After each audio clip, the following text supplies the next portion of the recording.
The story begins in the emergency room with a voice calling for the doctor saying that a patient is having difficulty breathing and that he should be given the ventilator. The patient's name is Jin Lashan, and he is also a mechanical engineer. Due to overwork, his heart suffered a heart attack, and now he is on the verge of losing his life. Shortly after he was born, his parents died in a car accident, and he became an orphan. After graduating, he spent 20 years at the company, living a nightmare with an extremely low salary. He was single all his life and never held a girl's hand. The protagonist wonders what the point of it all is when someone approaches him, asking if he can hear them and calling him again. They are the nurses, telling him to use the defibrillator immediately. Jin thinks he feels so tired and decides to sleep for now. The next day, someone is lying in bed, wondering if this is a hospital and how much a luxurious room like this would cost, until he notices a system message welcoming him to the magical continent of Eldera. The protagonist, confused, asks what this is. He's still somewhat dazed. He looks to the side and widens his eyes when he sees his reflection in the mirror, wondering what is happening and why his appearance has changed. A week later, the protagonist is sitting in his chair when someone enters. It is his subordinate, calling him Master Rhine and saying that his tea is ready. The protagonist thanks her and thinks that after about a week, he has understood his new position. He was reincarnated and became this man named Rhine Edgar. He is the third son of Grand Duke Alfira Edgar, with one brother and one sister, and remembers when they were at the dinner table and his brother insisted on eating and not going hungry while growing, telling him to drink this because he spent a lot on this magical water, and if he drank it, it could increase his magical power. In the present time, a lady arrives saying that this is the new coat his mother made for him and to try it on to see if it fits. Rain is the youngest son of the family and therefore loved by everyone. He smiles and wonders if this is some sort of remedy for his terrible past life. This continent is called Eldria, a world where all facilities depend on magic to function. The Caradorial Empire is the largest human empire on this continent. On the continent, there are not only human nations, but also other races, such as elves and dwarves. The Edgar family is a noble family with a territory of about 300,000 square kilometers and approximately 1 million subjects. Someone serves him water. As a noble, the young master not only has expensive clothes, but also a personal maid to serve him. He thinks that living such a happy life must be the result of the hard work of his past life. The subordinate says that the Lord has something to discuss with him and asks him to follow her. In another room, the subordinate approaches the door and says, "The boy has arrived." The Lord tells her to let him in. The protagonist says he is there. Aldarian asks if he knows why he called him. This is his father and also the Lord of this land. Rain replies that he does not know. The Lord says that he has reached the age to manage his own territory and asks if he has decided where he would like to go. The young master asks about inheriting a territory and his father replies, of course. He walks to the map and says that the territory he will take over in the future is in the northwest. Although it is relatively safe due to the shortage of mages, the problem of food production has been difficult to solve. And although the land is safe for now, the future of the Caradorial Empire is not so optimistic. The protagonist thinks that, indeed, what his father said is very true. The royal family of the Caradorial Empire is in decline and political corruption is rampant. Open and hidden conflicts among the various lords of the empire are countless. In this world, after his reincarnation, he has experienced care and attention like never before, and will never lose the people who care about him. Aldarian wonders if he is putting too much pressure on him, and says he does not need to feel pressured, as his older brother, older sister, and himself. Rain interrupts, asking if solving the food problem will improve the territory's security. His father replies that food issues cannot be solved with enthusiasm alone, and it needs to be done gradually, thinking that, as expected, he is still just a child thinking the problem is too simple. The young master thinks he is not relying only on passion, but on centuries of human industrial revolution wisdom, and says to leave the food problem to him. City of Iceling, the westernmost land of Grand Duke Aldarian's territory, bordering to the north the lands of the enemy Grand Duke Sorin, to the west the territory of the elves, and to the south the vast ocean. Due to its location at the intersection of three nations, the city of Iceling is often engulfed in the flames of war. Frequent wars turned what was once fertile land into barren soil and the population decreased, with people barely surviving. Elsewhere, a carriage is passing by and the protagonist is inside with his maid. He's looking over some papers and thinks that the prerequisite for an industrial revolution is a sufficient labor force, so he needs to find a way to increase the population. One surprising thing is that it seems he has acquired some kind of skill. The system notifies the host to use the scanning skill on a person, and with this skill, he can clearly observe the statistics of the scanned individual. Rain thinks that by testing it on his family, he gained a rough understanding of the people in this world, and it seems his priority upon arriving in the territory is to recruit talented individuals. The maid recalls being told by the Lord to personally keep an eye on him, and make sure he doesn't cause trouble in the territory, to which she had replied that she understood. In the present, the subordinate thinks that he had better not cause trouble. In the city of Iceling, at the mansion of the city lord, a young man says he heard that the youngest son of the Grand Duke will be arriving in the city today and asks if they should act first. The lord replies that there are rumors that Grand Duke Aldarion not only spoils this youngest son extremely, but the young man adds that even his brother and sister dote on him. The lord says to wait for the master's next instructions before taking any action. The young man asks about him discovering their tax and financial fraud. The lord says that a spoiled young master like him wouldn't understand fiscal and financial records. So as soon as he arrives, they should show him some random accounts to confuse him. Based on the time, he should be arriving soon, and they should go greet him. The young man agrees, and the lord thinks it's time for Aldarion to pay for his crimes. Meanwhile, the two get out of the carriage, and the protagonist thinks that, as he imagined, due to the lack of population, land that was once cultivable has become desolate and asks her to give him the map of this area. Leah hands it over, and Rain thinks that if they could divert the river to the west and build a canal connecting it to the southern port, until he hears someone telling their father to stop gambling. He looks to the side and sees a girl kneeling on the ground, telling her father to stop betting because the money is for her mother's treatment. Her father, very irritated, orders her to give him the money, saying he has to win this time, insisting she hand it over because he is sure to win. His daughter refuses, saying it is for her mother's treatment. He threatens that if she doesn't give the money, he will hit her. At that moment, someone clenches their fist. It's the young master who punches him in the face, knocking him to the ground. The protagonist stares at him and says that hurt. The maid tells him to wait and that if he intends to hit someone next time, he should warn her in advance so she can prepare protective gear. Rain replies that it was an impulsive act and there was no time to wait, and asks her to check the girl's condition because he's going to have a word with that scum. The man is on the ground holding his face. The young master approaches him and asks about using the money meant for his family's survival to gamble and even hitting his daughter if he has lost his mind. The man asks who he is. The protagonist replies that who he is doesn't matter and warns that if he hears he went to the casino again, he will have someone cut off his head asking if he understood. The man runs away, saying he won't do it again and will never gamble again. Rain asks the girl if she's okay and thinks he'll check her physical condition using the system. The girl thanks him and says that if the money for her mother's treatment had been taken, she wouldn't know what to do. The young master watches her in surprise. Upon seeing her stats, he finds her name is Lillian A. Lore. She is 17 years old, and although her stats are not high, she has a natural affinity for agriculture and needs to be recruited. She will be essential for farming in the future. He tells her that since she is going to the city to find a doctor for her mother, she can ride in the carriage with them, as they are also heading to the city. Lillian says she's dirty and would soil his carriage.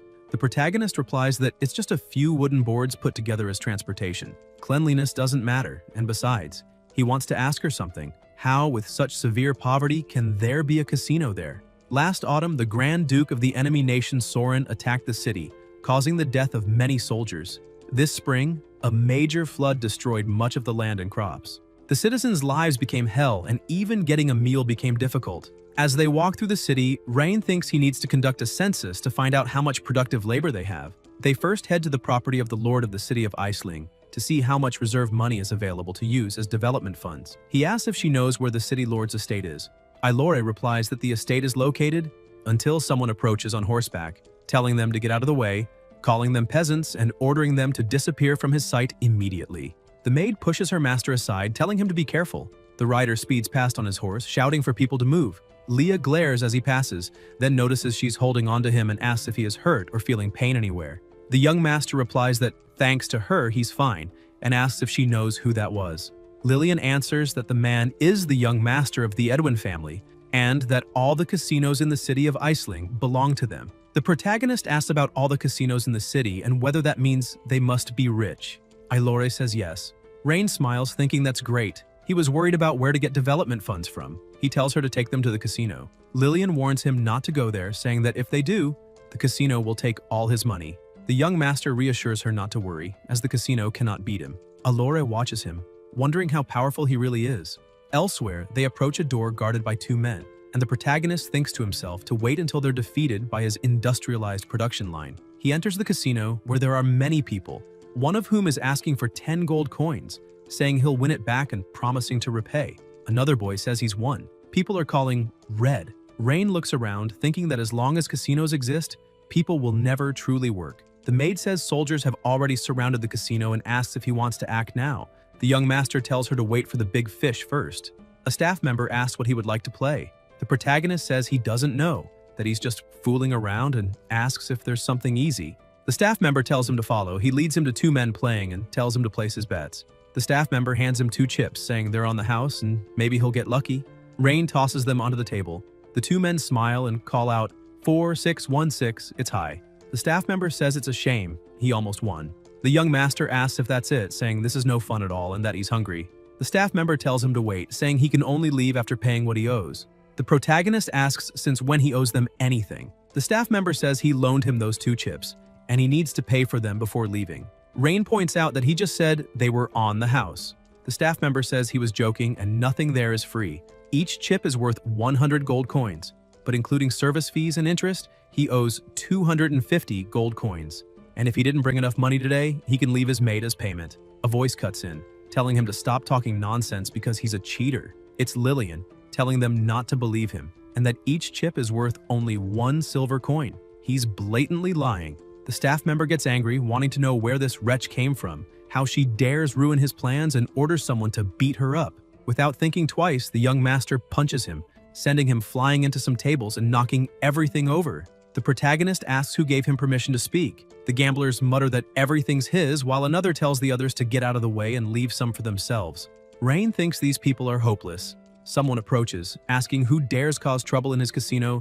It's the writer from earlier. The young master thinks the big fish has arrived. The people in the casino look frightened. The warrior orders his guards to beat them and make them learn their place. The people beg him to stop, saying they've learned their lesson and to spare them, but the guards hit them anyway. The others in the place watch in fear. The writer says everyone should behave or this will be their fate. Lillian blames herself, thinking that if she hadn't brought them to a place like this, they wouldn't have been deceived. She remembers when they went to the hospital and the young master told the doctor to save her mother, saying he would pay. She thinks she has to return the favor to her big brother. Ailor steps forward, saying she won't allow them to deceive big brother. People wonder who this child is, thinking it's the end for her. No one in Aisling who angered Vercelo ever met a good end. The writer asks if she has something to say. Lillian says his casino has cheated everyone and destroyed countless families, and she won't let him intimidate her big brother. They're good people.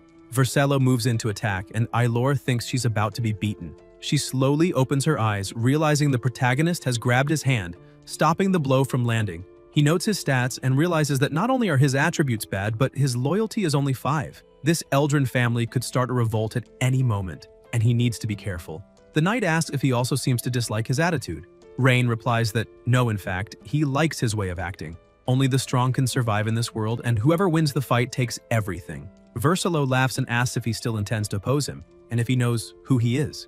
The young master replies that he doesn't need to know who he is, only one thing. The protagonist claps his hands and his guards enter. He says that since he has now won the fight, he will take whatever he wants, and his words are the law. Elsewhere, a voice says he hopes Ryan will like his daughter, and another calls him Lucas, saying he heard he made a lot of money recently. Lucas replies that it's all thanks to the city lord. A man wonders if he intends to take advantage of the Grand Duke with his daughter, recalling when he told a subordinate to give him a little scare during tonight's banquet, thinking he's naive. In real time, a girl approaches and offers him a toast. The man thanks her and wonders where Vercelo went, since if he were here, they could build a better relationship with the Grand Duke's son and give him some leeway. They can't rely too much on this worthless city lord. Someone says, "Your Highness, Ryan has arrived." He enters, and the head of the Raven family says he bought him some gifts, while the head of the Router family says he brought his daughter and asked him to take a look. The young master says that if everyone is ready, they will begin. The subordinates approach with a poster, placing it on the floor. They look at the image and wonder what it is, asking if it looks like a house. The protagonist says that this is the design for a dam he drew this afternoon, and they will make sure it is feasible during construction. The family heads wonder about baggage and whether it's for catching fish. Rain tells them not to worry, as he will explain now, and asks his maid for the map. He continues, saying that he took a look this afternoon at the geographical location of the city of Aisling. There is a major flood every year due to the river north of the city. If they build a dam there, they can stop the floods during the rainy season and irrigate the crops during droughts. His Highness thinks it's a great idea. If they can really build that dam, Aisling's agricultural production will improve greatly. It seems the Grand Duke's son is no simple man. The head of the Raven family asks what that has to do with them. The young master says he needs money. Every construction requires money. A man says they are poor too, and the Raven head agrees. The man thinks that although he's smart, he's also very naive. Does he expect these leeches to finance him? That won't work. The protagonist says not to tell him they're poor. He has a good way to make money and will share it now. He raided a casino this afternoon and won about 50,000 gold coins, and asks how many other casinos there are in Iceland and if anyone knows. The family heads wonder if he raided a casino. That means they won't be getting a share this month. They ask which casino it was and hope it wasn't one they invested in. And all the casinos in Iceland are managed by Master Adrian. This young man is going to cause trouble. The man calls him an idiot in his thoughts. If he had just stayed quiet, he probably wouldn't have done anything to him, but since he picked a fight, he'll destroy him. He says that raiding a casino breaks the laws of the Caradorial nation, and the nation's laws must not be broken. People agree, saying it's not right, that Adrian is correct, and those casinos are legal businesses. You can't just rob them because you want to. They ask how he could do such a thing. The man thinks he's very naive and doesn't know how to control people. Rain says that they pretend to be poor when asked for donations and refuse to make up for it, and he knows all about their involvement with the casinos. He'll give them one last chance. Either they give them up now or he'll take them himself. Adrian says that if the Grand Duke learns about his behavior here, he won't forgive him easily. Those around agree, telling him not to play with this and to know his place. The young master says that if he wants to talk about the law, great, then arrest them all and they'll discuss the law today. The casino guards are tied up. The man wonders why these two are here. Weren't they always on Versilo's side? Unless. The protagonist asks if he knows these two. Adrian says he's never seen them before and asks what this means. Rain sits down and tells him not to be alarmed. It's no big deal, they just tried to eliminate him this afternoon. Thinking back, they had said that in the city of Iceland, the powers could darken the sky with just one hand, and that they had someone in Iceland supporting them. The master tells them to untie the two and see if they remember anyone from the group. People watch and wonder if these two aren't Versilo's followers, and Rain has just said they tried to eliminate him. It seems the master's luck has run out.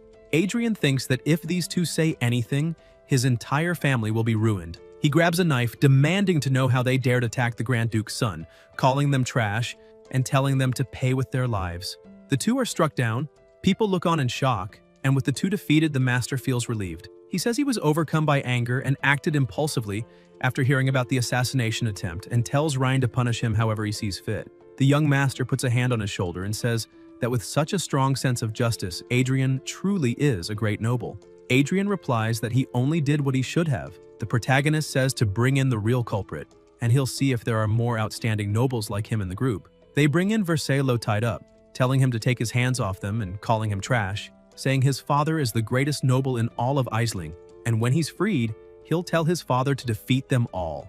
The Lord notices he's been captured and realizes that's why he couldn't find him. Aloran demands to know how he dares eliminate his servants, saying he's completely done for. He calls him trash and says that once he's free, he'll capture and torture him, making him beg for death. Rain asks if that means he not only wants to eliminate him, but also torture him. Versilo answers exactly, saying that no one in Iceland can oppose him, and that Rhine is finished. The young master says that's splendid. This is the first time he's met someone so bold, and asks Adrian if he doesn't agree. Aloran realizes he's his father and laughs, calling him a piece of shit and saying his days are numbered, asking if he doesn't know who he is. His father cuts him off, ordering him to shut up, calling him an ungrateful child and telling him to kneel now. Versilo asks what's going on. The Lord shoves his son to the ground and says he's a naive youth, begging Rain for forgiveness and saying he's willing to give anything. Aloran remembers his father telling him that the Grand Duke's son would arrive the next day to take over the territory and to make sure to get close to him, and asks if Rain is the Grand Duke's son. The protagonist asks what other reason there would be for him to have so many soldiers.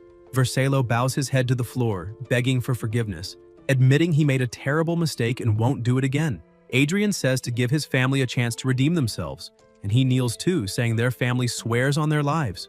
Rain says to give up everything they have gained illegally over the years and he'll guarantee their safety. The Lord thanks him, thinking he's safe now, and that regarding this man he needs to warn the master about him. He says he has something to report. The city Lord Eldrick has contacted foreign forces in an attempt to betray the Grand Duke. A young man wonders if the city lord wants a rebellion. Someone calls him a bastard. It's the young master, saying he was going to let him go, but he's still here slandering the Lord and questioning his loyalty, so they can execute these fools for speaking nonsense immediately. The man widens his eyes, thinking that, just as the master said, this youth isn't only stupid but also impulsive. He says his insight and attitude are greatly appreciated, and that he is completely loyal to him and the Grand Duke, never even considering rebellion. The protagonist says not to worry, as he's sure he would never betray him. Rain checks his stats.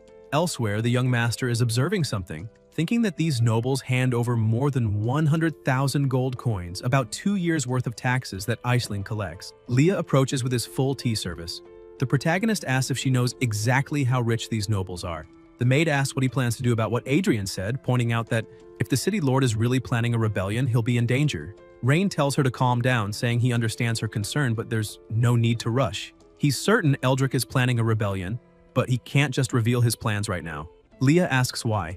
The young master replies that it's because he still doesn't know who's working for Eldrick and Aisling, and he's still exposed while his enemies are in the shadows.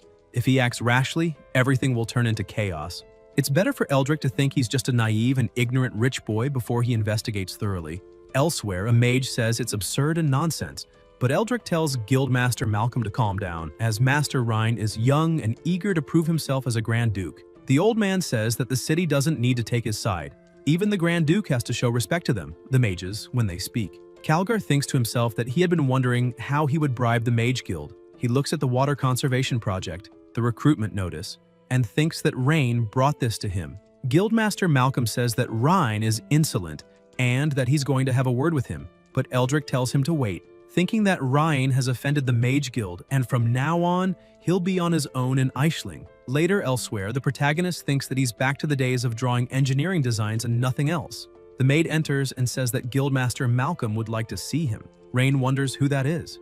The mage asks what this means and why he is insulting the Mage Guild like this. The young master asks what he's talking about, and when he supposedly insulted the guildmaster shows him a sheet saying the project does not accept applications from individuals who are mages, physically weak or elderly, and tells him to stop acting like he doesn't know. He's the one who made this recruitment notice.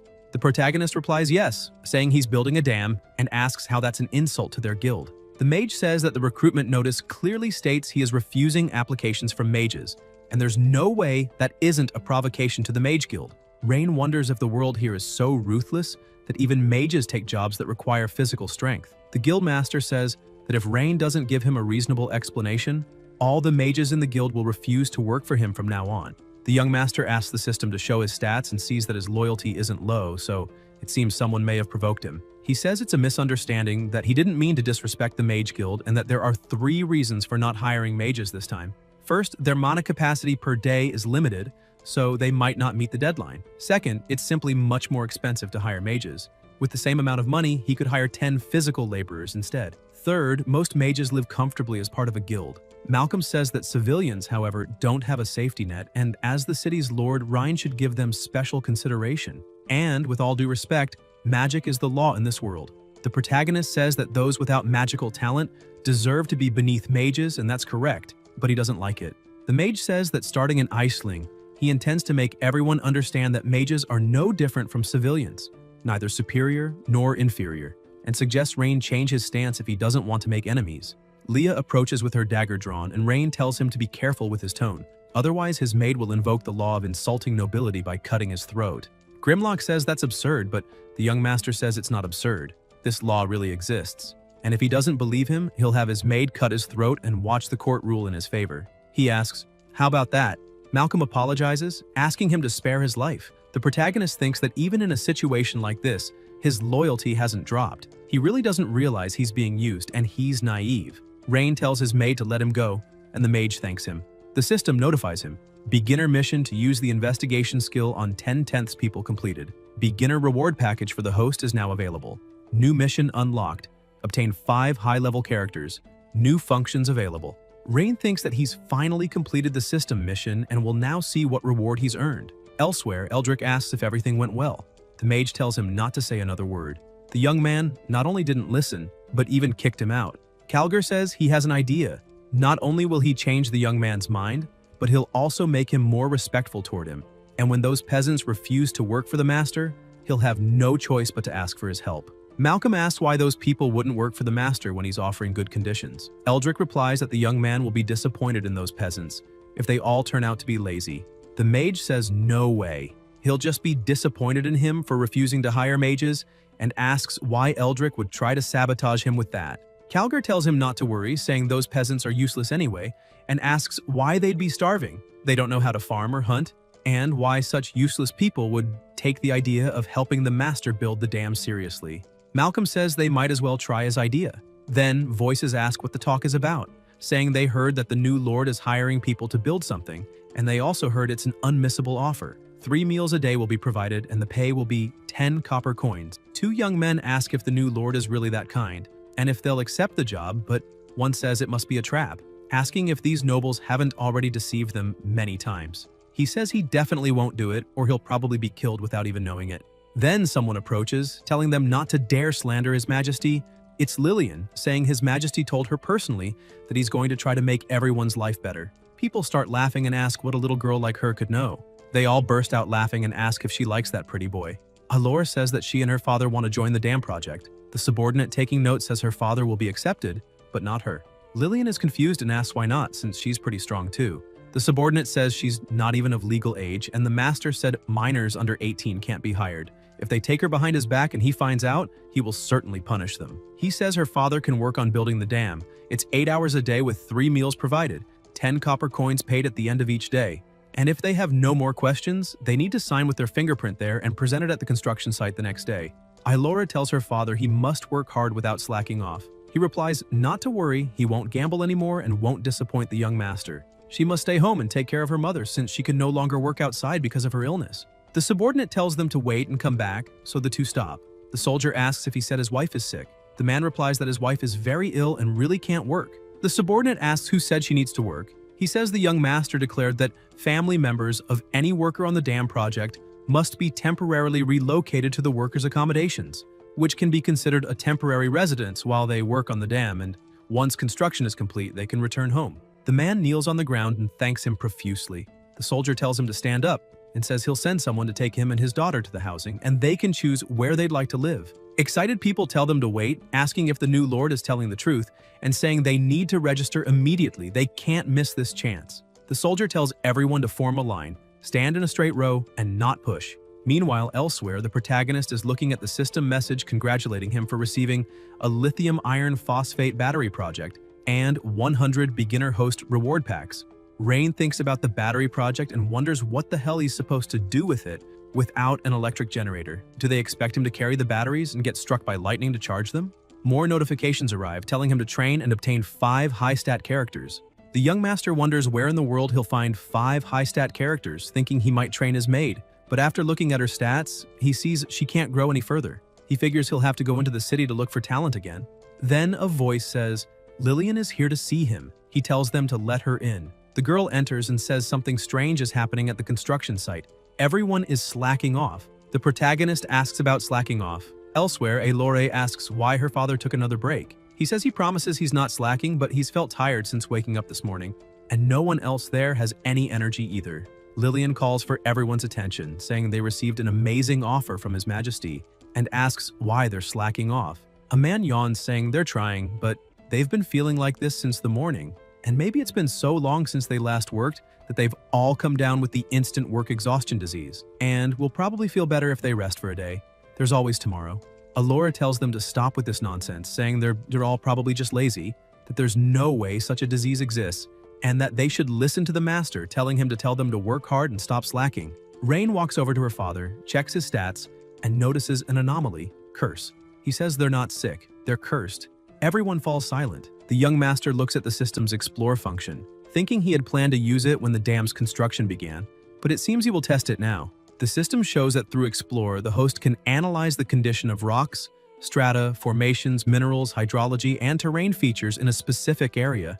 The protagonist asks the system to analyze the geological condition of this area, and the system begins analyzing within a radius of 10 kilometers, telling him to wait. Rain thinks there's no oil or metals down there, a shame, until he notices something and wonders what it is. He asks if they can dig deeper there, as he suspects something is buried. Rock replies that, of course, it's nothing, even if they are tired. Later, still in the same place, after digging, they come across something shining. Leah wonders if the young master is truly a genius in magic, thinking the magic from it is so faint that even she couldn't sense it, and becomes curious about how he did it. The protagonist tells them to unearth this crystal and put it in the box. He then asks what people normally do when cursed. The maid replies that they can go to a church and ask a priest to remove it, or they can seek a high-level mage from the Mage Guild. Rain asks if she said Mage Guild. He then tells Lillian to follow him and bring her father, as they're going to find a priest.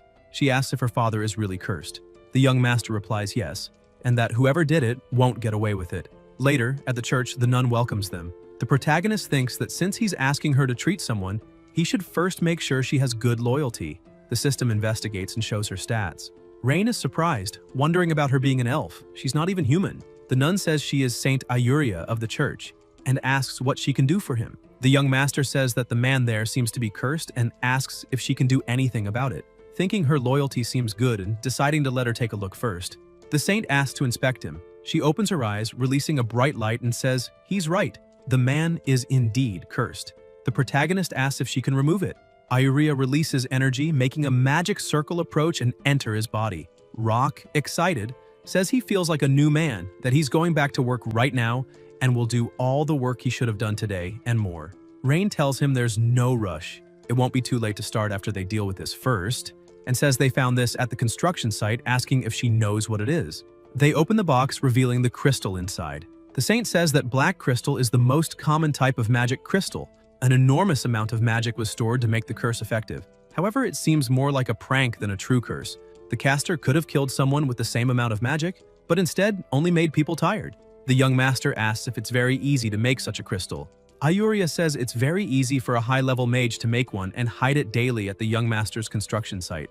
The protagonist asks if she knows about his project. The saint replies that the project will greatly benefit the civilians here, and why wouldn't she know? Thanks to the project helping so many people, the pressure on the church has also eased. Rain thinks it looks like he's going to have to teach that old man a lesson. He asks if there's a way to remove the curse from the entire construction site. Ayuria replies that it will be a bit difficult. He was lucky to find the crystal today, but might not be so lucky next time. Plus, if everyone focuses on digging up crystals, who will focus on the actual construction? The young master thinks it seems he will still have to confront Malcolm about this. The saint says she knows someone who could solve his problem, but she's a bit eccentric and asks if he'd like to try anyway. Elsewhere, the protagonist approaches with his card, thinking this is the house of Lady Selena, the former president of the Mage Guild. He knocks on the door, thinking that one way or another, he'll persuade her to help. The maid notices something, pushes her master aside, and warns him to be careful. An explosion occurs. Rain wonders about this explosion and what's happening. A voice complains about another failure. Selena says she can't accept it and won't stop until she succeeds in creating it, even if she has to level the entire city of Iceling. She refuses, saying she's busy researching a new magic device and has no time for him. The young master asks about magic devices, like wands. Selena tells him not to insult her with such a low level of understanding. Leah, surrounded by a powerful aura, says Selena should mind her tone when speaking to the young master. Selena replies that Leah has great magic and suggests she stay there as her assistant. When she succeeds, she'll help her little master and asks what she thinks. The maid says that if Selena doesn't know how to be polite, maybe she should teach her. The two glare at each other. The protagonist tells her to calm down, as they're here to ask for help, not cause trouble. He asks if Selena made everything on this table and if she's creating a magic item. Selena answers that at least he recognizes all those failures. Unfortunately, she releases energy into her hand and says she's trying to create a device that can store powerful electrical magic within itself. Rain wonders about storing electrical magic and asks if it's a magic device for storing electricity. The mage replies yes, and that when it works, an explosion like the earlier one happens, and that he can go now since she needs to rest before resuming her research. The young master stares at her and asks if, hypothetically, he told her there's a way to create a device that can store electricity.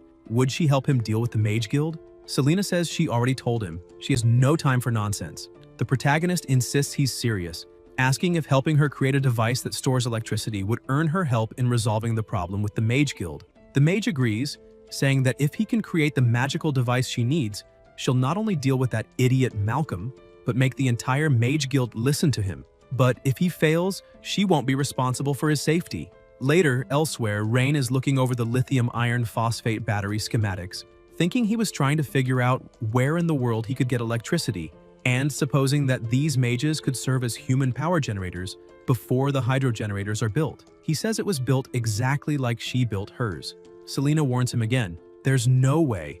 Those stones store magic and would explode if even a bit of magic were used. The young master tells her not to worry, saying this battery has a capacity of 185 Wh and tells her to show how much she can charge it by releasing electricity. The mage says she'll see if it's truly as powerful as he claims. She touches the battery, releasing her energy, and is surprised, asking if it didn't explode. The protagonist says that's all, and it's not even half of what the battery can take. Selena calls him a brat, saying she'll wipe that smirk off his face. He knows nothing about magic. Later, in the same place, the mage is exhausted from pouring so much magic into the battery without it exploding, wondering if this thing really can store her magic. Rain crouches next to the battery, thinking that's enough to power an electric vehicle for over 3,000 kilometers, and she managed to charge it to 87% on her own. Now he truly has a portable human battery, his beloved portable Mage Guild battery.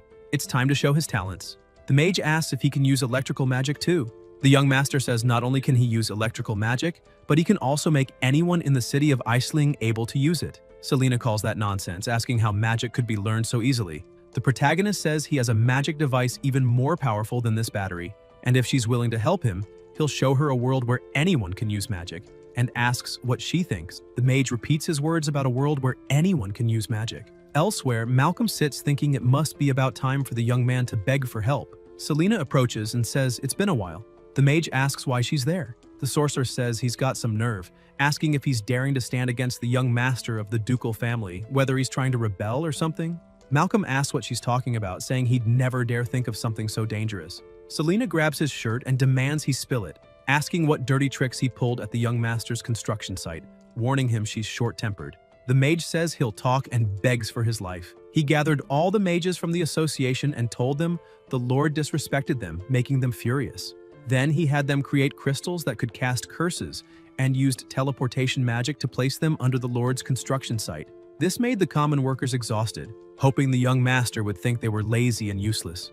Eventually, the Lord would apologize to him and agree to work closely with the Mage Association from then on. That's all, and he swears he had no other intentions. The mage calls him an idiot and asks if he didn't even realize he was being used.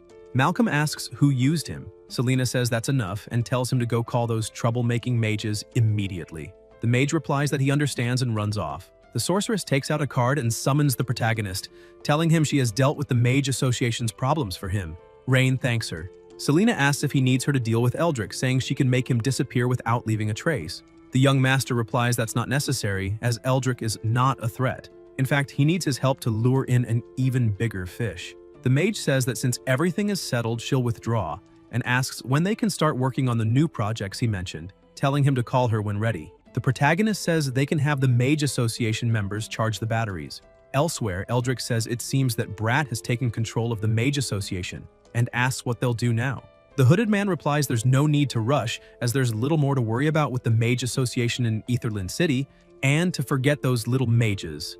The real concern is that mysterious dam project. If dam works, as the young man claims, it could revitalize the people of Aetherland, and they can't allow that to happen. Calgar tells him not to worry about dam, as he has already set a trap for the youth and has been secretly pressuring the grain supply nobles to raise prices according to his wishes. The hooded man asks if he's sure those nobles will help.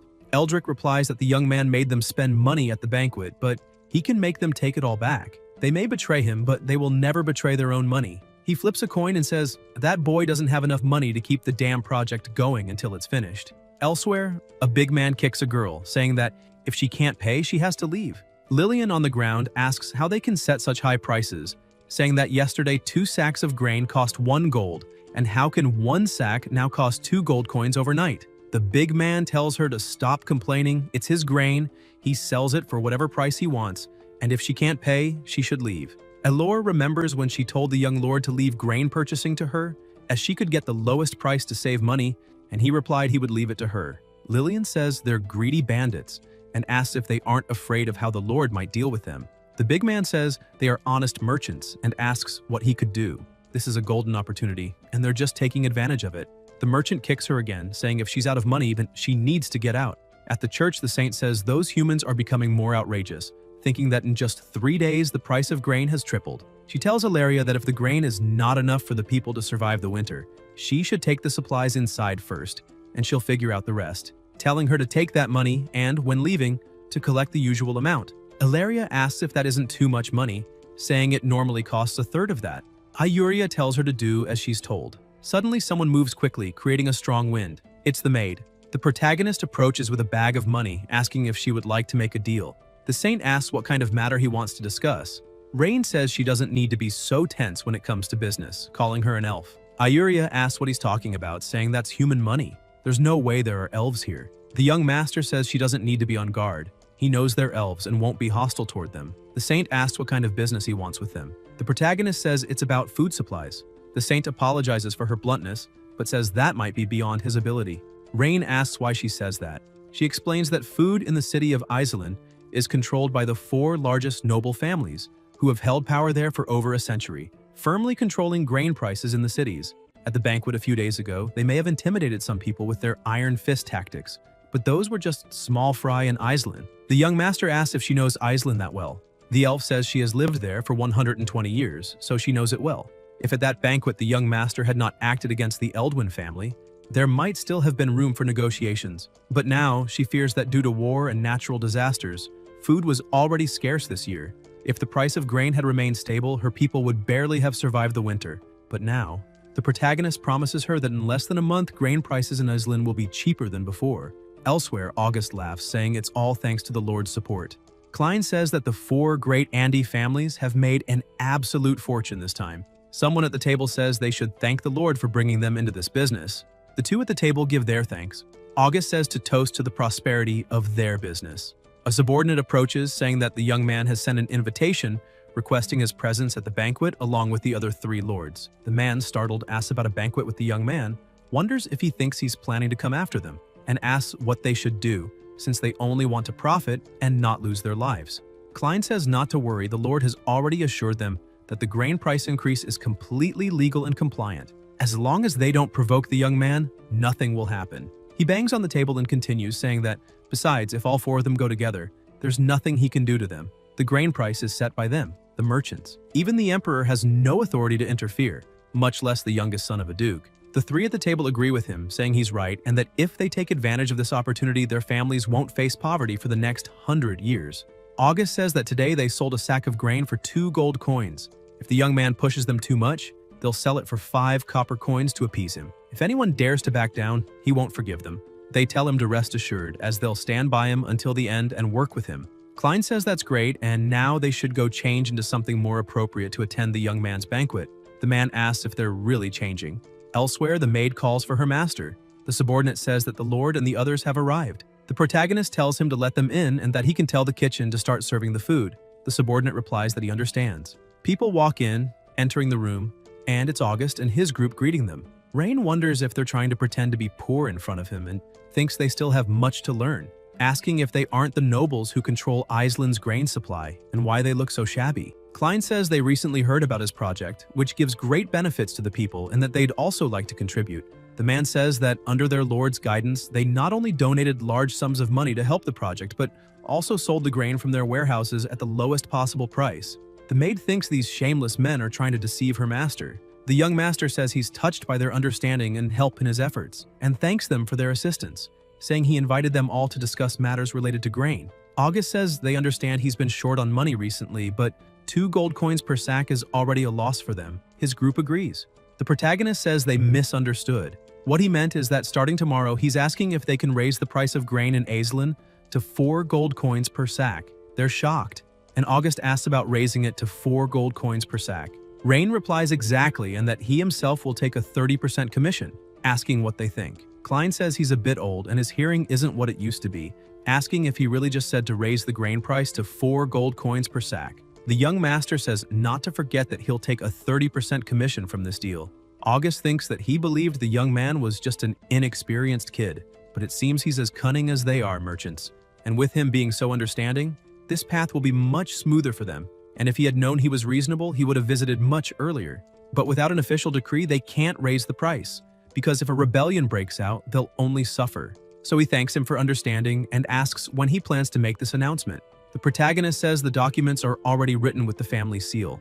After they finish the meal, they'll settle it, and he'll make it clear that if anyone dares to disobey starting tomorrow, the fate of the Elderwind family should serve as a warning, and asks if they agree. The group says not to worry, they won't waste his kindness. At dusk, elsewhere, the man asks if they shouldn't inform the city's lord about this, saying that raising the grain price beyond the current increase is already unusual. August throws something at him and calls him an idiot, asking if he's gone mad, saying that the more people know about this, the less profit the 4 of them will make. That brat can't have that much power, and he thinks he's only using them for his own benefit. He says the grain price issue will stay between them, An unimaginable fortune is right in front of them, and anyone who doesn't take advantage of this opportunity is a fool who deserves misery. The man says he's never seen such a good opportunity in his life and feels foolish for worrying too much. So from now on, he'll follow his lead, united until the end. Klein laughs and says that's great. From now on, they'll stick together and he'll act quickly before the announcement is made to collect all the grain from those small merchants outside. This time, they'll profit more than ever. Elsewhere, a voice calls him a traitor and asks if he didn't promise to lower the grain price. It's the saint, asking why he's conspiring with those idiotic merchants, and says that today she'll show him that elves are no joke. Lillian tells her not to act like that because he promised the price would drop. Ayuria says he's conspiring with the merchants and asks how the price will ever go down. Ilora says to trust him and believes he has a plan. The saint looks down and asks if he's really going to raise the grain price. The protagonist says she doesn't need to worry about that. The price won't stay high for long. In less than a month, the grain market will completely collapse. Ayuria says that's typical of an inexperienced youth and he has no idea how cruel the world can be. She's lived almost 200 years and has never seen grain prices go down after rising that much. Rain says he'll ask her something. If she had pointed a knife at their throats. For now, she thinks the price would drop by a single copper coin, maybe 10. The saint replies that even so, he can't raise the price to 4 gold coins per sack. When it was 2 coins, some families could still buy and barely survive. If it goes up to 4 gold coins, they won't be able to pay and will be wiped out by starvation. The young master says that at 2 gold coins, they'd starve to death. At 4 gold coins, they'd still starve to death. So, for the peasants of Iselin, there's no difference between 2 and 4 gold coins. Either way, they'll die of hunger. One just takes longer than the other. Ayuria stares at him. The protagonist says that what he aims for isn't to make the merchants lower just a few copper coins. That would be insignificant. He's going to make those merchants lose everything. Houses, families, everything. 7 days later, a voice is saying that during charging, some lithium ions detach from the lithium iron phosphate, and it's Rain, who also says they travel through the electrolyte to the negative electrode and embed themselves in the carbon material present there. At the same time, electrons are released from the positive electrode and travel through an external circuit to the negative electrode, maintaining the balance of the chemical reaction. During discharge, the lithium ions leave the negative electrode, travel through the electrolyte, and reach the positive electrode. Simultaneously, electrons are released from the negative electrode and reach the positive electrode through the external circuit, supplying energy to the outside. Selena says, so that's how it works. Such a complex magical system. The young master says, that's today's lesson. The maid says the young lady is here again. The protagonist asks if she has nothing better to do. The maid says, it's still about the grain price increase. The price per sack in the city is approaching 7 gold coins. The saint asks if he didn't say the prices would go down and says that now, throughout Iselin, even the minor nobles are struggling to buy grain, let alone the peasants, and asks if he knows the current grain price. Rain asks since when prices started rising. The maid replies 7 days ago. The young master says that in that case, it's time to put those merchants in their place. Ayuria tells him to stop with the cryptic remarks and to explain everything to her right now, or else her elven clan will absolutely cut all ties with him. The protagonist says the reason he didn't tell her earlier was to make sure the performance didn't look fake and arouse the noble's suspicions. Now he'll finally reveal the truth to her. The news is that grain is at least 4 gold coins per sack, and he asks what she thinks is the thing most lacking in Iselin right now. The saint says he's not saying anything, and Rain says it's a merchant selling grain. Iryu widens her eyes and looks a bit confused. The young master asks if she finally understands and says, that's right. In this city of Iselin, the one thing not lacking is food and merchants selling it. Ambition is the easiest human trait to control. No one can resist their desires. The price in Iselin rose to 4 gold coins per sack. This news reached merchants from neighboring cities, and they immediately showed up with ambitious eyes, bringing grain and rushing to Iselin. Merchants from other cities brought huge quantities of grain to the city, certain that they would be bought at high prices by those 4 fools, further feeding the merchants' greed. Now, the city of Iselin is the city with the greatest grain empire. All merchants lose their senses when faced with a 10,000% profit, keeping only 2 words in mind: get rich. The protagonist says that after today, the 4 noble families of Iselin will be nothing, and tells his maid to spread the news throughout the city that the Holy Maiden is selling the church's reserve grain because she disapproves of the Lord's methods. The price will be 1 gold coin per sack, and she should make sure everyone knows. Ayuria tells him to wait and asks why he's giving her such a reputation. Rain replies that it's because she doesn't have any grain and asks how she's going to sell it. The saint says she also doesn't have that much grain and asks if he wants her to sell all the grain her people need for winter. saying she absolutely cannot do that as those are the grains her elven tribe needs to survive the winter. Selena says she's being too naive and that if it were her, she'd listen to the young man and sell the grain immediately. Every second lost means money lost. Ayuria says that they elves have no interest in money. They only need the grain. The young master tells her to do as he said, and that her grain will only increase. To trust him, and he counts on the mage and the mage association to seal the city. Selena says not to worry, she won't let a single rat escape from Iceland. The protagonist says it's time to make those greedy merchants pay. Elsewhere, Ryan is reviewing some papers and notices something, asking his maid if there's a problem. She replies that she fears the plan might fail and asks what happens if the merchants hold out for a few days, until all the saints' grain has been sold. The young master says there are two types of schemes. One is secret and the other is an open plan. And while you can avoid a secret plan, you can't escape an open one. Those merchants from other cities came blinded by greed, risking everything. They'll fight to get rich overnight. But now, if they learn prices are going to fall, they'll panic and sell everything because being slow means elimination. Elsewhere, a voice says something terrible has happened. The church announced they will start selling their grain reserves to help the people, only 1 gold coin per sack. The man asks what they should do. The merchants say they're screwed. They bought their grain at 2 or 3 gold coins per sack. One of them says not to panic and asks how much grain a church can have. Enough for just a few days in Iceland. Klein says to send some people to the church to buy as much as they can. At the church, several people are saying they want 5 sacks of grain. The saint tells them not to push, as there's enough grain for everyone. The Pope sent 10,000 sacks because people were struggling. People say they don't believe it and to hurry and buy everything before it's gone. Ayuria says not to push and to line up, but they tell her to move, as they want to buy. The protagonist steps forward telling everyone to calm down. This is grain provided by the Pope, and it's only the first shipment. More will arrive in Iceland tomorrow. The saint says she understands and thinks he won't get her into trouble again, as she wouldn't be able to handle it, wondering what to say if the Pope finds out. Many people there say they have grain and are saved. They will have food. One merchant thinks it's over. His business is ruined. The church has ruined everything. He bought his stock for 60 silver coins. Transport costs about 10 silver coins and adding recent expenses. That's 90 silver coins per sack of grain, but he can still make a profit of 10 silver coins, so he needs to sell immediately and can't wait any longer. He starts shouting that he's selling New Year's grain for 95 silver coins per sack. People start approaching him, wanting to buy. The other merchants watch and think he's a bastard playing dirty. And if one falls, they all fall, so they start selling for 88 silver coins per sack. Leah says her master is amazing, and it's happening exactly as he planned. Some merchants are selling for as low as 79 silver coins per sack. The protagonist says that's human nature. If you fall behind, you'll lose much more. Everyone is afraid of selling too late, so they're dropping prices like crazy. The maid says that this way, the price per sack will return to 50 silver coins, and then the water project can be completed on time. Rain asks about 50 silver and says she's underestimating those merchants. When people like August start selling, grain will become the cheapest thing in Iceland. Leah asks if he thinks August and his people will really sell like the outsiders, saying they paid at least 2 gold coins or more to buy the sacks on the market. And besides, August and his people stood united at the banquet. They wouldn't betray each other.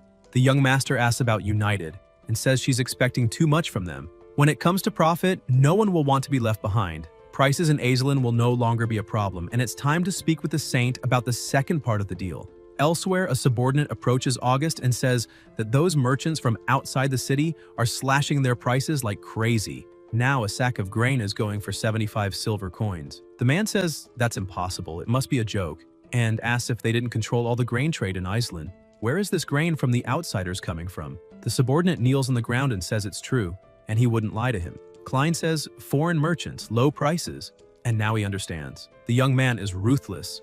Does he want to ruin the family completely? The sellers approach and ask what's going on. August thinks that the young man first spread news that the grain price in Iceland was sky high, which clearly attracted merchants from nearby cities to Iceland. Once the merchants flooded the city with grain, he used the church's name to lower prices, causing all the merchants who had just arrived to panic. In the end, those foreign merchants had to sell everything cheaply to avoid coming out worse. Roland says the young man used a very dirty trick. August says he has another plan that can help them turn the tables. They tell him to share it. Klein says this grain will only last in Iceland for a few months. If they hoard it until people are desperate, they can sell at sky-high prices. If they stick together and refuse to sell today, they will definitely see a return. But if any of them tries to sell, they're done for. Roland glares at him and says he's right, then says he's going home immediately to have all the grain stored. and thinks he doesn't care about that and will sell all the grain immediately because they won't be able to hold out if they move slower than the others. The merchants watch him and wonder why he's trying to run off. If that's the case, it's every man for himself. They say they also need to go prepare. Later, still in the same place, the subordinate is kneeling, saying he'll send people to store the grain and not sell a single sack. August kicks him, calls him an idiot, and asks if he doesn't sell, does he think those 3 idiots won't sell theirs? The subordinate asks what to do then. Klein replies to sell all the grain immediately and not leave a single sack behind. Elsewhere, the protagonist asks what she thinks of this and if it's enough grain for her people to make it through winter. The saint looks and asks why it seems like the more grain they sell, the more they have. Rain answers that it's because she's selling at the peak and buying at the lowest point. This is the strategy that can help them profit thousands in gold. Lillian arrives saying the grain price has dropped again, and now she can buy 3 sacks for 1 gold coin. The young master says he told her to wait a little longer, that it would drop even more, but she didn't believe him. And if she buys now, she'll be able to get 10 more sacks, then asks if they can talk about the deal now. The saint asks what kind of deal he wants to make with the elven tribe. The protagonist answers, everything. Ayuria asks, everything? Rain replies that they can handle all the elves' needs, from small things like grain to big things like land. Anything the tribe needs, they can make a deal for it. The saint says that's too big a decision to make right away. She needs to speak with the queen. The young master says that's fine. She can arrange a meeting for the 2 of them. Any time is fine, and asks her to deliver this letter to the queen. She leaves. The protagonist thinks that after the end of this grain crisis, the nobles of Iselin won't cause trouble for a while. The Mages Guild is already under his control, and it won't be long before the church is too. Now the city lord Eldrick only has the army and taxes as his remaining cards. If he can control the military power, no matter when Eldrick tries, he won't be able to escape him, and they need to find a way to infiltrate the military. The best way would be, the maid approaches him and calls him, saying he should rest more and let her help him relax. Rain says he's not tired, it's just until he hears someone calling the soldiers bastards, accusing them of abusing their authority by using the Grand Duke's name, and asking if they can't just pray for the gods to strike them with lightning. The saint replies that the gods are merciful. The man, still very agitated, says he can handle some losses in Iselin, but asks if on the way home he's going to be robbed by thieves, and how he's supposed to do business like that. And apparently the Grand Duke, too. The young master approaches him and asks if he's all right. The man asks who he is. The protagonist replies that he's someone who wants to do business with him. A cart moves forward and a soldier orders it to stop, asking who she is and what's in the back. Lillian replies that she's a citizen of Iselin, and the cart is full of goods she bought in the city, which she's taking to the elven tribe to try to make some good deals. The soldier asks if she thinks she can just do business like that and tells them to check the cart. The soldiers go over and bang on the jars, cracking them. Ailora tells them not to do that, and now that the jars are all broken, asks how she's supposed to transport them. The soldier tells his superior there's nothing there and asks what to do. The chief says they'll charge a toll according to regulations, and tells her to pay the toll and she can go. Lillian asks if he broke her goods and now wants her to pay a toll. The chief says to pay or leave. Ailora gets irritated. Someone calls to her, telling her to pay them, and hands over a coin.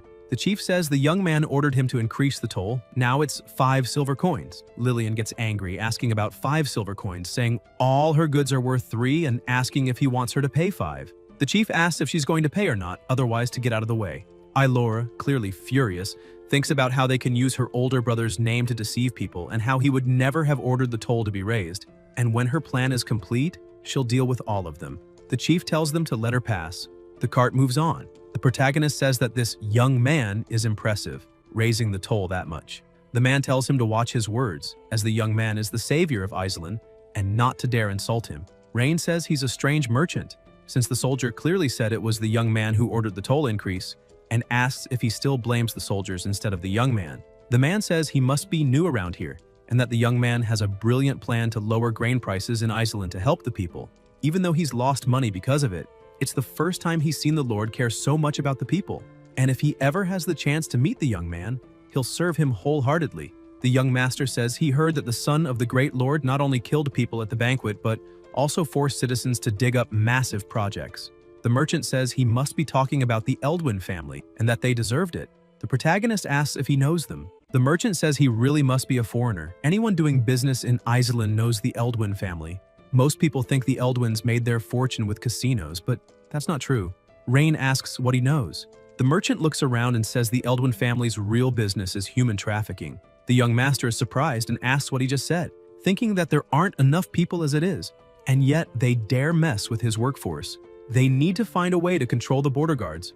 Otherwise, if there's internal chaos, it'll be hard to prevent other countries from taking advantage. Then he hears someone asking why they're charging a toll again. It's Lillian, saying they already paid the toll when they left Iselin. The soldier says Iselin's toll is Iselin's toll, and the border fort's toll is the border fort's toll. Ilor calls him a liar, saying they only had to pay one toll before. The soldier points his weapon at her and tells her to pay or leave. Lillian asks how much the toll is. The soldier smiles and says 1 gold coin. Ilore asks about 1 gold coin, calling it robbery. The people inside the carriage tell her to just pay it. The soldier asks if there are people inside and tells them all to get out. This is the border fort and all travelers must be inspected.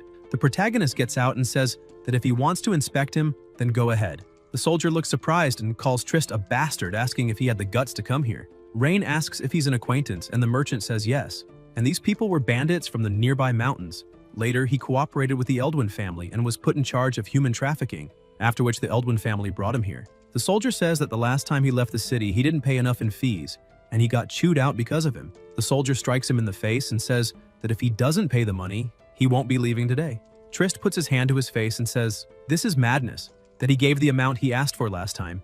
The soldier says that back then there was no shortage of money, but that doesn't mean there isn't now, and if it weren't for him, they would have let the cart pass for a few gold coins, but now that they've seen him, if he doesn't have 5 gold coins, he's not leaving. The protagonist says no, that those fees are far too high, and asks how the city of Iceland's revenue rate can be so low. The soldier asks where he's from until his eyes widen when he sees the maid, thinking there's such a beautiful girl in Iceland. The merchant asks if he wants 5 gold coins and says he'll give them now, and not to make things difficult for them. They're his business partners. The soldier says, as expected, and calls him an honest fellow, then says to take that with him. He extends his hand and asks the kitty where she lives. Rain grabs his arm and says that at first she wanted to see if they might be some kind of free labor force, but now it seems completely hopeless. The soldier says he's looking to lose his life. Plasma sprays as Leah slashes his throat without hesitation, her dagger dripping vital fluid as she stares at them coldly. His companions are terrified. The young master says to eliminate anyone who resists, then take over the escort and guard the area. The maid replies that she understands. The guards run off, shouting for someone to hurry because there's an eliminator here. They call for help. Leah immediately closes in and defeats them with a single strike, spraying plasma everywhere. The protagonist wonders if these people are really soldiers because the difference in numbers is so huge, and remembers his father saying that behind Iceland lies enemy territory, so he must be careful not to cause disputes between the two territories. Rain agrees, thinking that fortunately she discovered this major problem. Otherwise, there would have been an imperial dispute and she herself would have only lost. The maid wipes her plasma dagger and approaches the fallen soldiers with the intent to finish them, until someone approaches and asks who dares to cause trouble at Iselin's border. The soldiers brighten, saying that General Caesar is coming and they're saved, and that he can help them. The general asks if they're the ones causing this commotion. The young master looks at the system and thinks that this Caesar doesn't care about loyalty, but he's talented, and asks if he's Caesar from the Holker family with a brother who works in Prussia territory. The general asks who he is and how he knows his brother. The protagonist replies that it's because Prussia Edgar is his older sister. Caesar asks if he's the master, the youngest son of the Duke of Aldarian, and the startled soldiers ask if he's the son of the Grand Duke, saying they're screwed and have been insulting the wrong person. The general recalls his brother's letter which said the master would be coming to Iceland soon and must be protected at all costs. A month ago, Eldrick found him with a large sum of treasure and said that Iceland would need him in the future. Caesar thanked him for his generosity, and Eldrick said the Grand Duke sent him to this desolate place because he didn't take him seriously, and needless to say, the force deserved a higher status. In the present, the general stares at him and says he shouldn't waste his life in a place like this. And how dare he claim to be the master? Every soldier obeys orders. Caesar grips his sword and says to kill this false master, and he'll reward them all. The maid says he's bold, asking if he's planning to rebel. The soldiers tell him not to do this. It's a crime that will bring his family's destruction. The general asks if they've forgotten what he's done. They say he's blackmailed the son of the Grand Duke and broken the law. Caesar says they should know what the young man has done. The Eldwin family was destroyed by him, and the 4 lords were ruined as well. This is the far west of the Caradorial Empire, and it holds the wealth it has plundered over the years. If he takes the young man's head to the Orvis Empire in the north, he could live comfortably as a minor noble. Life or elimination, they can choose for themselves. He won't force them. The soldiers say they should listen to him. The maid thinks these soldiers have already been deceived by him. The soldiers say the general has a point and to follow him. Caesar asks if he has any last words before losing his life. The protagonist says that if they had straightened up, He would have given them a chance at a new life. It's a pity. The general orders them to follow his command, advance, and eliminate him. The maid says this skirt is getting in her way. She rips the skirt and moves quickly, rushing toward them, attacking and dodging blows. Leah exchanges strikes with the soldiers at high speed until she notices one approaching her master. She immediately attacks. The soldier collapses to the ground. The protagonist tells Caesar this is his last chance and not to be stubborn. The general refuses to change his mind and orders everyone to advance, saying whoever eliminates him will get 1,000 gold coins. The soldiers run as fast as they can, shouting that the reward is theirs, until a bald man is about to strike. He opens his mouth, but the maid kicks and strikes him, taking out everyone nearby. Caesar orders the mages to obey and take down the woman. They reply yes. One mage begins channeling magic, using ice arrow aimed at her. Leah blocks with her leg and growls when she sees her leg frozen, realizing she can't move. The general tells the troops to listen. This woman can't move anymore, so eliminate the young master now. The soldiers charge at him. Rain throws a hammer toward her and tells her to find a way to jump immediately. The maid grabs the hammer, smashes the ice off her legs, and escapes. The young master says it's just in time to test this little thing's power. He uses his battery, releasing energy to attack them, electrocuting everyone. The protagonist thinks that fortunately the ceramics worked. Other soldiers ask what's happening and if it's thunder magic. Rain says it would be great if they had a video recorder so they could film this scene as a workplace safety video. It would remind workers to be careful with electricity. The general asks why they stopped and orders them to keep advancing and eliminate him. The soldier next to him trembles, saying they can't. The young master must have used some kind of forbidden magic, and everyone who approaches him dies.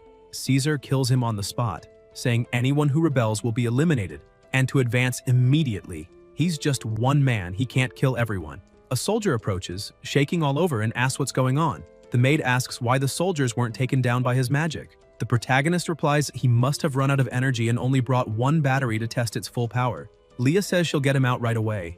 Rain says not to worry, he's not getting away today. The general orders them to eliminate him immediately, saying his magic seems to have failed, until a massive magic spell is cast in the middle of the area, emitting a strong light. Caesar asks how this is possible and why the Mage Guild is here. Selena says he's a bold boy and asks if she arrived on time. The young master says perfectly. His battery just ran out of power. The mage asks if he used the battery and how the effects were. The protagonist replies that after they're captured, he'll explain in detail. Selena says understood and orders all mages to obey, assist the young master, and destroy the rebels. The mages answer yes and cast intermediate lightning magic, lightning strike. A huge burst of power is unleashed.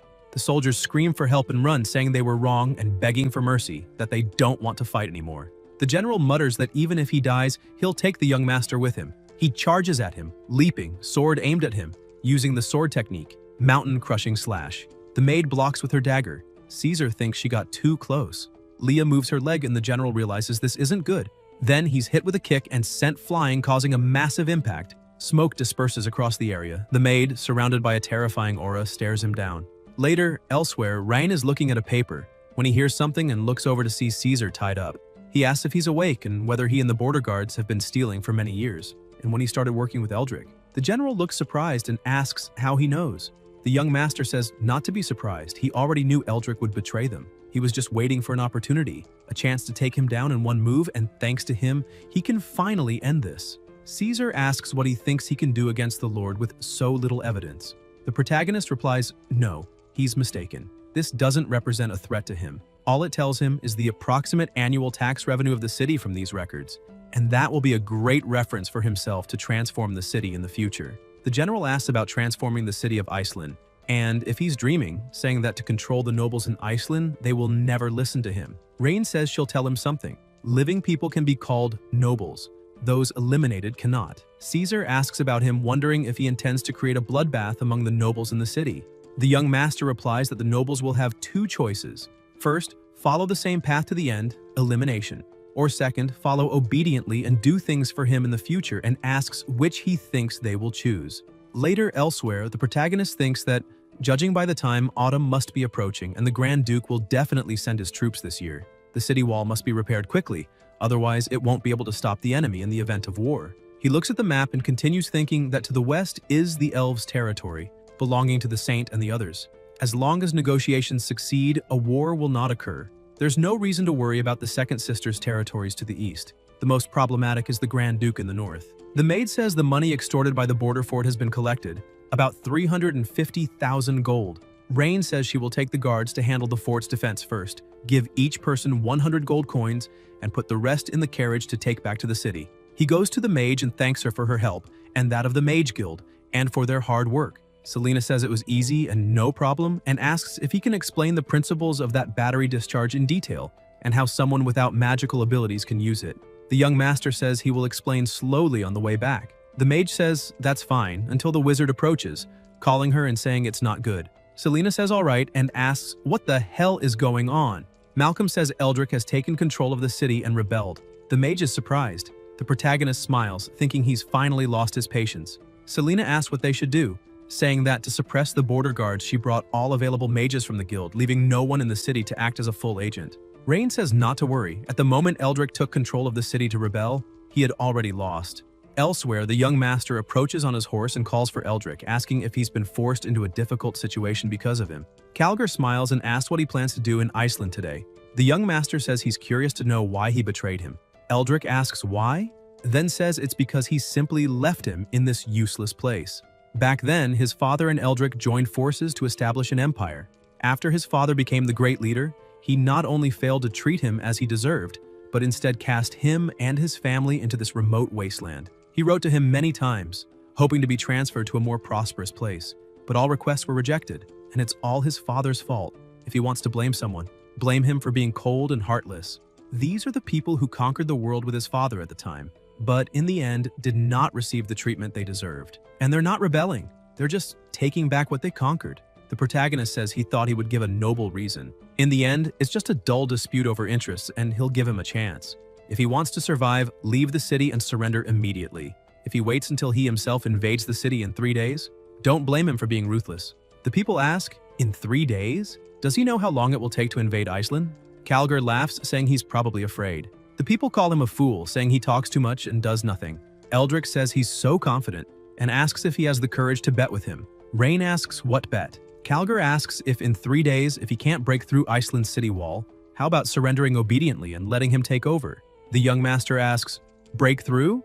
Eldrick laughs and says if he does break through, then he can do whatever he wants, asking what he thinks and if he dares to accept the bet. Selena says there's no need to listen to him. They can fight them slowly.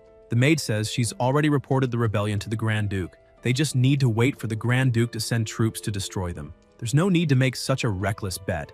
Calgar asks why he's so quiet. Did a cat get his tongue? He says he must be scared. Just now he was talking about invading the city in 3 days and calls him a coward, saying if he's got the skill, then accept the bet, and asks what he's afraid of. The protagonist says that if he wants to humiliate himself, then he'll oblige him and will accept the bet. He hopes he'll keep his word after 3 days. Eldrick says that's great. Everyone there will be witnesses today, and it's a deal. And by the way, he almost forgot to tell him something. The Orvis Empire army has received word of his rebellion, and their forces will probably arrive at the border fortress in 10 days. So he'd better not get captured by the enemy when that happens. Elsewhere, they are inside a tent, and Selena says that although Iceland's city walls look dilapidated, they're still difficult to break through by force alone. A soldier says they should let them escape south, and when the Grand Duke's army arrives, they can attack Iceland. The protagonist says not to worry. Iceland's city walls will be brought down in 3 days, and what worries him now is the Orvis army. He asks if his maid has gathered enough firewood and hay bales. Leah says everything is ready, and according to his request, they've found a nearby lake. Rain says to do as he said. Have the mages use ice magic on the lake. The water temperature needs to be lowered, preferably to around 0 degrees. Selena wonders if these things will really break through Iceland's city wall. The young master replies not to worry. Iceland's city wall will only last at most 3 days. Later, at Iceland's city gate, the protagonist approaches on his horse and orders the attack. The soldiers rush in wearing armor, carrying firewood and shields.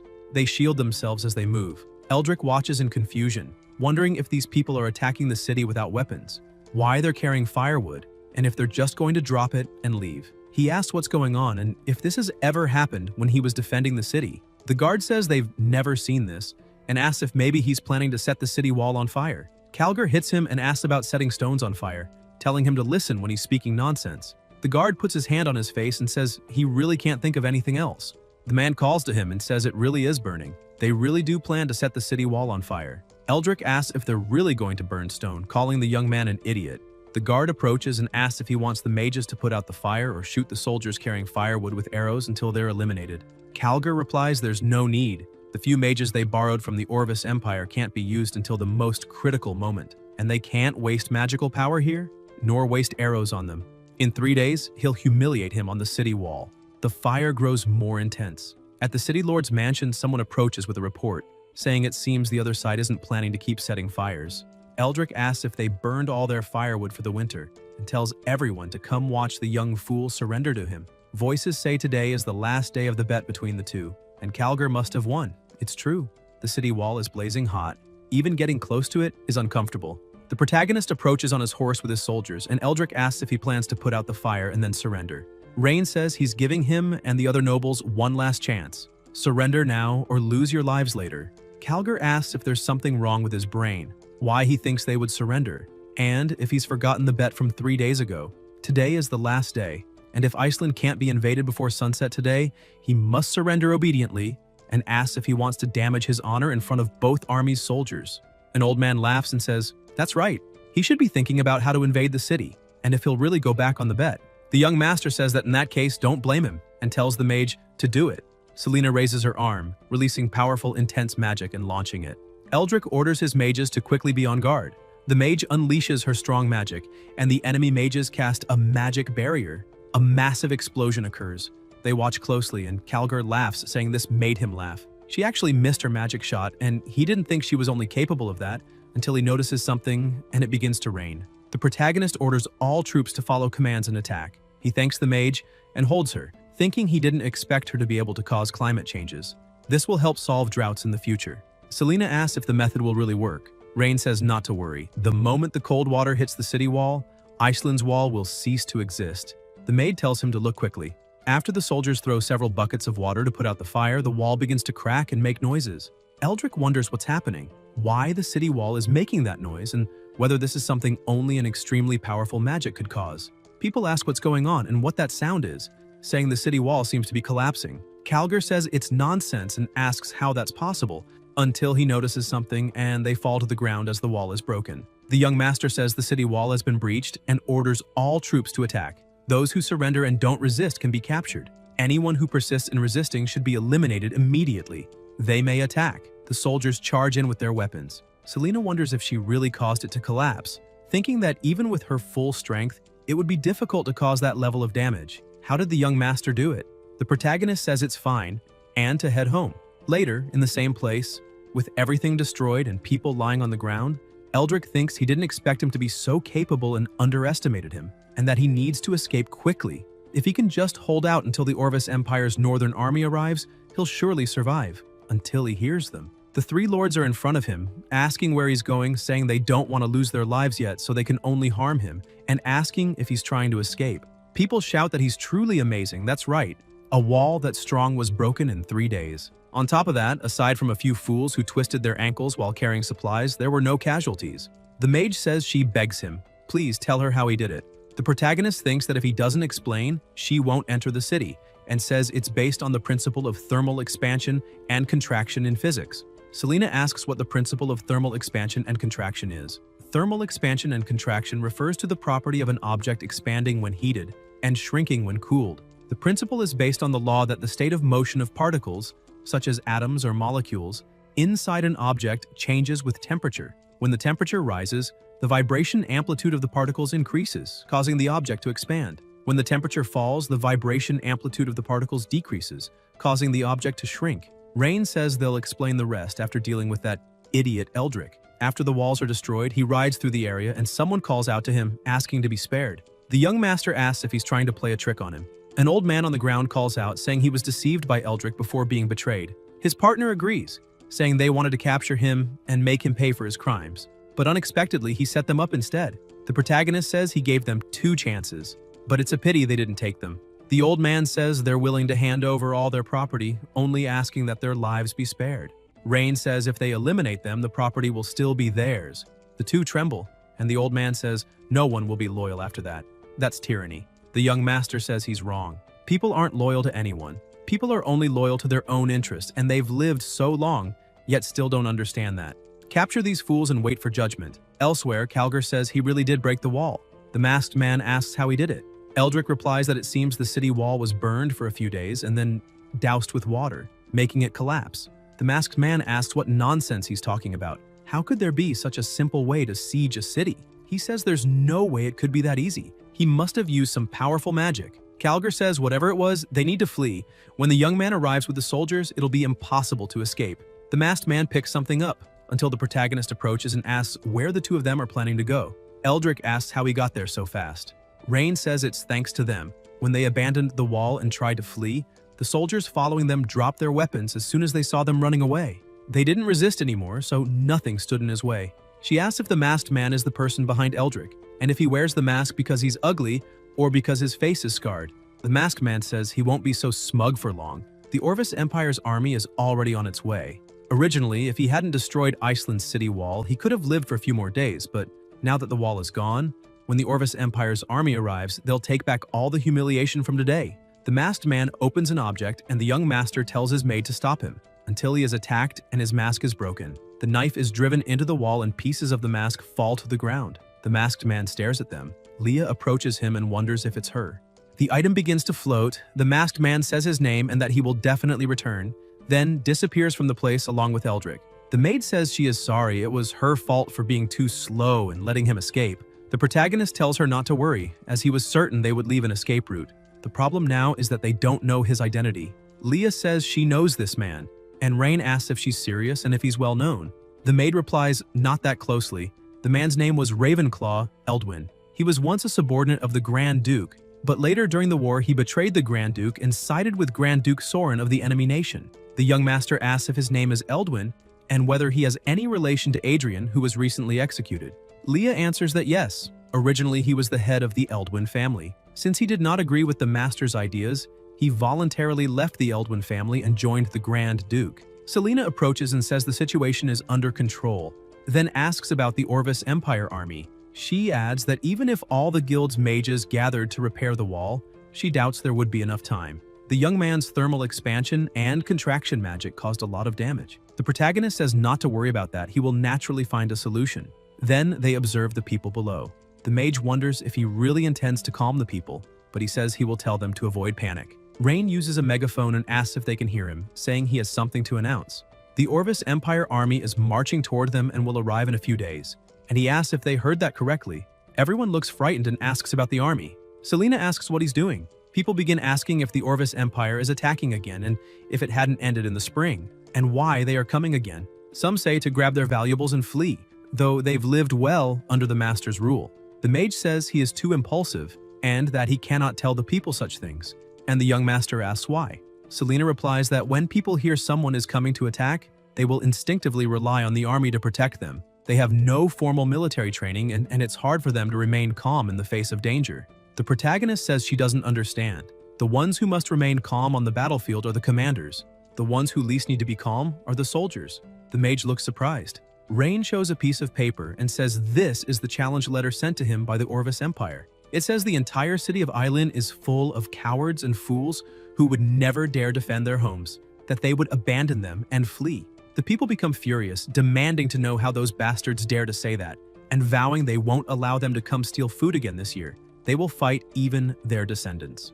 The young master says it seems the Orvis Empire knows nothing about them and asks if they are cowards or fools. They answer no, and that they will fight them, and they will make them understand they know nothing about them. The protagonist says that since everyone has the courage to fight, he swears to lead them to purge Orvis's scum from their lands. The people cheer. In the Lord's mansion of Iceland City, Rain is reviewing some papers.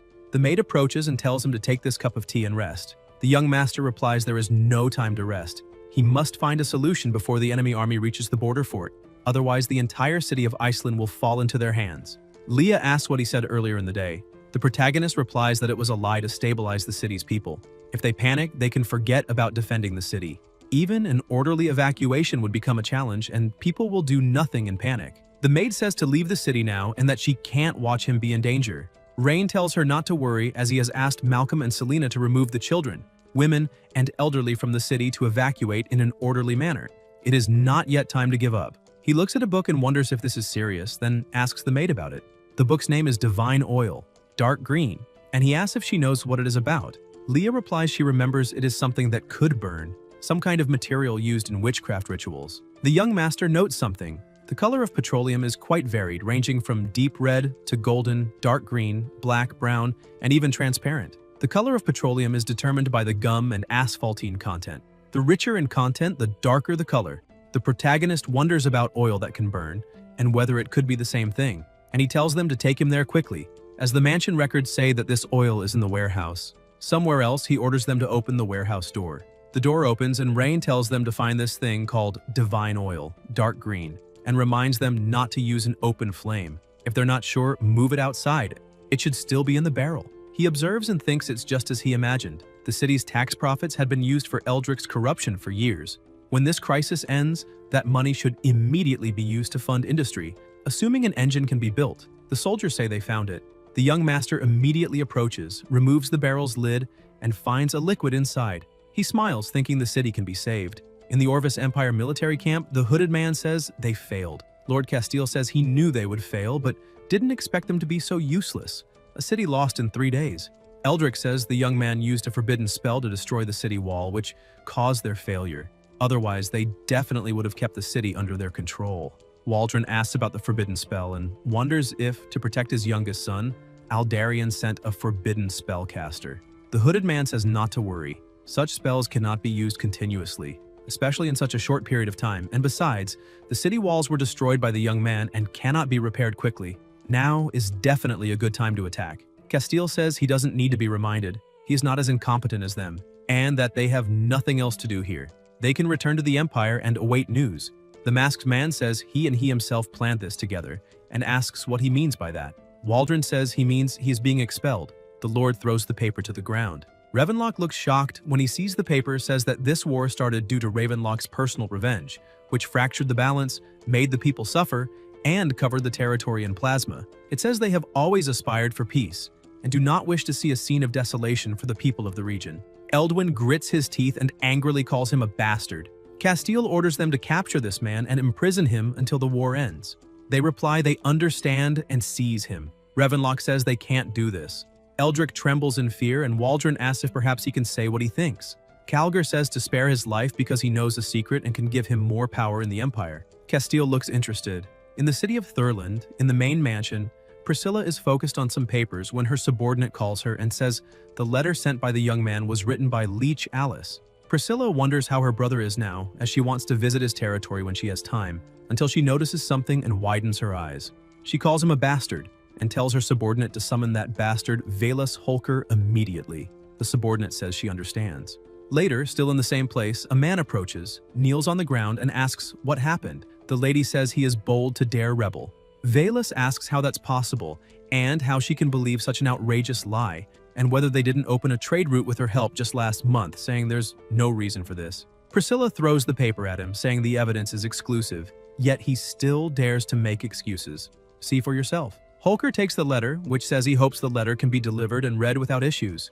Due to the busy schedule since the young man arrived in the city, it hasn't been as peaceful as he imagined. Together with Grand Duke Castile of the Orvis Empire, they staged a rebellion and plotted with several nobles of the city. Valus looks shocked, and the lady asks if he has anything to say. Holker replies that this was Caesar's personal foolishness and has nothing to do with their family. He did indeed write a letter to that idiot Caesar last month and made it clear he should pay close attention to the young man's words. Priscilla thinks his actions and connections don't seem false and wonders if he really is Caesar's man. Velas asks her to give the Holker family a chance, and they will prove their loyalty. The lady asks what opportunity he wants. Velas replies he will have his only daughter lead an army to aid the master against the Orvis Empire. Priscilla asks if she hasn't just become an adult, and besides, she hasn't even finished her studies at the Knight Academy, saying that if anything happens, his family will have no heir. Holker tells her not to worry, as his family is willing to sacrifice everything for her, and without her, their family would have ceased to exist a long time ago. He asked her to give them the chance to prove their loyalty. The young lady speaks telepathically with her subordinate, telling her to send someone to keep Roland under surveillance, and if she does anything inappropriate, she is to be eliminated that very instant. In the city of Iceland, near a cliff, Castile asks if this is the city of Iceland. Eldrick replies that it is, and as long as he crosses this point, the city will be his. It seems the young man used magic to urgently repair the wall. Previously, it was in much worse condition, and it looks like he even built another moat. Waldron laughs loudly, saying that it seems this young man is an idiot for spending their precious magical power to repair the wall. Calgar asks if, after they repair the city wall, it won't become harder for them, and why he's so happy. Castile says that if the terrain is easy to defend and hard to attack, building a wall can be useless. But this is flat terrain with only a river in the middle, which will not be enough to stop the army from attacking. If the mages still had magical power, they could prevent the army from advancing. If all the mages used up their power to repair the wall, they won't be able to do anything during the attack. Eldrick says that's exactly right, and that he truly is very wise. A soldier says that if they want to capture the city of Iceland, they don't need to attack this fortress. They can send troops to encircle it, then go straight to the city, isolating the fortress.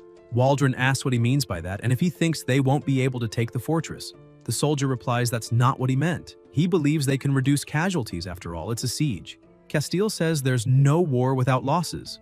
And besides, part of the troops they brought are recruits, and they can use this opportunity to train them in combat. He tells them to come with him to show that young man on the other side their strength. Maybe he'll even surrender after seeing the Duke. The mage agrees. Elsewhere, the protagonist is sitting and looking at the system, which says to train 5 characters with high attributes. Rain says he has no time to find anyone now.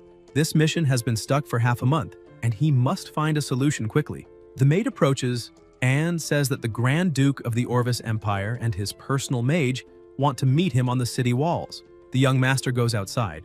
Waldron says he'll give him a chance now. The protagonist asks if that idiot is the Grand Duke. Leah answers yes.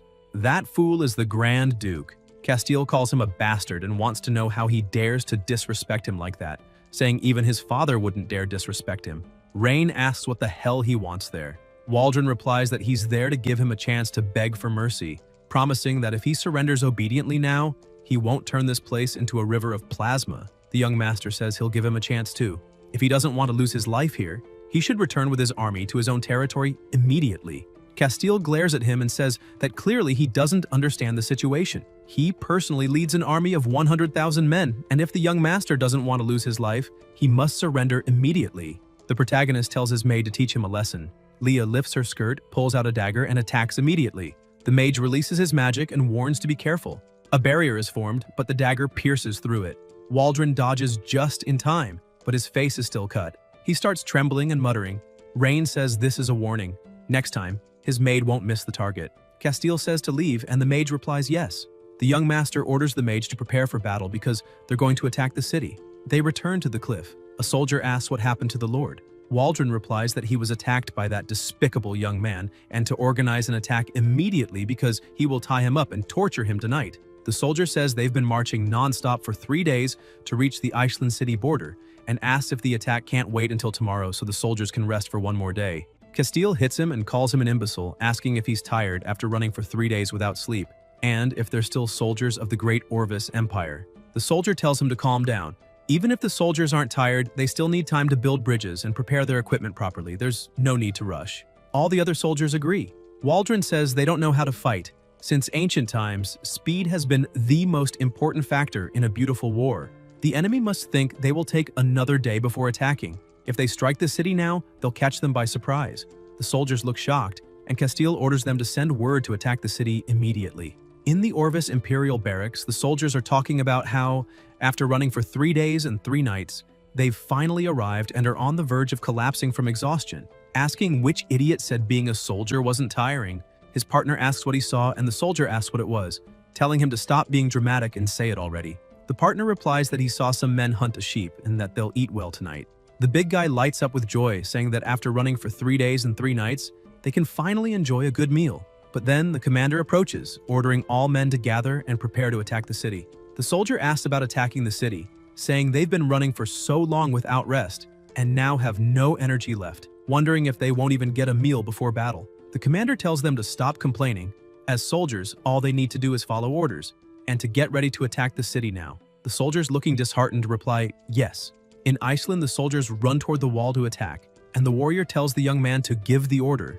The protagonist watches the soldiers crossing the water and asks if any of them have ever fought against the Orvis Empire army. The warrior replies that he once had the honor of fighting them. A voice asks why their troops look like they haven't eaten, or if that's just the constitution of their army. The warrior replies that to answer the question, he believes those men are recruits, and besides, they apparently didn't have time to enjoy a meal. Rain asks if they're hungry and whether they don't feed their soldiers. The warrior replies there are two possible reasons. First, they didn't have much food, so there wasn't enough for everyone. Second, the young master tells him to continue, and the warrior says the Grand Duke is using these men as sacrifices, making them consume the defenders' resources like arrows and such. The protagonist widens his eyes and asks if their emperor doesn't care about him doing that, and if they aren't citizens of the Orvis Empire. The warrior replies that few lords care about their people. Like him and the Grand Duke, most are like the Grand Duke. Rain thinks they're using others as sacrifices and tells him not to blame him for being ruthless. The warrior says they must have enough arrows to finish off these recruits and asks when they should use them. The young master smiles and says they won't be using arrows.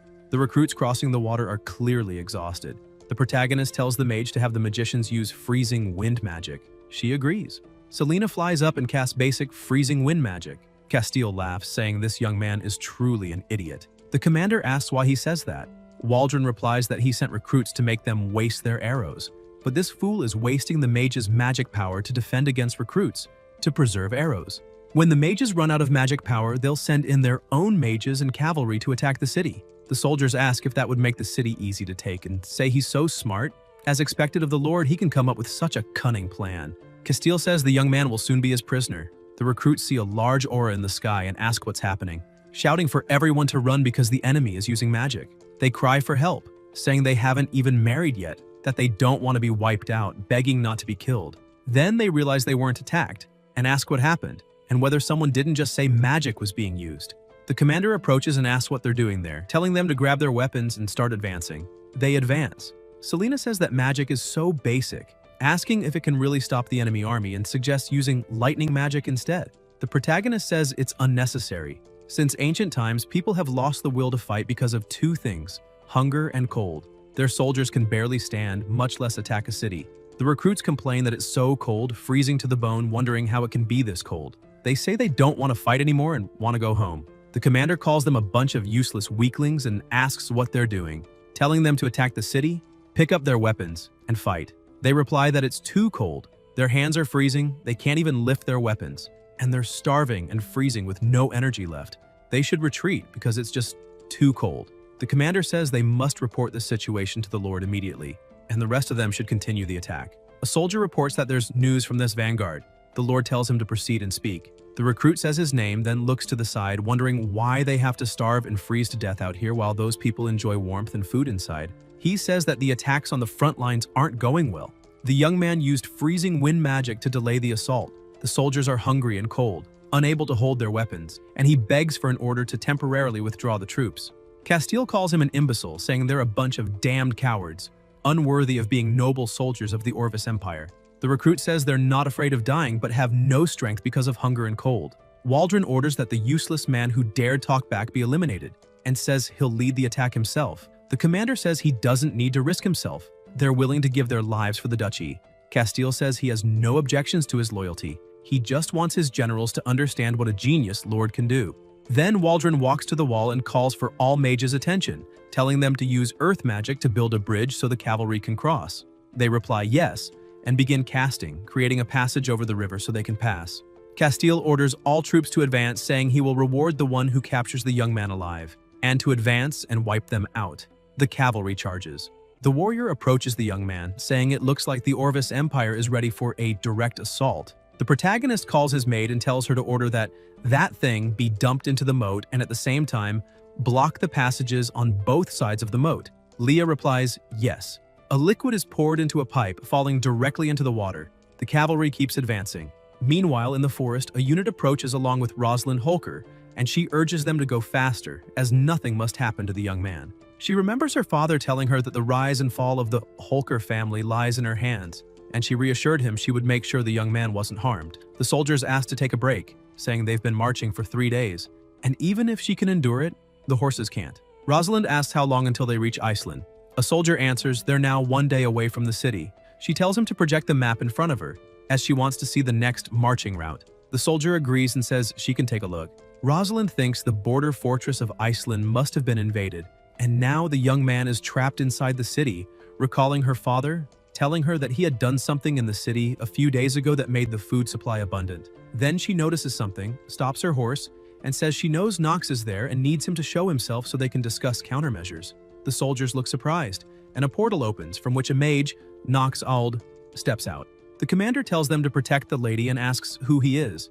Rosalind stops him and asks if he's Nox. He says that if she has something to say, she should say it quickly. The girl says she will send her men to count the Orvis Empire's food supplies and take advantage of the situation to capture the troops besieging the city, adding that she knows she was sent to spy on him but needs his help. Ald replies that his orders were to eliminate her if she did anything to harm the young man, Ades. He received no orders to help her. Rosalind says she knows, but neither of them wants anything to happen to the young man. Nox asks what she wants him to do. The girl says she'll lead her men around the mountain to attack the Orvis army's rear, then go forward to block the upper access of the fortress moat with her magic, and wait for the signal from her mage. Then he will immediately release the water flow from the channel and drown those Imperial dogs. In Varshala, a voice says they hope to reach a consensus, to work together and gain a fortune. Someone looks at a letter, it's an elf, and asks what they think. Ilaria says humans are too greedy and cunning, with no credibility, and believes it's better not to get involved with them. Someone nearby says that being said, they can't feed all the elves on their own strength and have to buy food from humans every winter, so it would be inappropriate to refuse. The Majesty tells Ayuria that she may speak as well, as she's the only one there who has seen the new leader of Iceland. The Saint says she thinks the new city leader is evil and cunning, very arrogant, and she doesn't know how he did it, but he managed what he said. Not only do they have enough food to last the winter this year, they also saved a lot of money. An elf asks if there are interesting people among humans. Ilaria asks if he means intelligent, and says she doesn't think so. The tribe's scouts discovered a few days ago that they are fighting again, and she doesn't understand why they wage war every autumn. The premise for them to secure a good deal is that the cute city lord must survive this war, otherwise there's no deal. Her Majesty tells her to calm down for a moment and let her speak her decision, saying that what Salian said makes sense. If the new city lord loses his life, then all agreements will be in vain. So, she has decided to go to the battlefield and see for herself. Meanwhile, in the battle, a voice shouts to fire arrows quickly, not to let them climb the wall and to shoot. Selena asks if they can't do it now. The protagonist replies there's no need to rush. They should wait for the Lord to personally lead the troops, as they can only use this trick once, and they can't let him escape. The mage says, right now. Soldiers leap onto the wall and one says they've breached it. Castile smiles, saying it's done, and to advance and capture the young man alive, repeating again to take him alive. Rain notices the Lord crossing the bridge and orders the mage to proceed. They exchange blows. The warriors say to take them down quickly, as they can't let them get near the master. The young master calls the mage and orders her to throw a fireball into the well. Selena says she understands and casts a low-level fire spell, forming a ball of flames and throwing it. Waldron calls the mages, saying the enemy is firing fireballs and that this is their final counterattack, so they must protect him. The mages unleash their power, creating a barrier, and the soldiers comment that the enemy is draining the mages' magic power, wondering if they have a plan. Castile asks what plan and laughs, saying what kind of plan could they possibly have? All their magic power was spent on that freezing wind. These fireballs are probably the last scrap of magic they can use, and as long as they withstand this counterattack, victory will be theirs. The fireballs keep flying toward the river. Waldron watches and laughs, saying he told them the mages were at their limit and couldn't even properly control the most basic fire magic anymore. The soldiers praise him as a true military genius who will take the city, after which the rest of the Empire's men will surrender. Castile says he's known as one of the pillars of the Orvis Empire, and that boy could never manage it. An explosion erupts and the flames grow far more intense. They panic, asking how this is possible and what is happening. Waldron wonders how this can be and how such a forbidden magic could exist in this land. People cry out, asking what it is and why there's a wall of fire, calling for help. Castile grows nervous, wondering how this could happen since he has already sent all his men. If they're all trapped by the fire, they'll be consumed by the flames. He thinks this young man isn't human, but a demon, and wonders if he intends to burn 100,000 people alive. Soldiers urge him to order a retreat. Waldron orders a quick retreat and tells the mages to extinguish the flames immediately and end the fire. The mages say they have no reserves of magic power left, having spent what remained on the defensive barrier they just cast.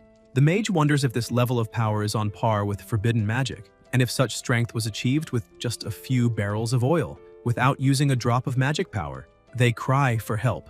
The protagonist watches and thinks that to prevent his people from ending up like that, he must develop industry as fast as possible, then tells the mage he's leaving the rest to her. She replies that she understands and orders all mages to wipe out the soldiers of the Orvis Empire immediately. Later, still in the same place, the fire is still raging, and a voice tells the Lord to go that way. Castile is feeling unwell. Then they head to their tents, and Waldron asks where the guard soldiers are. He notices something above, widens his eyes, and a sword is driven into the ground in front of him as someone lands there. Castile asks who it is.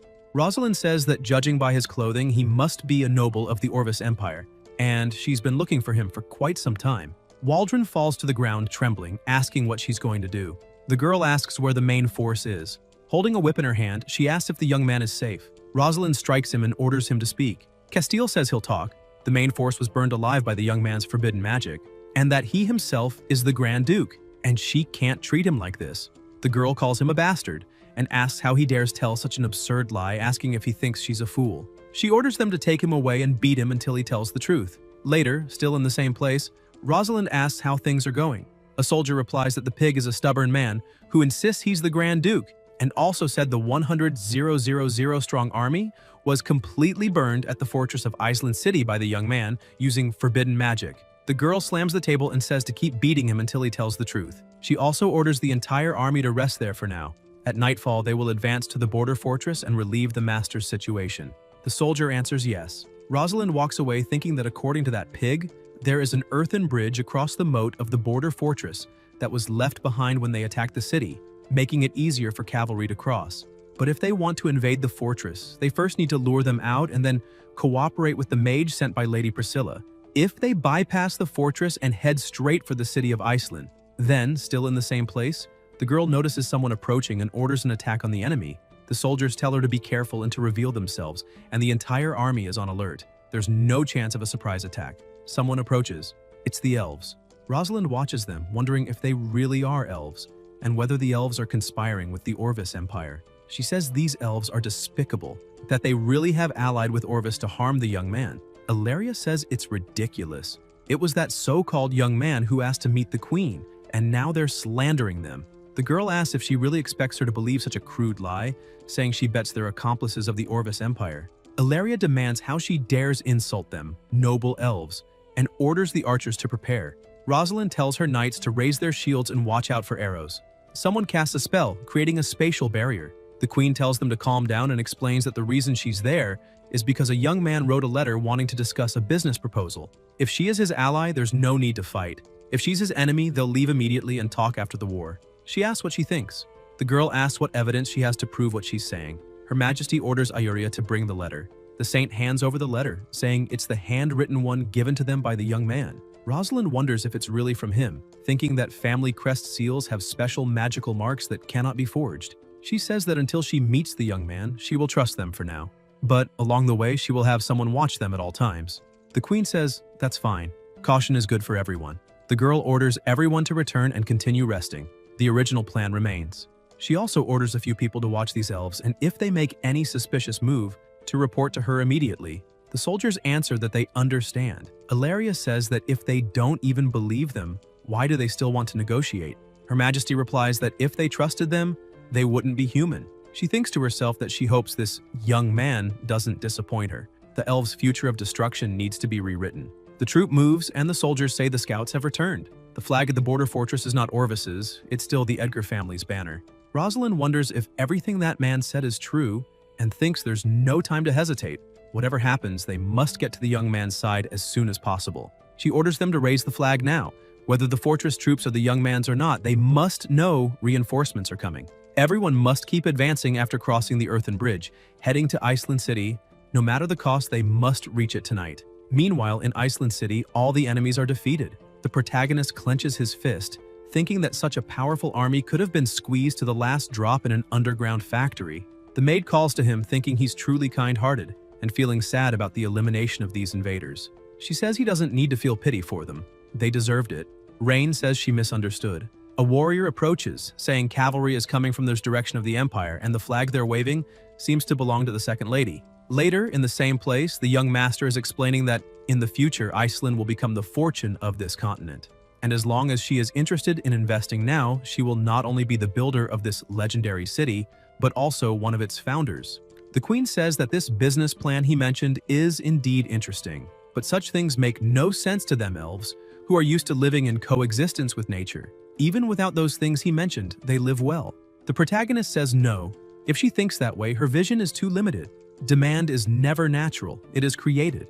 Her Majesty says that some human needs mean nothing to them elves, and asks his forgiveness for speaking bluntly, but many human empires have been destroyed by their desires. Rain says that what she said is true. In the end, the fall of the human empire will indeed be caused by desire. But desire is also what drives the world forward. Humans wanted to fly, so they invented airplanes. Humans wanted to dive into the sea, so they invented submarines. Humans wanted to explode into the universe, so they invented spaceships.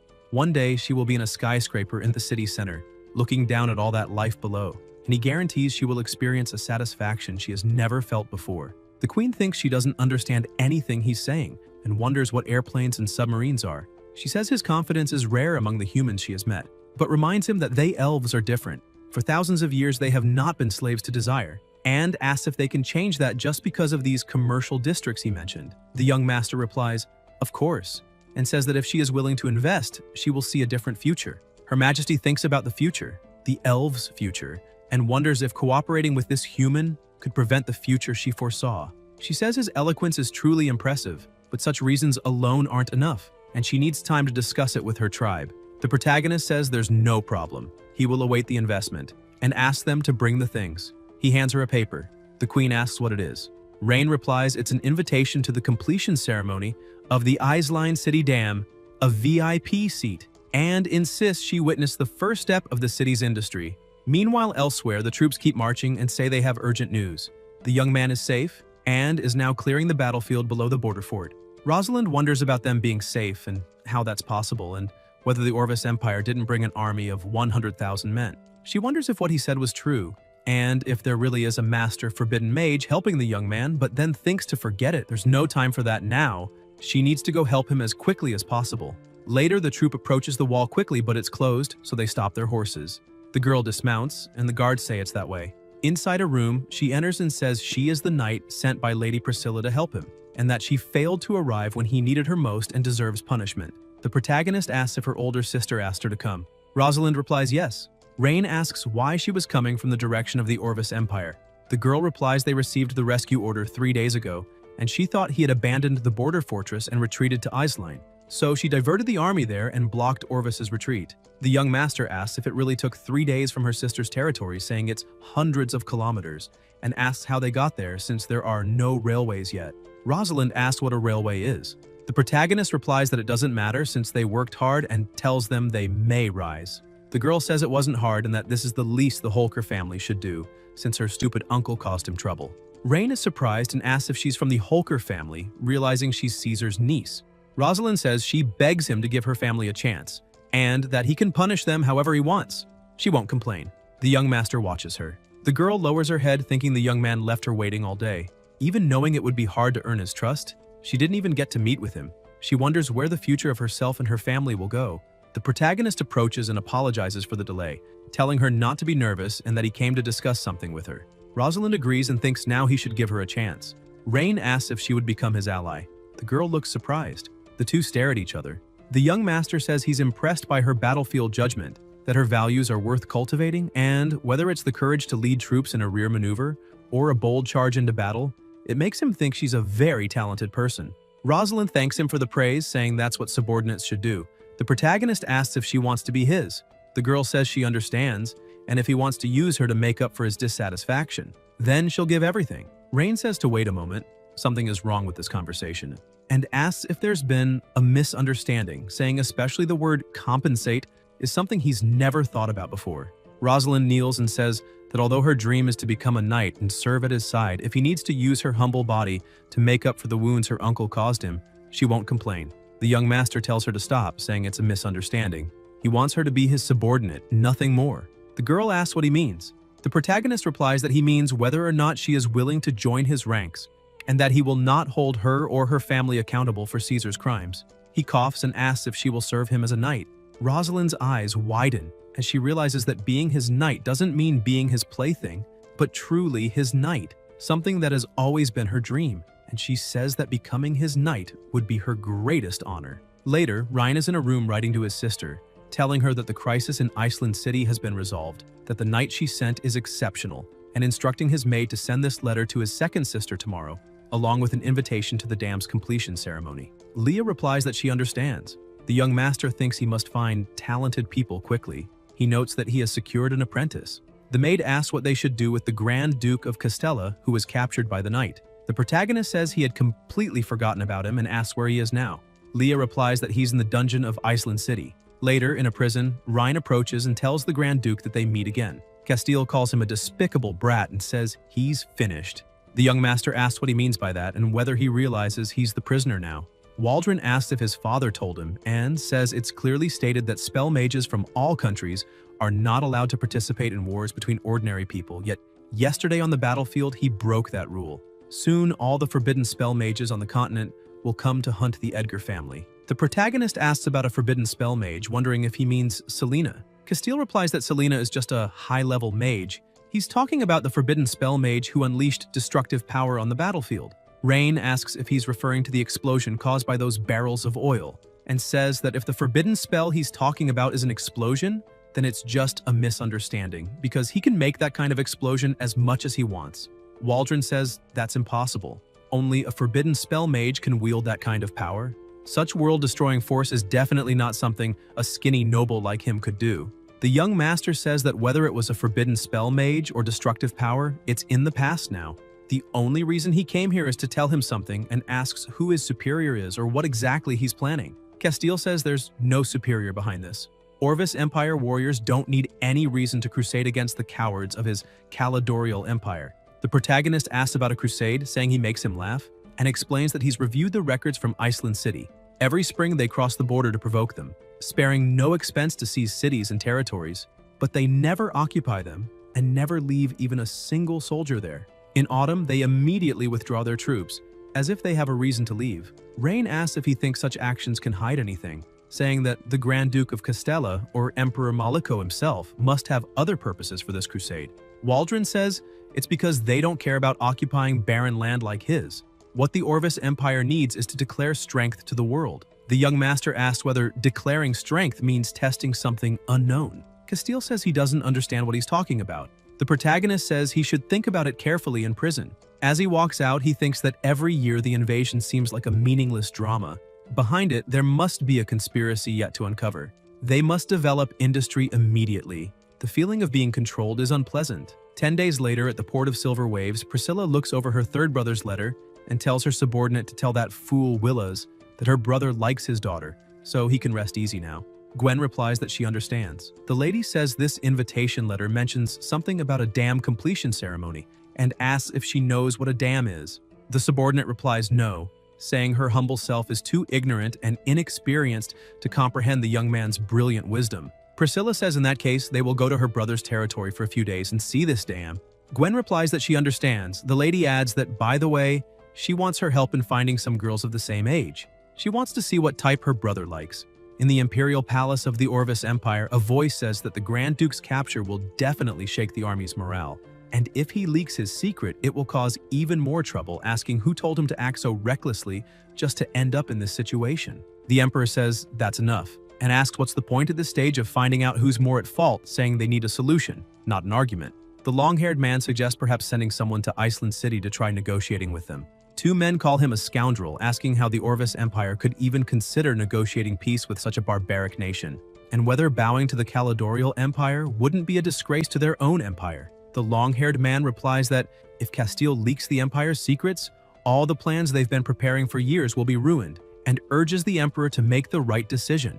The emperor says that peace negotiations can be arranged and asks if there are any suggestions for suitable candidates. Someone with enough status to represent the dignity of the Orvis Empire, but also with sufficient courage and wisdom. The long-haired man thinks there's something strange in the emperor's words. Something as simple as peace talks wouldn't be difficult as long as the minimum compensation is determined, and wonders if the emperor might be thinking of something else.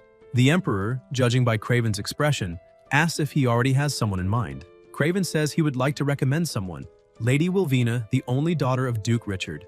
Voices shout that he's crazy, reminding everyone that her father was recently imprisoned for offending the emperor. The emperor thinks Craven is very clever and always knows what he's aiming for, and asks why he would recommend the daughter of a criminal. Craven says he has 3 reasons. First, she is the only daughter of Duke Richard, and her noble status would show sincerity. Second, he's heard that although she only recently came of age, she is eloquent and decisive. Third, and most importantly, Wilvina could use this opportunity to atone for her father's crimes and prove herself so that His Majesty might pardon Duke Richard. The others present say that what he says makes sense.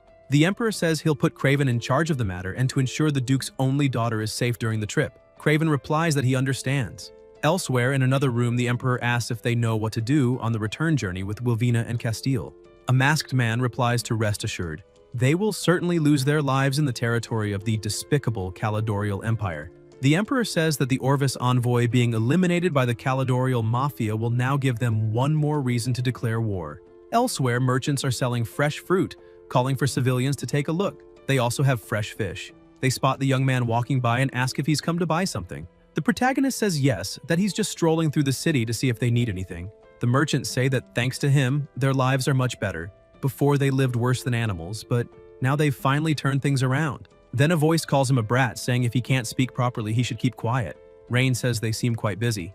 They bid farewell to the young master. The protagonist watches people walking on the street and analyzes their data, thinking it seems very hard to find high attribute talents among common people. He's been wandering through various places in Iceland City these past few days and hasn't found even one suitable talent. He checks the system again, seeing he needs to cultivate 5 characters with high attributes, and he has only 1, wondering if he should ask his second sister and older brother for talent. Then he decides no, their territories have their own difficulties, and he should rely only on himself. Besides, his second sister already gave him Rosalind, so it would be wrong to ask for more. Rain closes his eyes. The maid holds him, saying he's been very tired these past 3 days and should rest a bit, and that she's sent people to post multiple notices around the city, asking those who think they have talent to come see him. The young master thinks that those who recommend themselves are undoubtedly talented, excellent workers for his factory.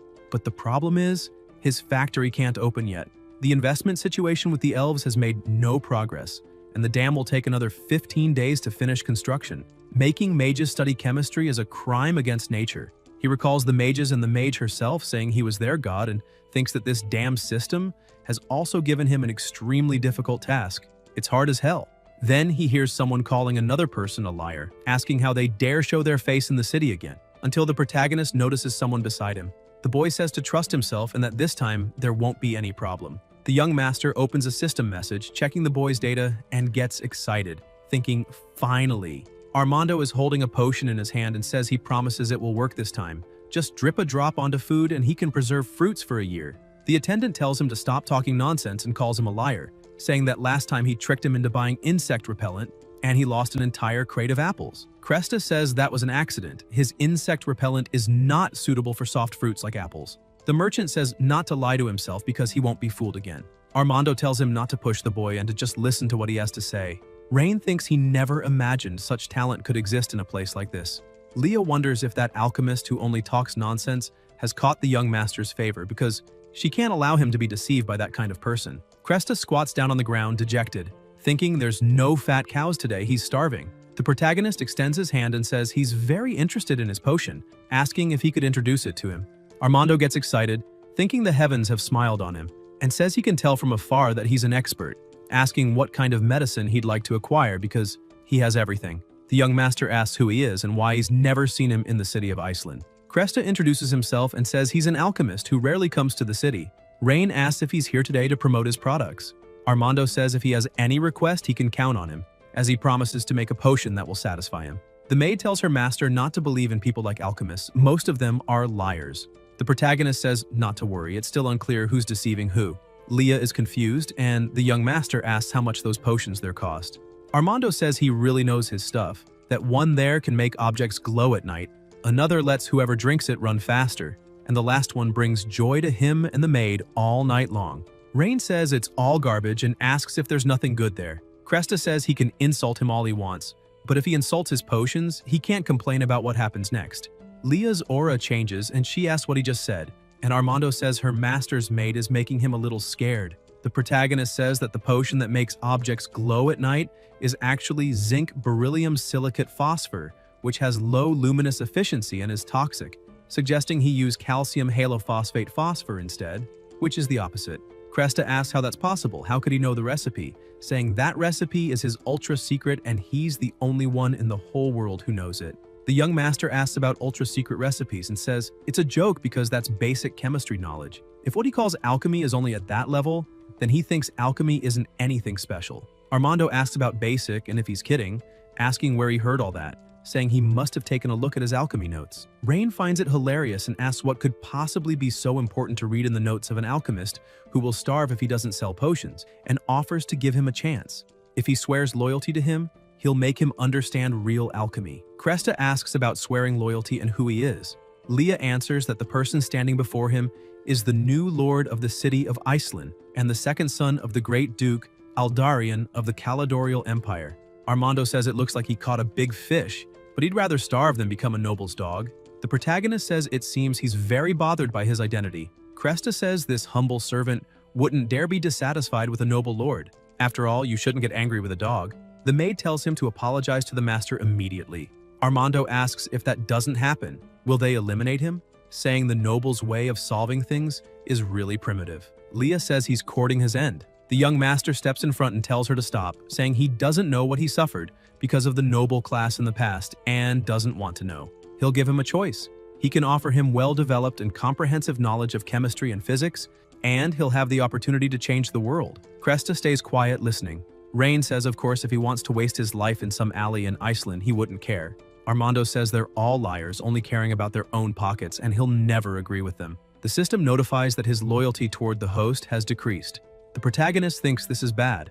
Not only did he fail to convince him, but he also made him hostile toward him. Cresta says that as for nobles, he wouldn't believe a single word they say, until a voice calls him brother, and it's a little girl. Armando runs to her immediately, asking why she's here, saying this isn't a place for her and she should go hide. Yelena asks why, and Cresta answers that this man is an evil noble who will hurt her. The little girl recognizes the master, and the young master asks if she knows him. Yelena replies that her mother said they can live well thanks to him. Rain asks if her father worked on the dam. She says Irina and her mother praise her father every day for having worked hard for him. Armando says he's really a noble with a filthy heart, exploiting the people of Iceland. The protagonist asks where he got that from. Cresta says she's wearing such worn-out clothes, obviously being exploited and oppressed by him. The nature of nobility really hasn't changed.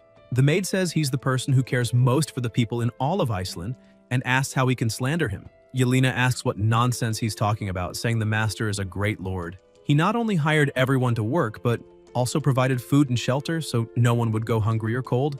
And if he doesn't know anything, he shouldn't talk nonsense. The young master says the main reason she and the others can't wear nice clothes is because the light industry hasn't developed yet.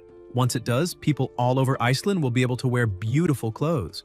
Armando says that although he doesn't know what light industry means, he's sure no noble would care about the people. They, corrupt nobles, are only trying to fill their own pockets. The little girl asks how he can say that about her brother. Cresta turns his back, saying he's not interested in seeing nobles pretending to be good lords, and that he should be careful with him too. Rain thinks he can't let this guy walk away. This kind of talent can't be lost. Until the protagonist feels something strange and asks what happened, and the young master ends up collapsing on the ground. Later, somewhere else, Rain is lying down until he wakes up. His mate is beside the bed and says he's finally awake. The protagonist says he's fine and not to worry. Leah asks how he can be fine. He's been overexerting himself, hasn't been resting well, had to go out looking for talents, and got so tired he fainted. The young master touches her hand and apologizes for making her worry, saying he'll be more careful from now on, and asks where Armando is.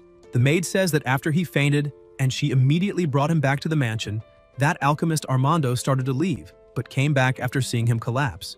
Rain asks if he returned. Leah says he gave him some medicine, saying it would cure the illness, and then left. The protagonist asks if it was his medicine that lowered his fever. The maid asks how she could let him take medicine made by someone of unknown origin, saying she only placed the medicine Armando prescribed on his table, and the one who cured him was a doctor from the city. The young master says he'll take a look at the medicine he prepared. Leah tells him to wait there, as she'll go get it. She shows him the medicine, and Rain says that judging by the color and texture, it looks quite professional.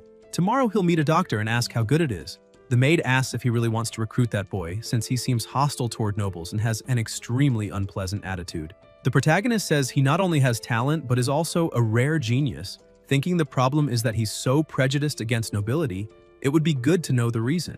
Later, in a cabin, Armando walks to a counter, picks up a frame with a photo of when he was young with a woman. He runs his hand over the frame, calling her teacher, and says he met a strange noble today. Not only can he analyze alchemical formulas just by looking, but he also explains a lot of things he doesn't understand, and even Yelena likes him a lot. Cresta opens a notebook and says not to worry, because he'll never be fooled by nobles. He'll complete his research and then avenge his teacher for good. He'll make those greedy nobles pay. Liesel Grant was the most unconventional alchemist in the city of Iceland 15 years ago.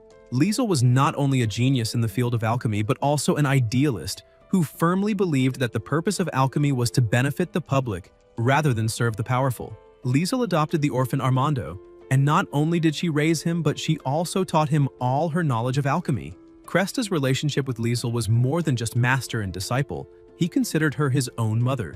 Liesel didn't just teach him how to make potions and design complex mechanical devices, but also how to find a balance between humanity and morality. Liesel's alchemy research displeased a noble in Iceland at the time, and that noble broke into her house with guards. He stole her research results and slandered her for studying forbidden alchemy. One day, Liesel lost her life in a deliberate accident. Armando was only 15 years old that day. After that, he gathered all the unfinished notes and research Liesel had left behind and vowed to complete her work. Armando still carries the heavy burden of the past and the lonely responsibility.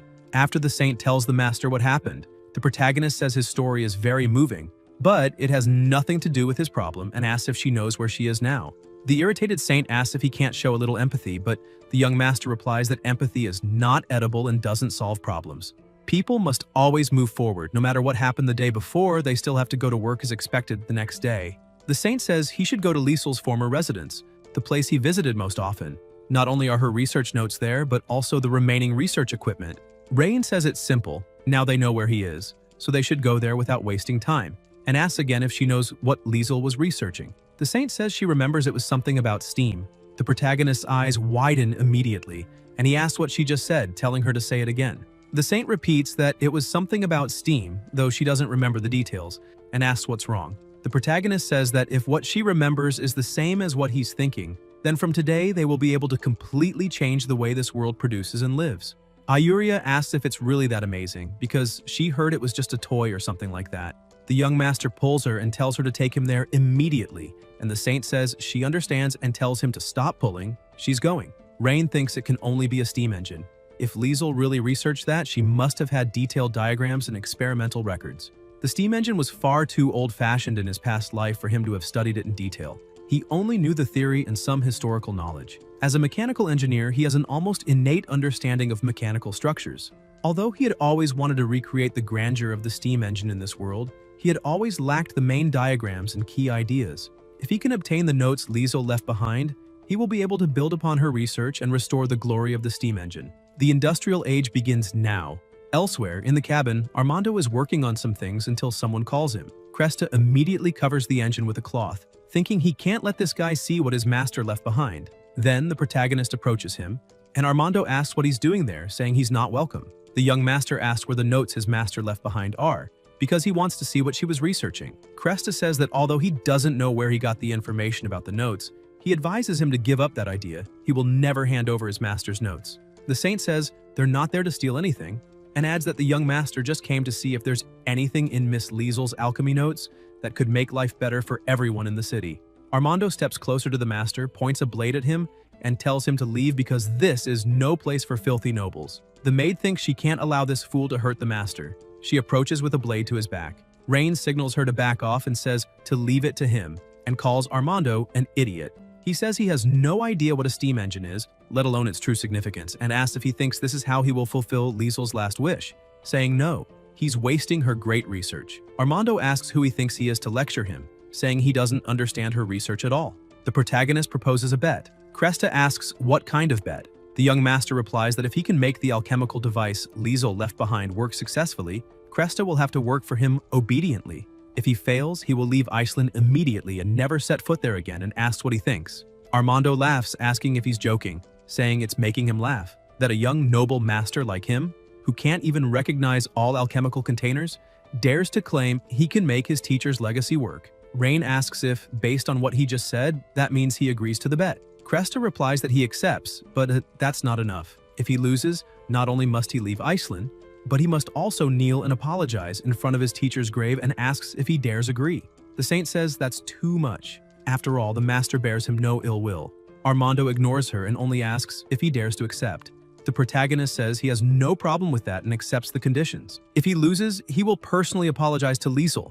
Now he says, let him take a look at the steam engine she left behind. He thinks that once he fixes it, Armando will obediently feed the boiler, and he'll see how ruthless he can be in exploiting him. Cresta pulls the cloth off the machine and says this is what teacher Liesel left behind, telling him to be careful not to break it. Leah wonders if the master is really that interested in alchemy and if this thing is so strange, asking what it's for. The young master looks at it and realizes it really is a steam engine, shouting genius, and that Liesel truly was a genius. The maid asks if Liesel's inventions are really that amazing. Rain says yes, no matter the world, anyone who can invent this can only be considered a genius.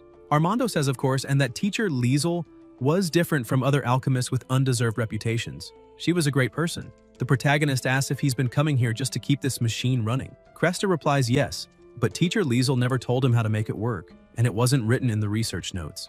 The young master says he'll dismantle it to check the internal structure and see if there's a mechanical problem. Armando asks if he's crazy, saying if it can't be reassembled, his teacher's research will be ruined. Rain asks if he knows who he's talking to, saying there's no machine in this world he can't fix, and tells him to go get a screwdriver or something like that. Cresta asks what a screwdriver is. The protagonist asks if he's joking and says if he doesn't even know what a screwdriver is, how was this thing assembled? Armando replies that of course he used magic, asking how he could not know something so simple, and says everything there was made by a master dwarven craftsman hired by teacher Liesel.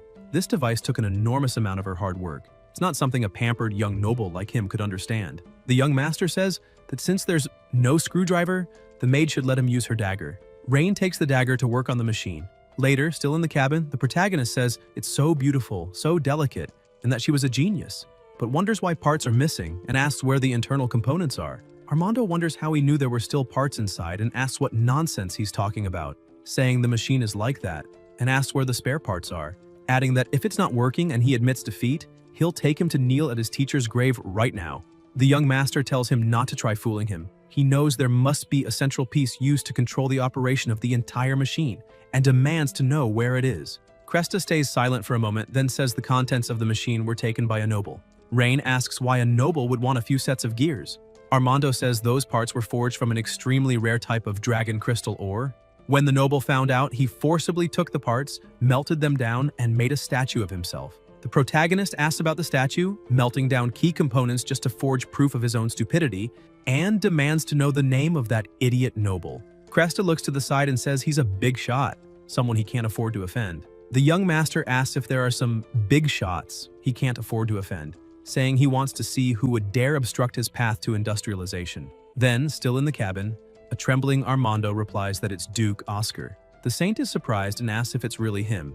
Rain asks if she knows where this Duke Oscar comes from. Ayuria answers that Duke Oscar was actually once a minor noble in the city of Iceland. His achievements in alchemy as a young man were remarkable.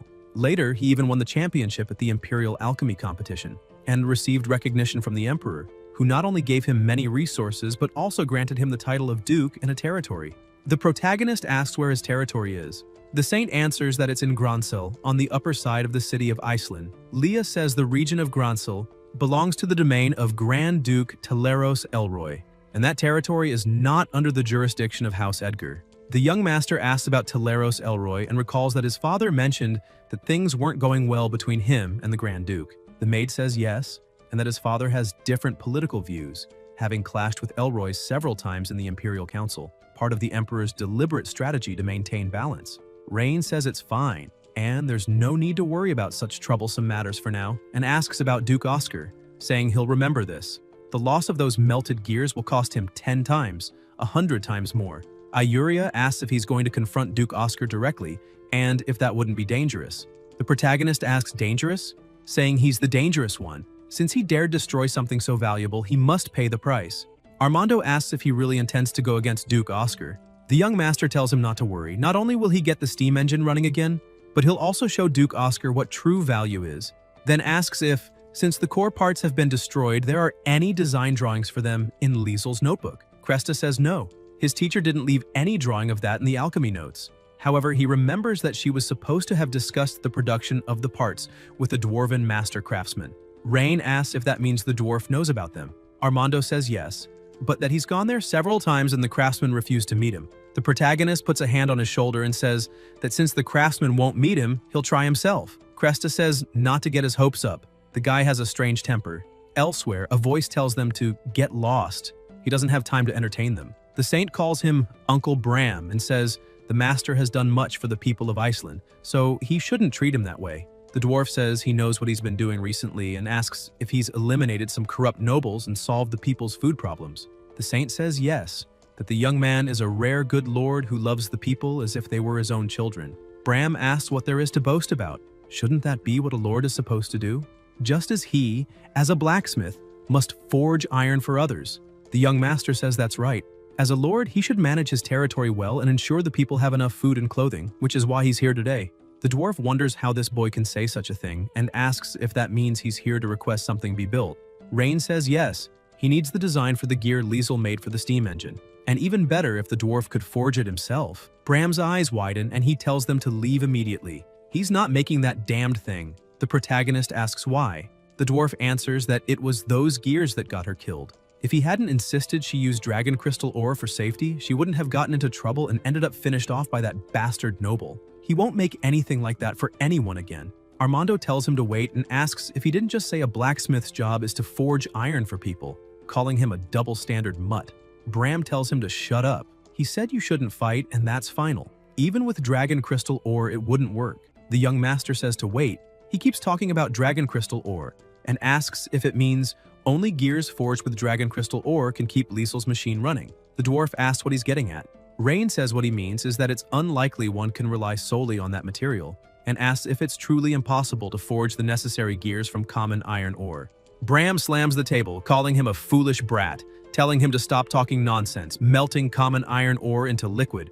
Only dragonkind in the entire continent can do that. The protagonist thinks it's just as he suspected, and asks if his furnace's temperature isn't high enough to melt iron ore. The dwarf says there isn't a single furnace on the continent capable of melting iron ore into liquid iron, and asks if he didn't know that. The young master asks if he said he could build a furnace capable of melting iron ore. Would the dwarf believe him? Bram's eyes widen, and he tells him to stop bragging. If he could really build such a furnace, the forging level of the entire empire would be turned upside down, and he's just a brat from a noble family. How could he speak with such audacity? Rain says to leave aside whether it's audacity for now. If he can build a furnace that melts iron ore, will he agree to forge Liesel's gears? The dwarf says fine. If he can build such a furnace, he'll forge them. The protagonist thinks he's finally accepted and says it's a deal. Bram says if he fails, he'd better disappear immediately. The dwarf slams the door and the young master thinks that iron ore's melting point is 1,538 degrees Celsius. While this furnace's current temperature is far from that, it also lacks a secondary oxygen supply system, meaning the fuel's thermal effect isn't maximized. Rain takes a hammer, examines it, and begins dismantling the furnace. The saint and the alchemist shout at him, and Iuria asks what he's doing. Armando asks if he's lost his mind. He's just destroyed the old man's furnace, so how will he forge the parts now? The protagonist smiles and tells them not to worry. He's not just messing around. These two openings are secondary oxygen supply channels he's specifically designed. With them, the furnace's combustion efficiency will at least double and the temperature will reach what's needed to melt iron ore. The saint asks if this will really work and if such simple modifications can truly raise the temperature that much. The young master says not to underestimate the power of science. Once they add fuel and try it shortly, this furnace will certainly melt iron ore into liquid iron. The dwarf says iron ore is tough. Then Bram notices his broken furnace, rushes over, and asks how he dares destroy it. Does he have any idea how much effort it took to forge? He says he'll teach him a lesson today. Rain says he knows Bram is furious, but guarantees this new furnace can melt iron ore. The dwarf asks if he thinks forging is a game, if he really believes he knows more than this old man, if he has any idea how hard iron ore is, saying a normal furnace's temperature isn't even close, and now he's made 2 holes in it, which will only cool it faster. The protagonist says the iron ore is right there. The fuel isn't lacking. Just put it in and see if the furnace works. Bram says this old man wants to see his trick. If it can't melt the ore, he'll beat him up today. Then, still there, the dwarf puts the ore into the furnace, waiting to see if it works. Bram's eyes widen. How is this possible? The ore has melted. The saint, surprised, asks if it really melted, saying the iron ore was indeed turned into liquid iron. Armando, shocked, says, "This can't be. What's going on with this furnace?" The young master smiles and asks, "Well?" The dwarf keeps staring at the furnace, astonished, asking how he did it and why it could melt iron ore just because of 2 holes. Rain replies that it involves the principles of pneumatics.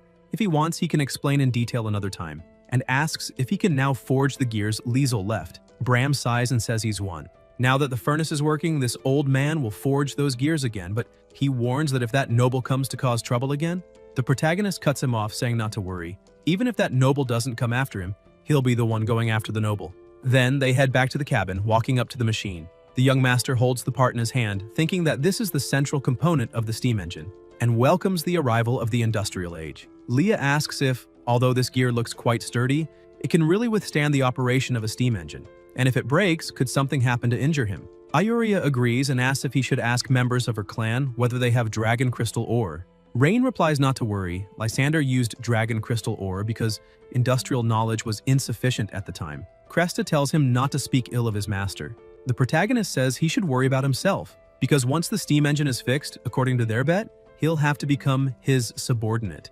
Armando says to talk about that after it's repaired. The young master opens the machine, places the part in its rightful spot, and tells them to now witness a miracle. He moves a lever and the machine begins releasing smoke. The saint is impressed that it worked. Cresta sees that it succeeded, calls out for his master, and remembers her telling him to follow her. While Armando carried a box, she told him to wait for her, and he also recalls sitting and trying to assemble something. His master tapped him on the head, saying she'd told him many times, and he still assembled it wrong. She patted his head and said that if they succeeded, people's lives would be very happy. When his master lost her life, her last words were that she would leave the machine with him. In the present, Cresta is kneeling on the ground, saying that her last wish, her dream, has come true.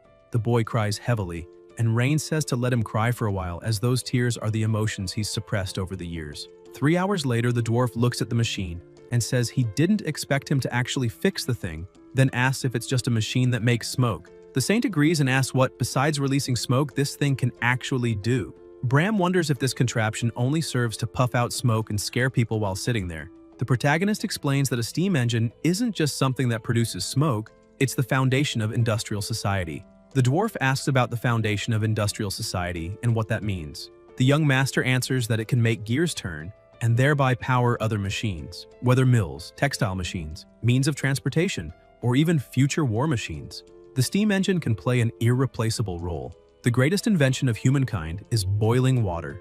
Ayuria says that's amazing. The dwarf says it sounds impressive and asks if it's really as miraculous as he claims. Rain replies that soon they'll understand its true value. The protagonist declares that from now on he will guide things step by step into the world of industry and show the power it can offer. At that moment, someone approaches in a hurry and dismounts from a horse.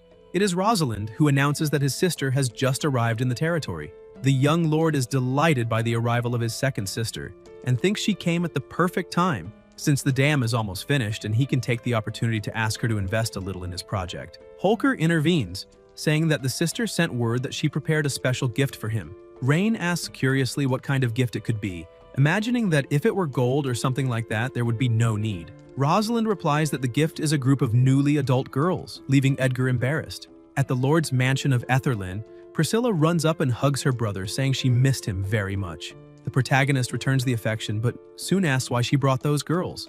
The older sister questions whether he has no taste for women, but he replies that this is not the problem, rather the fact that because of them, people have begun to look at him with suspicion. Priscilla is surprised and asks if anyone dares to disrespect the Lord. Rain thinks the situation has become complicated since even the maid now seems to be judging him. Edgar whispers to his sister that the maid's expression changed, since before she was gentle and now looks at him as if she wanted to kill him. The older sister interprets this as a sign of concern, but the irritated protagonist insists on knowing the reason for so many girls. Seeing his nervousness, Priscilla reveals the truth. It was all because of a letter.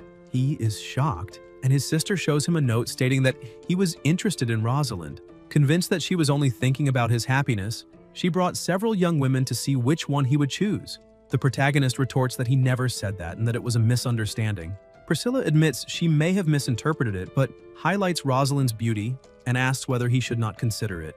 The older sister then teases him by asking whether the maid would mind if he had more wives. Rain reacts, telling her to stop talking nonsense. Leah, serious, declares that she's only a maid and has no right to give an opinion, and that the number of wives is his decision. Edgar ends the discussion by saying not to pay attention to such talk, and Priscilla, sensing the mood, decides not to provoke further, asking Gwen to take the girls to rest. In another place, the protagonist comments that in a few days the Etherlyn Dam will be completed, emphasizing that it will control the water supply, enable agricultural irrigation, and even have the potential to generate energy. The older sister finds the term strange and asks whether a dam and energy generation would be magical formations. The young lord explains that no, it is about using the force of flowing water to move a mechanical device and thus generate energy. Priscilla connects this to the earlier comment about food, and Rain confirms it, explaining that it may sound abstract, but it is neither magic nor a simple mechanism, but another type of technical system. The sister asks where he learned something like that, remembering that he always preferred sword training over studying, and questions who her brother really is. Edgar realizes that he had forgotten this detail and remembers that when he arrived there, he was gravely injured, imagining it had been an accident during sword training and that he needs to come up with an excuse. He replies that after waking up 15 days ago, he was in so much pain that he could only stay at home reading, and that was when he found those books. Priscilla recalls that they wrote this in the letter about how he began devouring books non-stop and asks whether they were from the family library. The protagonist points to Liesel's notes, saying they were like those. The older sister flips through them and is surprised, recognizing that the knowledge truly exists, and concluding that it is worthy of him to turn theory into reality based only on books. The young lord says that is why he cannot practice martial arts. Priscilla replies that she knows how much he went through, understands that he stopped training to save his own life, but asks him not to push himself so hard. She says she was only worried that someone might hurt him and that she will no longer doubt him. Rain assures her that he is fine, and that, as she can see, he is still able to accomplish all those things. The older sister thinks that is good and states that no matter what happens, she will stand by him. And if there is anything in the territory that needs help, he just has to ask and she will support him fully. Edgar thinks that it was she herself who insisted on that and says that, coincidentally, there is a place where he really needs her help. Priscilla asks what it is, and the protagonist explains that he hopes she will invest in him, since it is an important plan for Etherland's future development. The older sister asks whether the noble's resources are not enough, but Rain says it is not about money, but about people. He explains that the city lost many people to wars and disasters, and that skilled workers are rare. Priscilla understands that he is asking for people, and Edgar confirms it, asking her to transfer some artisans, farmers, and administrators from her territory, guaranteeing that they will live well there and learn new technologies. The older sister replies that the plan is not bad, but reminds him that those people are pillars of her territory, asking whether he thinks she will release them so easily. The protagonist says that she herself promised to fully support him and asks whether she will go back on her word, adding that when Etherland develops, she will also benefit. Priscilla asks him not to judge her so quickly, agrees to transfer some people, but demands that he show results first to convince her that the effort will be worthwhile. Rain replies that she does not need to worry because he will show the power of industry. Later, Priscilla goes to another room and tells her subordinate that what she feared did not happen, that he is still the brother she remembers, not the Emperor's puppet. Gwen comments that he is naturally intelligent and now so dedicated that he will certainly make Etherland prosper. Priscilla states that she will not let the poisoning of her brother go unanswered, and says that if the Emperor made him unable to practice martial arts, it is only fair to make him lose a son, ordering an investigation of the princes and to choose the easiest target, promising that the Emperor will pay the price. Gwen replies that everything will be resolved cleanly and efficiently without her needing to worry. The older sister thinks that the Emperor touched the person most precious to her, and therefore, it is not her fault to want retaliation. Next, wagons advance full of bound people. A young man comments to the boss that they captured high-quality goods this time, and that the sale will yield a lot of money. The brute complains that most of the profit goes to old Eldrick, asking why he earns without doing anything. The long-haired man agrees, saying they risk being caught while Eldrick only reaps the benefits, making the business less and less appealing. The boss tells the men to shut up, asks what they know, and states that no matter how greedy Eldrick is, he is still their backer. He asks whether they think they could have gone in and out of Etherland's territory freely all these years without someone covering for them, and adds that if they do not want to do the job, they can leave and he will do it himself. At that moment, a hooded young man approaches on horseback and announces that there is a problem. The Lord of Etherland has changed. The boss demands an explanation, and the young man says that when he arrived at the gate, he did not recognize any of the guards on duty. He tried to bribe them, but they not only refused, but also interrogated him about what he was doing there and why he arrived so late. He made up a story about visiting relatives and managed to get away, but discovered that the city lord is no longer Eldrick. One of the lackeys asks whether they should not go back, but the boss retorts, asking where they would go back to. He explains that those women were ordered by Duke Eskar in an agreement with traffickers from the Orvis Empire, and asks who would pay them the 3,000 gold coins if they did not deliver the merchandise. He emphasizes that without that money, how could they present themselves before Duke Eskar? Another lackey fears that the new lord might not allow them to leave. The boss replies not to panic. No matter who it is, he will not refuse money. At worst, they will profit less this time, but they can rest there for one night. The next day, they will disguise themselves as a merchant caravan, taking fewer women to test whether they can blend in. If it works, they will make more trips. The brute asks whether they can have some fun that night. The long-haired man adds that they do not know if they will be alive tomorrow and asks to enjoy themselves before dying. The boss orders them not to touch the redhead, but says they can use the rest as they wish. The men cheer and look at the wagon full of women. The boss then tells the two to hurry up and spend the night in the cave. One of the women, trembling, begs to be let go. The brute pretends to reassure her, saying he will be gentle, while dragging her by force as she begins to scream loudly. At that moment, a firm voice interrupts, telling them to stop and asking who they are. It is Rosalind. The brute, surprised, comments that it is a woman. Holker accompanies her and asks who they are and what they intend to do with that girl. The brute fixes his eyes on her legs, impressed. The long-haired man mocks them, saying they were just having fun, and suggests she join them, guaranteeing she will have fun too. Everyone bursts into laughter, but Rosalind stares at them coldly, advances, and delivers the first blow against the long-haired man, electrocuting him and knocking him to the ground. Holker, wielding his spear, attacks next and hurls the brute far away. The lackeys, frightened by their fallen companions, ask what is happening and, seeing Rosalind in front with lethal intent, panic and flee, shouting for help. Inside the cave, the boss is confused, not understanding the situation until one of the accomplices falls with a spear pierced through his body. The bald man begs them to stop. The remaining lackeys run to the boss asking for help, and he tries to justify himself, saying he does not know how he offended them. Holker directly asks whether he kidnapped the girl. The bald man replies that there was a misunderstanding. He claims they are merely slave traders of Duke Eskar, and that they were there to deliver the slaves to the new masters on behalf of the Duke, showing documents he calls legal. Rosalind, upon hearing the name Duke Eskar, remembers Reen's words that during the patrols over the next few days she should pay attention to anyone coming from the Duke's territory. Holker confirms this and asks whether there is anything specific to watch for. The young lord tells her to look for trouble. At that moment, the boss holds something shining in his hand and suggests that, since it was a misunderstanding, they should pretend nothing happened. Rosalind, although she does not know exactly what he meant by looking for trouble, decides that it is the only possible course of action and questions how Duke Eskar dares to cause trouble in the young lord's territory. She orders everyone to kneel or not blame her for being blunt. The boss grinds his teeth, curses, and warns them not to push it. He asks whether she really thinks she will leave alive when facing so many men. Holker plants the spear into the ground, spinning it, and repeats that they should surrender or be eliminated. The boss leaps with his sword and says she is courting death. As he closes in, Rosalind grabs the spear, attacks, shoves, and strikes the man, knocking him down. Holker steps toward the fallen man and orders that if they do not want to lose their lives, everyone must kneel, just as knights arrive and ask whether she is all right. Rosalind orders that all those men be arrested, thrown into the dungeon, and held to await the young lord's judgment. Later, Holker knocks on the door of the young lord's room and brings an important report. She enters and says she captured a caravan coming from Duke Eskar's territory.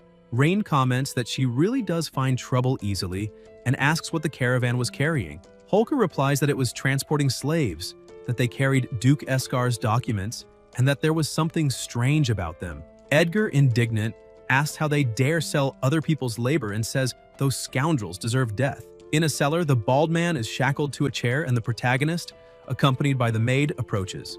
The young lord accuses them of audacity for selling people in his territory. The bald man retorts that it is also audacious to oppose Duke Eskar. Although he does not know how Eldrick was replaced by the new lord, he advises them to cooperate or face a miserable fate. Reen asks whether the former lord cooperated for a long time. The bald man confirms it, saying they sold many women to the Orvis Empire over the years, and that what they saw today is only a part. Edgar asks whether there are more women hidden and where they are. The bald man mocks them, laughs, and demands that they kneel and beg to get an answer, but refuses to speak. The young lord warns that the bald man's life is in their hands and that if he remains obstinate, he will regret being alive. The bald man invokes Duke Eskar's protection, warning that counterattacks will come, but the young lord states that the Duke's protection is worthless in his territory. Leah strikes him so hard that the chair falls, and he finally confesses that there is an abandoned hunter's cabin in the forest to the south where the rest of the victims and the goods are hidden. Reen instructs the maid to tell Rosalind to gather the cavalry and depart to rescue those girls, warning that if it is a lie, they will make the bald man regret living in this world. The bald man, in despair, claims that Duke Escar's elimination squad is at the cabin and that everyone will be executed. Soon after, Holker spots signs of occupation near the hunter's cabin and announces to the young lord that he did not lie. Edgar orders an ambush to be prepared and that no one be allowed to escape. Rosalind approaches the door saying she will open it. When Holker pushes it, both are shocked by the scene. Several injured women beg not to be beaten anymore, saying they would do anything not to suffer again. All of them appear terrified. The protagonist orders them to be taken out of there. Rosalind walks toward them, but suddenly a weapon appears aimed at her. Holker reacts quickly, barely deflects the attack, and shouts for the young lord to be careful, warning that it is an ambush, and orders the cavalry to protect him. The soldiers advance with shields raised. Some men appear and ask whether they are subordinates of the great Duke Ardalian, saying they do not want unnecessary conflict and asking to talk. Rosalind replies that there is nothing to discuss. Rain interrupts and asks them to wait, asking what they want to discuss with him. The bandit explains that they have sold slaves to Duke Escar for years. A high-quality slave can be worth more than 1,000 gold coins. Even the worst goes for no less than 100, and if he is willing to cooperate, they can give him a share of the profits every year in addition to offering products of interest to him for free. Holker thinks to himself that they are despicable. Edgar, in a cold tone, says it sounds like a good offer and asks how much they would give. All the bandits' accomplices stare at him, tense. The man replies that it would be 10,000 gold coins per year. The protagonist repeats the amount with disdain, asking whether he thinks he is dealing with a beggar since his sister gives more than that every month. The bandit asks what amount he expects. The young lord answers that it is 100,000 gold coins per month. The bandit becomes angry, says it is absurd, that they do not even earn that in a year selling slaves, and accuses him of joking. Rain ends the conversation by saying that if they do not want to pay, then forget it, and orders that they be turned into porcupines. The archers ready their bows. The bandit asks them to wait, says he cannot decide on that much money alone, and asks whether he can go back to report to Duke Escar. He thinks to himself that if he escapes, he will have Escar send troops, confident that they could wipe out that small group. To show sincerity, he offers to leave 10,000 gold coins behind and asks whether that is acceptable. Edgar replies that it is not and orders them to do what must be done. The men panic and flee toward the rear mountain. Rosalind orders the archers to advance and fire without letting anyone escape. The arrows fly, but the bandit activates an elemental water shield, creating a barrier. Holker charges him and says all his men have already been dealt with, ordering him to accept his fate obediently. The bandit looks around, sees his subordinates being defeated, and realizes that everyone will die if this continues. He focuses on the young lord and concludes there is only one chance. He shouts for his men to cover him, saying he will capture the boy. The men protect him, and Rosalind warns the young lord, ordering everyone to defend him and prevent those beasts from getting close. The bandit roars that they asked for this. Suddenly, a voice echoes saying that he is courting the finishing move. A devastating punch hits him, hurling him away. It is Leah. The impact is so strong that the wounded bandit questions whether that woman is not supposed to be just a common maid. Grumbling, he gets up and charges again, but the maid strikes him once more, throwing him to the ground. The soldiers state that they have finally captured him. Leah walks up to him and stares, asking how he dared try to touch the young lord. The bandit opens his eyes and launches a long-range attack. Leah reacts, warning her master to be careful. The enemy blade strikes Rain. The companions grow worried, but Edgar remains calm and orders them not to panic, telling them to maintain formation. Rosalind shouts that he is wounded and that they need to protect him. The bandit thinks of taking advantage of the chance to escape. Holker runs to the young lord and orders the soldiers to stop the pursuit and escort him back immediately, asking the maid to quickly bandage his wounds. When Rosalind looks around, she does not see her and asks where she went. In the forest, the bandit runs desperately, thinking he must survive and deliver the message to Duke Escar. He asks who is ahead. It is Priscilla. The bandit hesitates, thinking it is a woman, and that she does not seem like a great threat. The older sister introduces herself as the daughter of the great Duke Ardalian and states her name. The bandit is startled, asks whether she is truly the eldest daughter and why she is there, imagining that Duke Escar's actions have been discovered. Priscilla explains that the other group in the valley was the great Duke's youngest son, her brother, and comments that tonight's harvest was plentiful, that her brother's performance was a pleasant surprise. The bandit does not understand and asks about the surprise. Priscilla praises her brother, saying he did not disappoint her, that he remains intelligent and calm, capable of keeping his composure even before a despicable fellow like him, and assures him that he can relax, because today he will not be moving. The bandit, confused, asks whether he really will not move. The sister merely watches. After all, he provoked the strongest person he could meet today, and Leah appears behind him. The bandit feels something strange, senses his body trembling, turns around and asks if it was her. The maid, releasing energy through her eyes, asks whether he truly thinks he will escape after injuring the master. The bandit begs them to spare his life. The strange sensation intensifies until he is struck and hurled away. He asks what is happening, why he cannot breathe, and what kind of magic that is.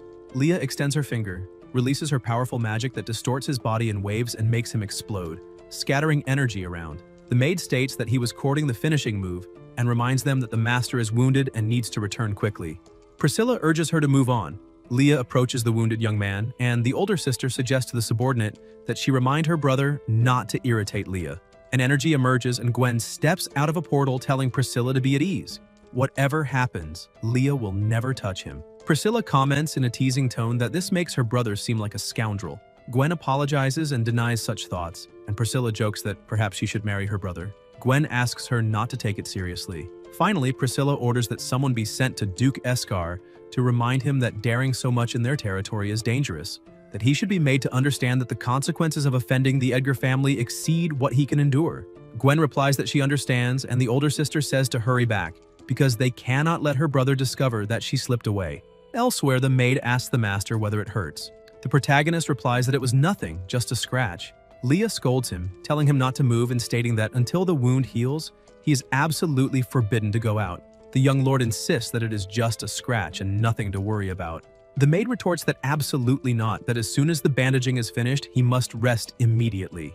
At that moment, Priscilla suddenly opens the door saying she heard he was injured and asks to see it, anxiously wondering whether it will affect his life in the future. Rain replies that it is nothing serious, just a superficial cut. Leah, however, reinforces that he should be more careful, reminding him that if the dagger had missed by a fraction, it could have been fatal. The older sister agrees, saying he cannot toy with his own life, and asks what happened. Edgar explains that Rosalind captured a group of bandits trafficking women, and after interrogating them, they discovered slaves hidden in the valley. He took people there and found women being held captive, but when negotiations failed, a clash broke out. Because it was dark, he did not notice the thrown dagger and ended up wounded in the shoulder. Priscilla is outraged when she hears about the trafficking of women, asking where those bandits found the nerve and whether they do not know that slavery is forbidden in enemy territory of the family. The maid comments that, according to the men in black, they are subordinates of Duke Eskar. The older sister asks how that coward dares act like that on her property. The protagonist replies that perhaps it is because Eldrick was indulgent. From their tone, it seems they made a lot of money over the years. Priscilla admits that this caused many problems and asks, now that everything is resolved, what he will do with the girls. The young lord says he will evaluate them tomorrow. He is short on manpower, and if they have nowhere to go, they can remain in Iceland City. He will provide basic education and jobs in the city. The older sister approves, saying that will not only help the girls, but also strengthen the local workforce, praising him for becoming more and more sensible. Rain asks them not to exaggerate, saying he only wants to fulfill his role for the family. Priscilla says she will not bother him anymore, but asks him to be careful because she worries about him. Edgar replies that he understands. She states that her brother's safety is in the maid's hands in every respect. Leah guarantees that she does not need to worry because she will never allow him to get hurt again. Priscilla laughs and her subordinate asks whether the young man is all right. The sister replies that they are only light wounds, not enough to concern her, and adds that perhaps she can help with something else. A portal opens and a mage appears asking for instructions. Priscilla orders him to go to the dungeon to interrogate the bandit leader to find out what else they know, but reminds him he must keep the man alive, because he still needs to answer the next day. The mage confirms. Elsewhere, a boy says he accepts defeat and is willing to serve him. The protagonist provokes him, commenting that Armando prefers to serve the nobility, that he is a young man with beliefs and ideas, but would starve to death in the end. The young lord complains that his shoulder still hurts. Armando, in his thoughts, recognizes that this man deserves his loyalty, even if he seems foolish. The system notifies that Armando's loyalty increased. Rain is pleased, thinking it is great. Now Armando is impressed by steam machine technology and will work obediently in the factory, reforming himself. Armando admits he was wrong, asks him not to lecture him, and asks what he can do for him. Edgar asks directly one last time whether Armando is willing to be a subordinate. Armando replies yes, that he will serve loyally from now on. His loyalty rises even more, and the protagonist smiles, saying that is great, and that he can start immediately as the first workshop director of Iceland City. Armando, confused, asks what a workshop director is for and whether that means being an alchemist. The young lord hands him a scroll and tells him to keep it safe, protect it, and study it carefully, explaining that after the dam is completed, they will gradually begin to promote the city's industrialization process. He thinks to himself that even if Professor Liesel never explained these projects, perhaps he himself can prove even more perceptive than Liesel. Armando studies the scroll closely. Suddenly, Rosalind comes in calling for the master and Ryan asks what happened. Holker explains that there is an emergency during the night. The bandit leader imprisoned in the dungeon was eliminated. Edgar is surprised. In the jail, they find the bald man dead on the floor and the protagonist asks when they discovered it. Rosalind answers that it was about half an hour earlier when the guard found him while bringing water. A voice then asks whether anyone knows what the symbol carved nearby means. The mage releases her magic over the area and reveals that traces of black energy still remain in the dungeon. Holker asks if it is the work of a dark mage. The young lord comments that indeed, the city of Aetherland seems to attract many shadowy talents. Leah warns him to leave immediately, reminding him that dark mages are vile parasites and that magical residue can make him sick. Rain replies that there is no need to worry so much, that the dungeon is well ventilated and dry, which greatly reduces the risk. The mage, however, agrees that it is better for them to withdraw. She explains that dark mages usually hide in the shadows, act in silence, but are extremely deadly. Their magic is powerful enough to unleash plagues and large-scale disasters. Edgar wonders whether they really could cause plagues, and if so, whether people study bacteria. The mage says they still do not know why the dark mage killed the bandits. If it was only to silence them, so much the better. But if they are targeting him, they need to prepare in advance. At the Aetherland orphanage, the protagonist introduces himself to the children and says that the day before he rescued them from the bandits. He explains that they now have two choices. They can say where their home is, so he can arrange a carriage to take them back, or if they have nowhere to go, they can stay there, receive food, shelter, and work, becoming part of his people. He asks if anyone remembers where their home is, but everyone lowers their head in silence. The young lord asks whether none of them remember. The saint explains that most were abandoned very early, grew up hearing lies and threats, and may not even believe that someone truly wants to help them. Winning their trust will take time. Rain, however, says that will not be a problem because winning over children is his specialty. He orders desserts brought from the kitchen, especially the tastiest cookies in the entire city, and asks them to bring plenty because everyone must be hungry. The children look curiously at the cookies, and Edgar points to the girl in front, saying she can try first, guaranteeing that if she does not like it, no one will force her. The little girl takes a cookie, tries it, and says it is delicious. Encouraged, the other children also begin to eat and approve. The protagonist then announces that they will play a game called Truth and Dare. A child asks what game that is. The young lord explains that it is simple. Each person, on their turn, draws a question card. Whoever draws must answer sincerely or complete a small dare. If they do, they earn a cookie. He asks what they think and everyone agrees. A few hours later, one of the children introduces herself as Mia and says her home is east of the city, in a small village called Glen. Rain praises her courage and thanks her for trusting him, assuring her she does not need to worry. He will send an escort so she returns safely, and the next day he will arrange escorts for all who can go back. The saint confirms it. Edgar thinks he will need to find someone to take care of the remaining children for now and considers checking whether there is any talent among them. If there is, he can recruit them. An ordinary child draws his attention until he notices something unexpected. In the records, a girl isolated in the corner, Elia Ferrano, 17 years old, appears with surprisingly high attributes, leaving him impressed. Elsewhere, Priscilla summons the mage and asks why the bandit leader lost his life. Knox replies that he did not kill him, only tortured him lightly with dark magic. The older sister insists on knowing whether he revealed anything. Ald answers that no, his position was too low to have relevant information. Priscilla asks why, then, someone would silence him. Knox suggests that the elimination was not because of what he knew, but because it was necessary as a requirement for a curse. In dark magic, certain plagues require a corpse as a catalyst. The sister orders him to ensure her brother's safety and asks whether he understood. Ald confirms, and Priscilla reflects that perhaps her presence there truly did come at the right time. In Duke Escar's bedroom, he entertains himself with women when a night approaches, apologizing for the interruption and saying a visitor has arrived. Escar, intrigued, asks who dares bother him at that hour. The knight replies that it is Lord Eldrick of Aetherland, saying he has urgent matters to discuss. Escar is surprised, remembers Eldrick, and wonders if he brought another gift, ordering them to take him to the office because he will go immediately. He thinks that the women Eldrick sent before were all as beautiful as flowers, and hopes that this time he brought another irresistible treasure. In the office, Escar comments that it has been a long time since he saw him and that to come so late, he must have obtained something extraordinary. Eldrick apologizes for interrupting his pleasurable night, but says that this time he did not bring a woman, but news. Eskar asks what news, and Eldrick reveals that the third son of Grand Duke Ardalian expelled him from the city of Aetherland, and that from now on he will no longer be able to send him beauties from across the region. Eskar, shocked, asks whether he was abandoned by Ardalian and how he dares do that after so many years of service, feeling discarded. Eldrick explains that the new city lord is young and far too confident, believing he has everything under control, and that last night he entered Aetherland and personally dealt with the bandit leader responsible for delivering slaves to Eskar.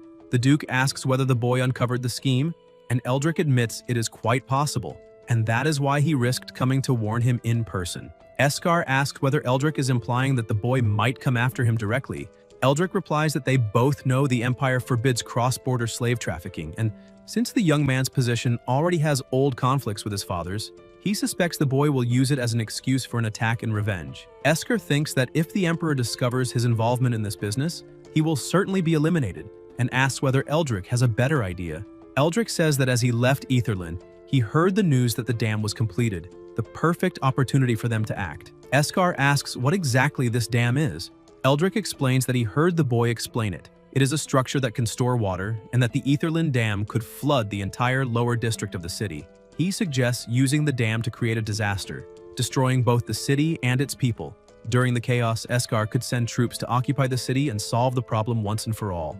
Eskar hesitates, asking whether he truly expects him to eliminate the son of the great Duke Ardalian, immediately refusing, because if the Grand Duke found out, he would be a ruined man. Eldrick retorts, saying that if the boy reports his activities to the Emperor, the end will be the same. In that case, they could simply blame the dam for the accident. Not even the Grand Duke would have grounds to accuse them.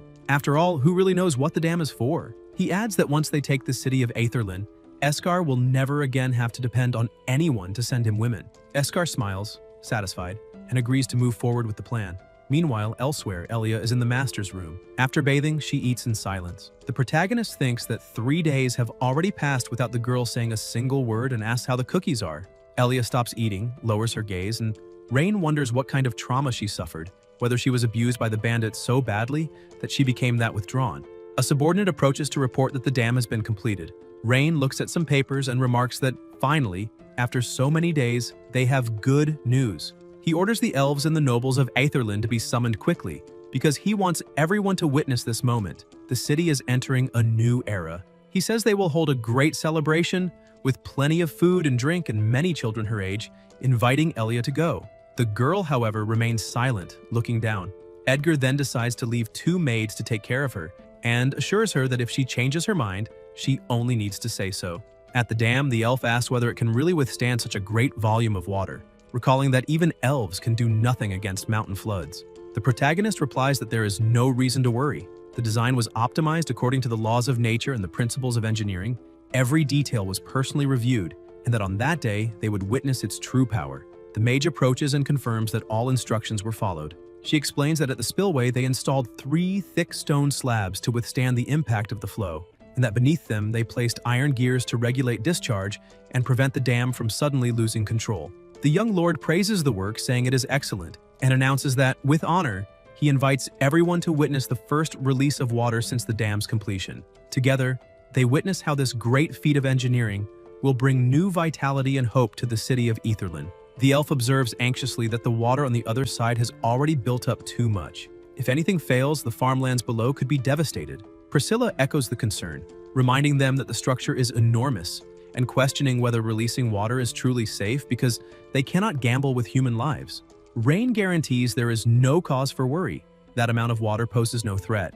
The dam has undergone rigorous tests and inspections, and he personally vouches for the safety of every detail. He states that today the water will flow smoothly downstream, irrigating the farmlands and transforming Aetherland's future, becoming a true miracle they will all witness together. The elf then agrees that it is time to witness the moment. They approach the lever and place a hand on it, but someone appears, interrupting them. It is Eldrick, saying it has been a very long time. The elf asks who he is, and the older sister explains that he was Aetherland's former lord, purged not long ago by her brother. The protagonist remarks that he believed Eldrick had died in the last war and did not expect to find him in such good condition, asking why he came now. Eldrick replies that ever since he entered the Empire and became a noble, the young lord cuts him off, asking whether he is not the very same one dissatisfied with how the Orvis Empire treats its nobles. who came crawling back. Eldrick grinds his teeth and says he is there for revenge. Rain sneers, asking whether it is only against him and whether he happened to eat something rotten that made his brain rot. Eldrick laughs and asks whether they really thought he would come alone to invade Utherland, calling them fools. He reveals that he positioned a squad of powerful mages above the dam and that, with a single command, they will unleash devastating water sorcery. The wave formed upstream will carry the magic along the currents, destroy that miracle dam, and swallow the entire city of Etherland. The elf is alarmed at this. Priscilla, firm, declares that if he dares do such a thing, in the name of House Edgar, she swears that no matter where he flees, she will hunt him down and drag him back. Eldrick cackles, saying her powerless fury amuses him. Then he raises a magical sphere and throws it, triggering an explosion. The waters begin to churn violently. The elf warns that they must leave because the place is dangerous. The protagonist tells them not to panic, guaranteeing that no matter how much water they unleash, the dam will not collapse. The elf asks whether he is sure. The young lord says yes, that he calculated every safety measure. Every stone slab and every gear was designed with precision, and no force, however powerful, would be able to bring down that stone fortress. The waters rise violently, the dam reaches maximum capacity. Rain pulls the lever and a powerful torrent pours out, carrying along some stones. Eldrick smiles and shouts that his dam is useless. The elf panics, saying the structure will not hold, and that they must flee before they are swallowed. Priscilla urges her brother to run. Edgar, however, remains calm and states there is no reason to fear. That amount of water is not enough to destroy his dam, asking whether this is truly all of Eldrick's flood power. More water continues to be released, and Eldrick asks whether he still dares be stubborn, claiming the dam is already clogging, and that if he is so eager to lose his life, he will grant that wish. The current increases. Parts of the structure begin to crack and some pieces break. The elf asks whether there's a problem, and Priscilla warns that they truly cannot stay there. The protagonist, however, remains calm and says it is still not time to worry, asking them to wait a little longer. Eldrick shouts that the dam must be destroyed along with his stupidity. He keeps pouring on power, releasing more water, and more pieces break loose. The women watch in shock, and Priscilla asks how this is possible, noticing that the third section has already been swept away. The young lord replies that this is exactly when everything begins. The dam's gears start moving, and Eldrick, watching, realizes that on the other side the water begins to leak toward the land, changing the flow. The older sister asks if the flow is being redirected to the farmlands. Rain thanks his opponent ironically, saying that if not for him, he would have wasted his own mage's magic irrigating the fields. Eldrick, furious, asks whether he truly used his magic against him. Edgar replies that the dam was never only meant to block water, but to transform the power of the flow into irrigation of the land. The greater the flood, the more complete the nourishment of those agricultural areas would be, and he thanks him again. Eldrick, irritated, repeats that it is impossible. The protagonist says it seems the great plan failed and asks whether they should resume the unfinished discussion from last time. Eldrick, enraged, says he was only lucky and that they will meet again soon. The young lord rebukes him, saying he cannot simply come and go from his city as if it were an amusement park, and orders the mage to capture that idiot. Selena conjures powerful lightning magic and hurls it at Eldrick, striking him head-on. Rain then comments that they still need to discuss the business investment plan that was not settled. Elsewhere, the elf says the dam truly impressed her. Priscilla agrees and asks how they can cooperate in the investment he mentioned. Edgar explains that the dam solved the flooding problem that plagued the city, but to make it prosper, they need to stimulate the economy. The elf asks whether he plans to create merchant caravans. The protagonist replies no, that his plan is to make money precisely from them. The older sister asks whether he intends to raise toll fees, reminding him that could generate resentment and that he himself already eliminated Caesar and his group for charging arbitrary rates. The young lord denies it and explains that his idea is to build a community that serves traveling merchants, encouraging them to spend there everything they earn. They move elsewhere, and Rain notes that this is the only road linking Aslan to the border fortress. He points to an old abandoned gambling house and explains that, because of the strategic location, if a service area is established there, caravans will inevitably stop to spend. The elf retorts that the place is in complete disarray and asks that if it was as good as he claims, the casino would not have gone bankrupt. Edgar thinks the former owners did not even bother maintaining the place and explains that the bankruptcy was the result of poor management. He guarantees that under his control they will do better and that this time there will be no bankruptcy. The elf watches him closely and asks what exactly this service area is that he mentioned. The protagonist opens the map and explains. It will be a comprehensive facility, including rest stops, shops, stables, and more, offering special services for caravans and travelers. A commercial hub integrating rest, supplies, trade, and communication. The elf admits it is a very good idea. The young lord continues, saying that trade between Aslan and the border fortress is frequent, with countless caravans passing every day. Moreover, people from neighboring areas will gather there because of the convenient transport. Establishing this service area will boost consumption, investment, and the development of other industries. The elf, however, asks what the benefits would be for the elves, since everything she has seen so far favors only humans. Rain replies that the service area will not only offer convenience to human caravans, but more importantly, it will serve as a food distribution hub. From that point on, elves will no longer need to worry about food. Surprised, the elf asks whether it is truly a food distribution hub, and whether he is serious. Edgar confirms. As the number of caravans grows, grains, spices, and agricultural products from all over the world will continuously pass through there. Thus, the elves will not only have enough food, but will also be able to acquire agricultural goods from across the country at accessible prices, ensuring their granaries are never empty. In this way, not only Aslan, but also the elven border will become a thriving trade channel, and the elves will have inexhaustible food reserves, solving their subsistence concerns once and for all. The elf thinks that if what he says is true, then her people will no longer have to fear hunger. The protagonist states that, as the saying goes, to get rich, you must first build roads. Only by opening trade routes do resources circulate and everyone benefits. The elves, he says, will experience unprecedented prosperity, and this is only the beginning. Convinced, the elf says she trusts the plan. If this road can bring food and prosperity, the elves will support him as well. The young lord thanks her for the trust and asks how much she intends to invest, adding that as soon as the money is available, they will begin construction immediately. The elf replies that she will start with 150,000 gold coins. If it works, she will continue cooperating. Rain thinks, surprised, that this woman is truly rich, since she invests 150,000 right from the start, calling the elven tribe a fat sheep. The elf stresses that she wants a detailed plan for the construction and the use of the funds, because she will send people to supervise. Edgar guarantees that he will personally supervise and ensure that every stage is done to the highest standards. Later, elsewhere, the protagonist calls for his maid and announces that the elves agreed to invest, and that the city of Aslan is saved. Leah replies that it was thanks to his wisdom and persistence that the city's future became bright. The young lord, however, says that although the investment issue is resolved, the management of the funds needs to be organized carefully and asks her to look for Selena. Leah confirms that she understands. Selena approaches curious and asks what it means to mess with the records, but the young lord in an ironic tone says she is so smart and still does not know, asking if she has never opened a book or learned mathematics. The maid shamelessly admits that she truly does not understand those things, saying she only masters spells and enchantments, and that math and worldly matters are a mystery to her. Amused, Rain asks whether the boy at least knows how to cook the books, and Armando replies that he still has not figured it out, commenting that the workshop director was the one who helped him last time. Edgar rubs his forehead and thinks he is doomed, since the two smartest people around him cannot even do basic calculations, and he wonders if all the elves' money will end up wasted on unnecessary construction, deciding he needs to keep something in reserve for hard times. Leah, worried, asks if it is a financial problem and suggests he ask his sister for help, reminding him that her territory is full of business geniuses who would certainly understand what it means to deal with fake accounts.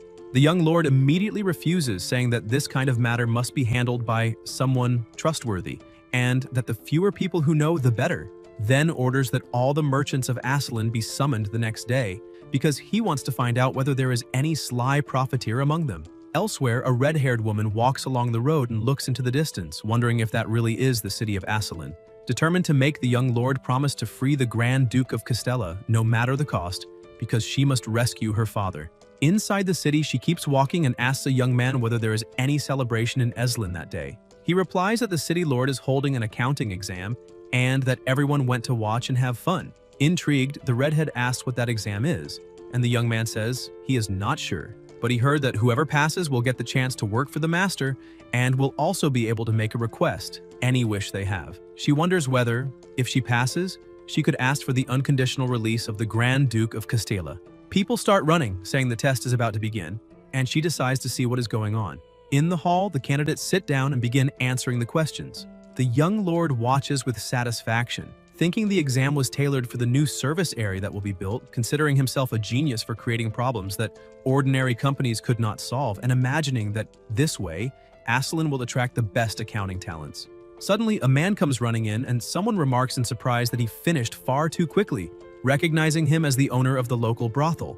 Rain grumbles that he thought it was impossible for any genius to exist in Aslan. Edgar takes the paper, sees it is blank, and asks what happened. The man, embarrassed, says he did not understand the title of the exam. Edgar, irritated, asks why someone who understands nothing came to take the test, and the man replies that he does not understand terms like balance sheet, depreciation, amortization, or working capital, and asks them to write it in a simpler way. The young lord thinks that if they make it clearer, they will be incriminating themselves and end up arrested in the imperial capital. Another man appears with a sheet and asks them to look at his answer, and the young lord reads that he has an 8-year-old daughter still unmarried, and that if the master has time, he could visit them and even take her. Outraged, Ryan thinks about having him arrested for a good ideological lesson, wondering whether there is not even a single decent accountant in that city. Watching from afar, the redhead notices the young lord's displeasure and wonders what kind of problem has left everyone in Aslan so lost, deciding to try it herself. As she approaches, she asks the guard whether she can still take the exam, and he asks who she is. She replies that she is just a tourist, and if the rules allow it, she would like to participate. The guard says the master only forbade elves from taking the test so she can try, but warns her that no one managed to get more than 2 questions right that day. The red-haired woman takes the test, sits down, and observes in silence, trying to understand what lies before her.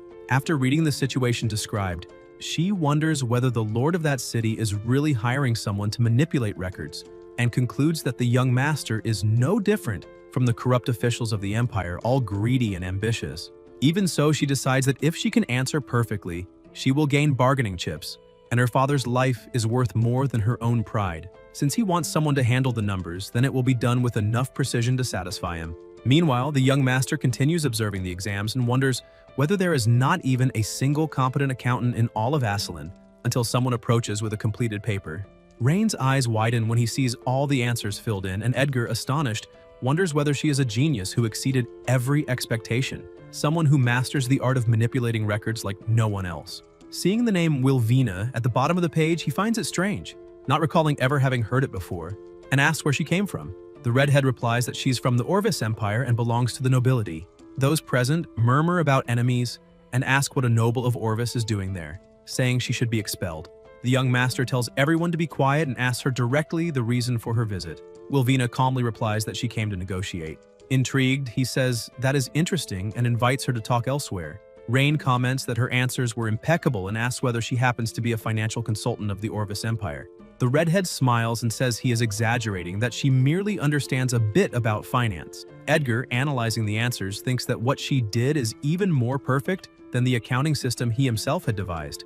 The young master opens the system and reviews the information. Wilvina Kale, 18 years old, high attributes, and an exceptional profile, concluding that she is exactly the kind of talent he needs. He then asks what the Orvis Empire wants to negotiate. The redhead replies that she came on behalf of Grand Duke Castella, saying the Empire wants his release and is willing to pay generous compensation in return. Rain comments that money is not what they need right now. Wilvina watches him, trying to understand what he truly wants, and asks what his terms are, whether he wants territory or power. Edgar then points a finger and says that he wants her to become his servant. Kale is stunned and asks whether she heard that correctly. The young master confirms it and says it is a reasonable request, stating that she is far more valuable than the Duke. The redhead becomes furious, thinking it must be a joke, and says he is insulting a noble of the Orvis Empire, declaring that she would never bow to an enemy. The young master replies that he does not joke about serious matters, especially with talented people like her, and that he would not waste someone with such ability. Wilvina stares at him, trying to understand whether he is serious or merely provoking her, but notices that his tone is firm. She wonders whether, if she refuses, he will still honor the promise made to the participants. And before she can say anything, Rain comments that perhaps this is not the end of the negotiation. Edgar adds that she already solved a major problem for them, and that Aslan needs talents like her to grow and prosper. Wilvina sighs and says that, unfortunately, she cannot accept his terms. The young master asks whether it is because of imperial honor, and she replies that her father is imprisoned in Orvis, and that she must free the Grand Duke to exchange him for her father's freedom. Edgar thinks that winning her over will not be easy. Kale then recalls that whoever passed the exam would be entitled to a reasonable wish, and states that she has fulfilled her part, demanding that he keep his promise. Rain smiles and orders that the prisoner be brought, saying that if the young lady wishes to take him, so be it. She thanks him for his generosity, and Edgar comments that they will meet again, leaving her confused. Later, a carriage rolls down the road carrying the Duke back, and he, seething with anger, vows revenge, saying that that boy dared to humiliate him and that, upon returning to the Orvis Empire, he will have the Emperor raise an army to raise the city of Asselin. Kale watches the Duke and thinks he is an arrogant pig, wondering how someone who has already lost once can still talk about revenge. Costella complains about the carriage, calling it cursed and saying it is shameful to travel in such a miserable vehicle. The redhead replies that the road has always been rough and that even the finest carriage would feel the same there. The Duke insists, saying that as a Grand Duke of the Orvis Empire, he deserves the best treatment, threatening to complain to His Majesty as soon as he returns. Wilvina, irritated, merely wishes he would shut up, thinking that he seems unaware that he will be punished once he goes back. When the knight reports that there is a clean stream ahead and asks whether they should stop, she decides to rest there, stating that traveling at night is dangerous. Upon dismounting, the Duke sighs in relief, saying he can finally rest and complaining once more about the carriage. Wilvina ignores him, lost in thought, reflecting on whether anyone would truly accept her becoming a servant. At that moment, a subordinate approaches, and the Duke, with a lecherous look, remarks that she is pleasing to the eye far better than the vulgar women he has seen before. The girl tries to pull away and asks him to let her go, but he says he is not afraid and that being favored by him is an honor. The maid begs him to spare her, but he strikes her, saying she must accept the toast or drink the wine of punishment, repeating in drunken arrogance that he is the Grand Duke. Wilvina intervenes, ordering him to maintain proper etiquette, but he shouts that it is none of her business and threatens to drive her away. Before he can continue, a black blur emerges from the shadows, a ninja who darts forward and strikes him with a gleaming blade. A brilliant light explodes at the spot. The assassin withdraws the weapon from his body and Kale watches in shock. Soon after, in the silence of the night, the Duke's body lies on the ground, blood spreading, and the hooded assassin rises before it, coldly stating that the next target is her. Wilvina screams for everyone to run, warning that an eliminator is nearby. The guards mobilize and the leader orders one of them to check what happened. Shaken, she says that the Grand Duke of Castella has been eliminated. One of the men does not believe it and asks who would dare attack a noble of the Orvis Empire. Soon, another soldier arrives, saying that the enemy gathered them all there, making his work easier. The guards surround the assassin and demand his surrender, but he laughs and replies that they are the ones surrounded. More soldiers appear, and Wilvina, stunned, realizes they are troops of the Orvis Empire itself. The old commander warns everyone to stay alert, and the captain of the local defenses demands to know how the enemy is controlling Imperial troops and orders him to reveal his identity. The Eliminator answers calmly, saying that since he is about to die, he may as well know the reason. His Majesty needs a war, and the Duke's death will be the spark that ignites it. Horrified, the redhead thinks this is impossible, but he continues, stating that these deaths will serve as justification for the Orvis Empire to attack Asselin. She denies it, saying the Emperor would never do such a thing, but the assassin retorts that whether she believes it or not, everyone there will die and orders the attack. The troops advance with swords raised, and Wilvina feels despair rise, thinking that her father would never forgive her, for she not only failed but became entangled in something far greater. In her mind echoes her father's warning to never get involved in imperial politics, saying she was too kind-hearted. Now, amid the chaos, she finally understands what he meant. The enemy cavalry closes in, but suddenly a firm voice rings out. The young master appears, saying that the Empire's dogs have gone too far. Wilvina recognizes the tone and realizes it is him. Rain steps forward beside him, furious, saying that invading their territory to eliminate people is far too audacious. The guards exchange looks, confused, thinking it impossible for this to be an ambush since they had patrolled the entire area. The young master observes and remarks that the methods of the Orvis Empire are always direct and brutal. Wilvina approaches and asks what he is doing there. Edgar replies that she could not have been naive enough to believe she could escort the Duke back to the Empire safely. The redhead asks what he means and whether he knew everything from the beginning, and he confirms it, saying it would have been impossible for her to return with the Duke alive. Shocked, she asks how he knew, and Ryan explains that the Emperor planned to use her death as an excuse to start a war, asking whether the young master is really so different after all. The Eliminator stares at Edgar and says that if the city of Iceland also wants to fight, then they will see who survives until the end. A voice among the guards shouts that if he is not eliminated, the city will fall into chaos, and that it is time to finish him once and for all. The young master, firm, orders Rosalind to end that trash who dared to invade his territory. Suddenly, Holker leaps forward, wielding his sharp weapon, and Rosalind advances right behind him, commanding the warriors to eliminate all the invaders. The field turns into chaos of steel and sparks, blows exchanged and pressure rising with every second. An arm flies through the air and Holker spins his weapon with brutal precision. The soldiers, terrified, ask whether she is even human, such is the strength she displays. The Eliminator tries to encourage them, saying she is only a woman and can be defeated. But Rosalind leaps forward, shouting that he will not leave there alive, striking him with rapid blows while Holker cuts guards in half without hesitation. An intense light explodes as the Eliminator tries to react, coughing blood and retreating. Rosalind stares at him and orders him to surrender before being finished. Even wounded, he laughs and asks whether she thinks he fears her. Holker points the spear at him, and the gleam of the blade makes the enemy's eyes widen as he realizes he has no chance. The guards fall back, calling her a monster and saying it is impossible to defeat her. The Eliminator, dazed, thinks that this woman's strength is far beyond what he imagined. Edgar watches and reflects that if she were equipped with a submachine gun and a bulletproof vest, she could defeat an army on her own. Holker shouts for the Imperial soldiers to drop their weapons, if they do not want to die. And in panic, they kneel, surrendering without hesitation. The Eliminator calls them cowards, telling them to fight, but it is useless. The swords are already on the ground. Rosalind reports that all enemy troops have been captured, and Ryan praises the work.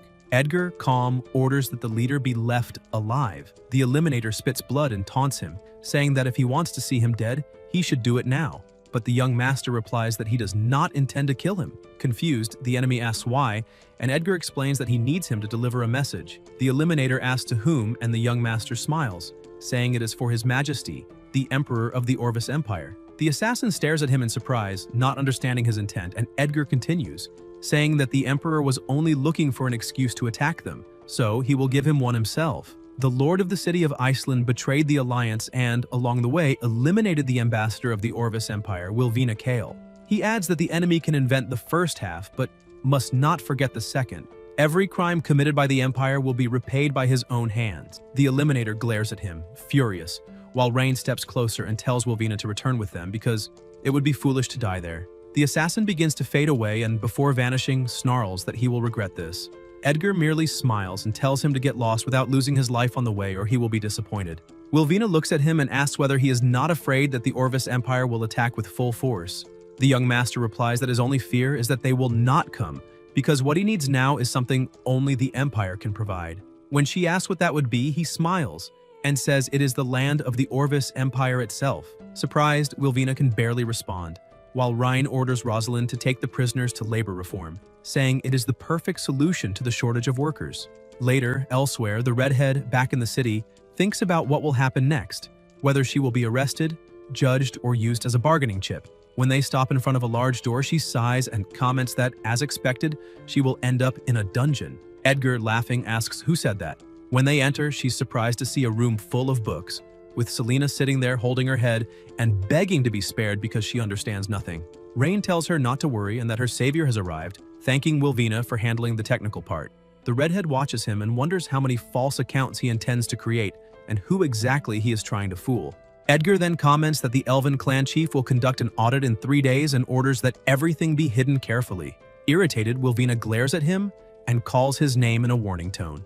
At the mansion, Wilvina appears carrying a stack of heavy books, sweat running down her forehead as she sets them on the table and, exhausted, asks for a moment to rest. Rain watches her dedication and, with a faint smile, says he is satisfied with her work. Tired, she replies firmly that she is only trying to survive. He chuckles softly, saying there is no reason to be so nervous since he brought her back alive and has no intention of killing her. Then asks what she would like to receive as a reward for helping falsify the accounts. Wilvina replies that what she wants is something he cannot give. At that moment, Rain understands the true meaning behind her words, the desire to reunite with her missing father. Surprised, Wilvina stares at him in silence, wondering how he could know something she had never mentioned, and for a brief moment she wonders if he can read minds, the thought making her uneasy. With a calm smile, Rain explains that human emotions are easy to read and that, in her case, it is simple to understand what she feels since she cannot hide her reactions. She looks at him hesitantly and asks if he really could rescue her father. He crosses his arms and says he could do it, but it would require something in return. Silence settles heavily between them. Wilvina hesitates, torn between distrust and hope, questioning whether using the reward that way would be too much, and asking what else he wants. Rain snaps his fingers and says there is a way for her to get what she desires, asking her to continue handling the accounts and also become his subordinate. She stares at him, shocked, and asks if he is joking. He keeps a serious gaze, stating that this is the only way he can guarantee helping her. Still confused, she looks away, knowing that accepting means binding herself to him even more, while refusing could cost her the only chance to see her father again. Sensing the weight of the decision, Rain tries to ease the atmosphere and advises her to rest when her voice falters as she tries to respond, exhaustion evident in her eyes from sleepless nights and accumulated responsibility. Later, Rain calls Leah to inspect the works, and out in the field where construction advances, he observes the progress as a worker guides him respectfully, asking him to be careful. He studies the structure attentively and notices that the work is flowing better than expected, feeling a faint pride at the result, though he also notices the harshness of the supervisors toward the prisoners laboring there. Upon learning of one man's tragic past, he understands the origin of that hostility, realizing they were criminals who had taken lives. The guide promises to speak with the supervisor and ask him to be more lenient, fearing delays, but Rain tells him to wait and asks why they should feel compassion for those men, reminding him that when they invaded Iceland, they showed no restraint at all. The guide is confused, but Ryan simply orders him to ensure that no one dies before the area is repaired, and the man smiles, saying he understands. Rain then asks how many hours they work and how many meals they receive, and the guide answers that they work 8 hours a day and get 3 meals. Rain reflects that, with autumn approaching, this seems too easy, and orders the workday increased by 2 hours. Later, at the elf's residence, he brings all the accounts for her to review, and she examines the numbers carefully until noticing something odd and asking if there is no mistake. Rain assures her that he checked everything and would never allow her money to be wasted. Still suspicious but convinced, she says she hopes not to be disappointed and orders a chest to be brought, which, when opened, reveals a trove of gold coins. She explains that there are 150,000 gold coins inside, exactly the agreed amount, and adds that she expects the service area to be completed as soon as possible.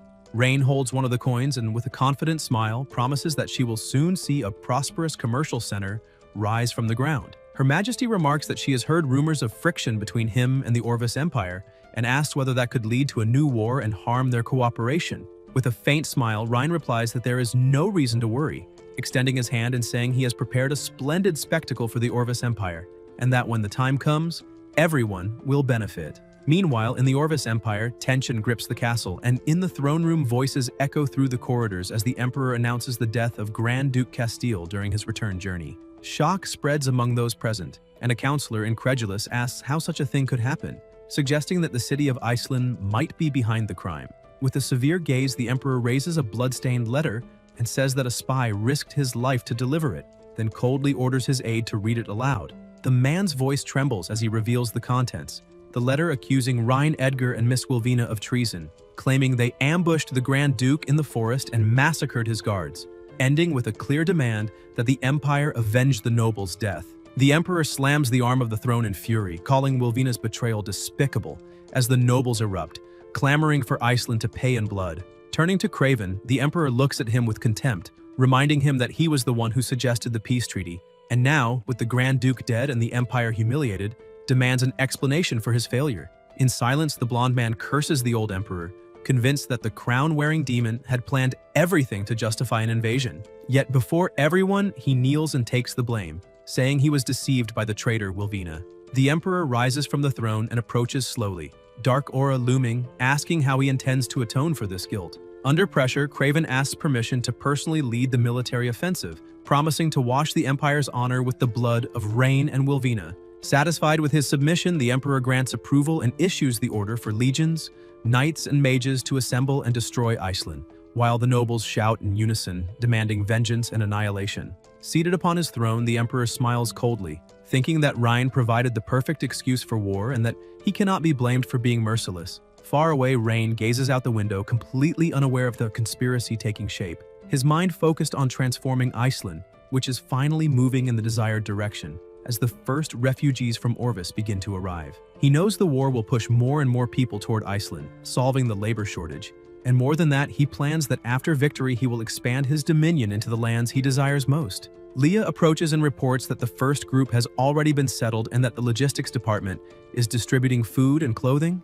And when Rain asks how many arrived, she answers that there are about 3,000 refugees, including 800 men fit for labor and 1,400 women. Satisfied, he concludes that at this pace, Iceland will no longer face a worker shortage and orders extra food for the newcomers, noting that the elves' money is still abundant and has notices spread along the borders promising tax exemption and free housing, since the elves paid dearly and he intends to make use of every coin.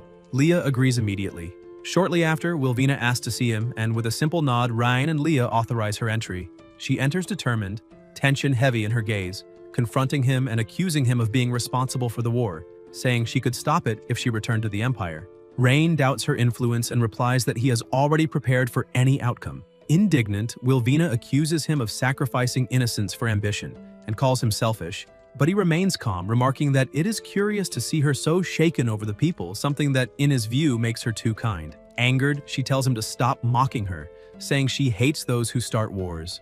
And Rain smiles and calmly replies that they have something in common, because he also hates wars.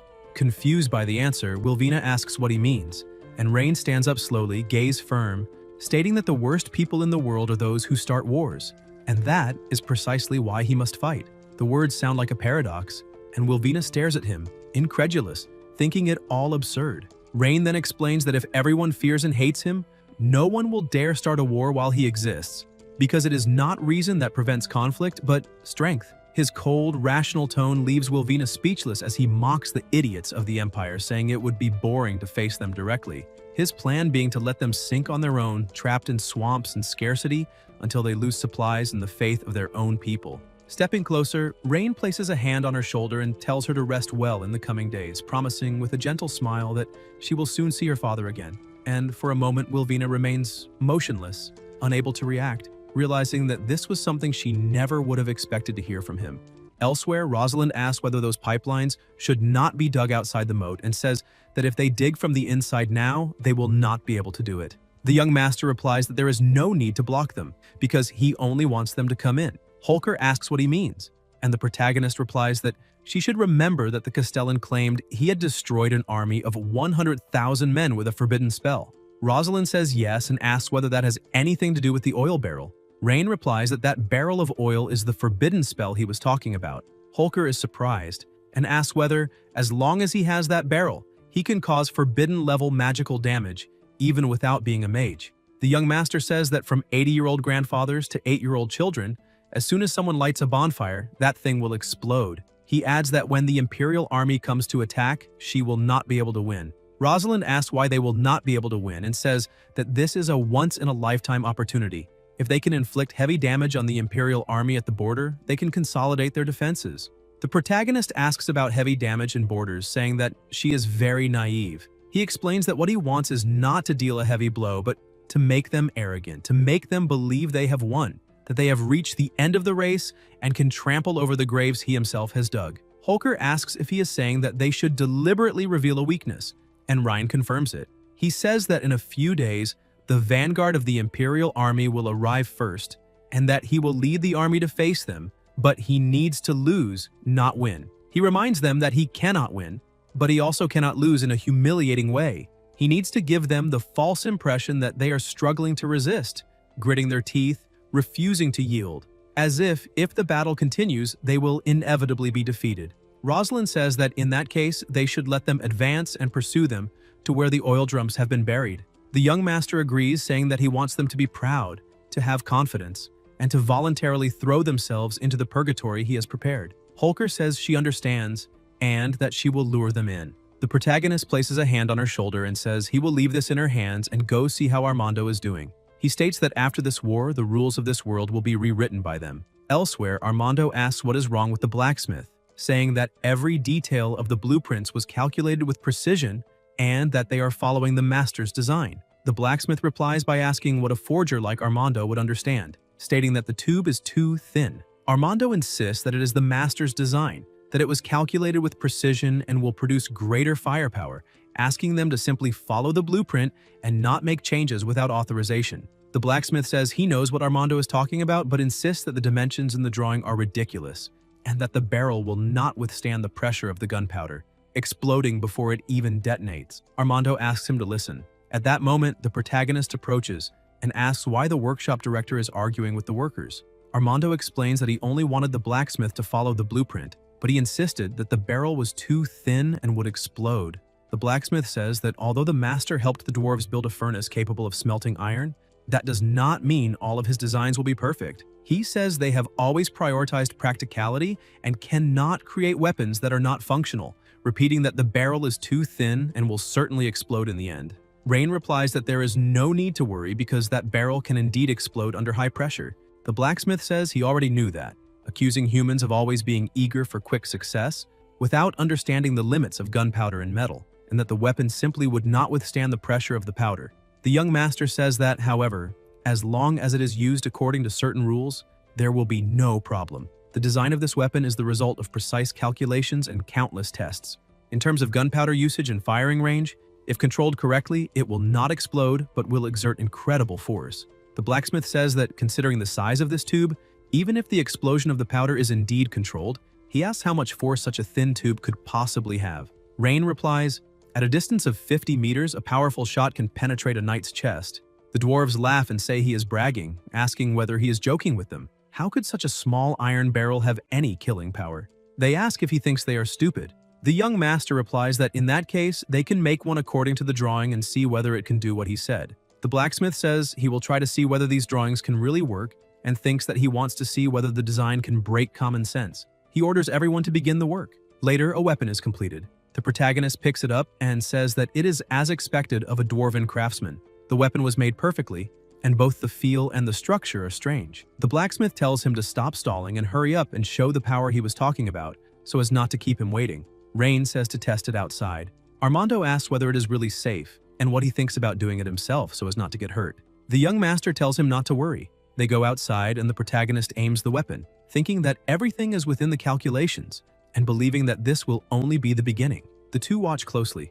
Rain pulls the trigger and the shot pierces the hanging armor. They are shocked that it actually pierced the armor and made a huge impact. The dwarves beside them, also shocked, ask whether it really broke through and how such a thin tube could have so much destructive power. The blacksmith thinks that this thing could truly pierce even the best knight's breastplate and wonders where this boy got all these ideas. He thinks that the appearance of this weapon is enough to change the entire war landscape of the continent and could even completely end the era of traditional knightly rule. The young master asks what he thinks of the power of this long, thin barrel, and the blacksmith replies that the dwarves will be forever loyal to him. His wisdom far surpasses theirs. They are willing to become his blacksmiths and forge the strongest weapons for him. The dwarves ask what the chief is doing, and when they ever said they would swear loyalty. The blacksmith tells them to shut up and asks whether they even know what they have just created, questioning whether they really think flesh and blood can withstand that.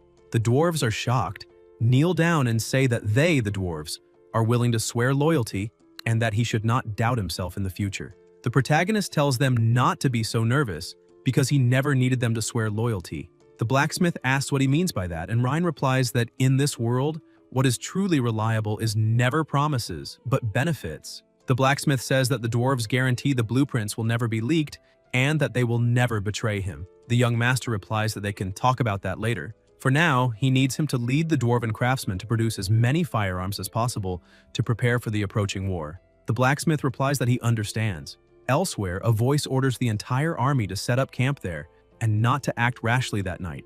A knight approaches and says that they are at the city gates, asking why they are stopping there and why they are not simply invading and taking that small city in one go. He says that the city of Iceland is just a remote and desolate place without even a decent order of knights and asks why they should be so cautious. Craven thinks they are idiots and asks whether they have forgotten how Grand Duke Castellan failed. He says the Duke sent a message before his demise stating that Rhine used a spell during the war. They should know that among all humans, a consensus regarding empires was reached long ago on the continent. It is forbidden to use forbidden spells in war. He asks what it would mean if there truly were a forbidden-level mage among men. The knight asks about a forbidden mage and whether he really believes the words of Grand Duke Castellan. He says that a poor place like Iceland does not even have a decent magic academy. So where would a forbidden-level mage come from? In his opinion, this is clearly a lie fabricated by the Duke to cover up his defeat. Craven thinks that the information provided by Grand Duke Castellan before his demise could not have been fabricated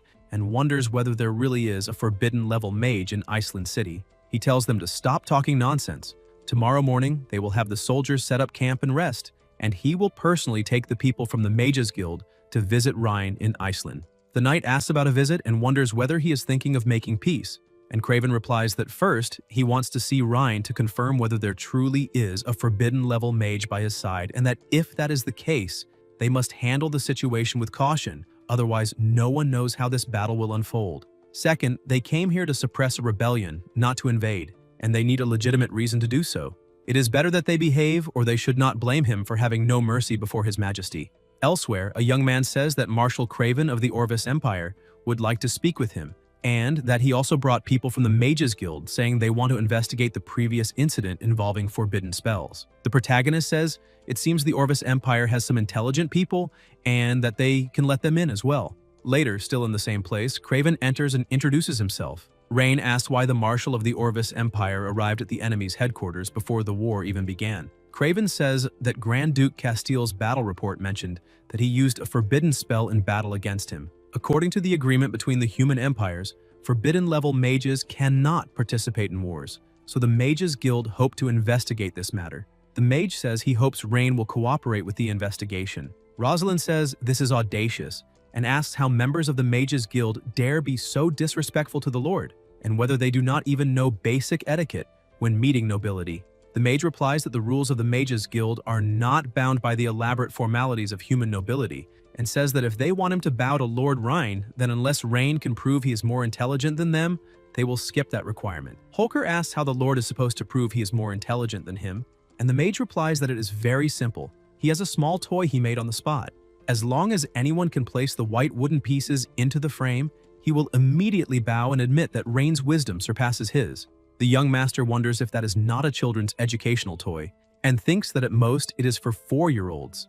Is this really the level of intelligence a mage has? Selena asks if that is a test to advance to high-level mage, the legendary Tangram puzzle. The protagonist asks if she knows what that is, and the mage replies that it is a question from the advanced mage examination. There are countless possible arrangements, but only in very rare cases can the puzzle be perfectly reassembled into the frame. It tests a person's extraordinary spatial imagination and logical reasoning. The mage says that indeed, even a typical high-level mage would take a considerable amount of time to solve the puzzle. He himself took an entire month to finally unravel the mystery. If Rain is truly as intelligent as the rumors say, then he should solve this mystery on his own. If he succeeds, the mage will immediately bow before him and acknowledge that his wisdom far surpasses his own.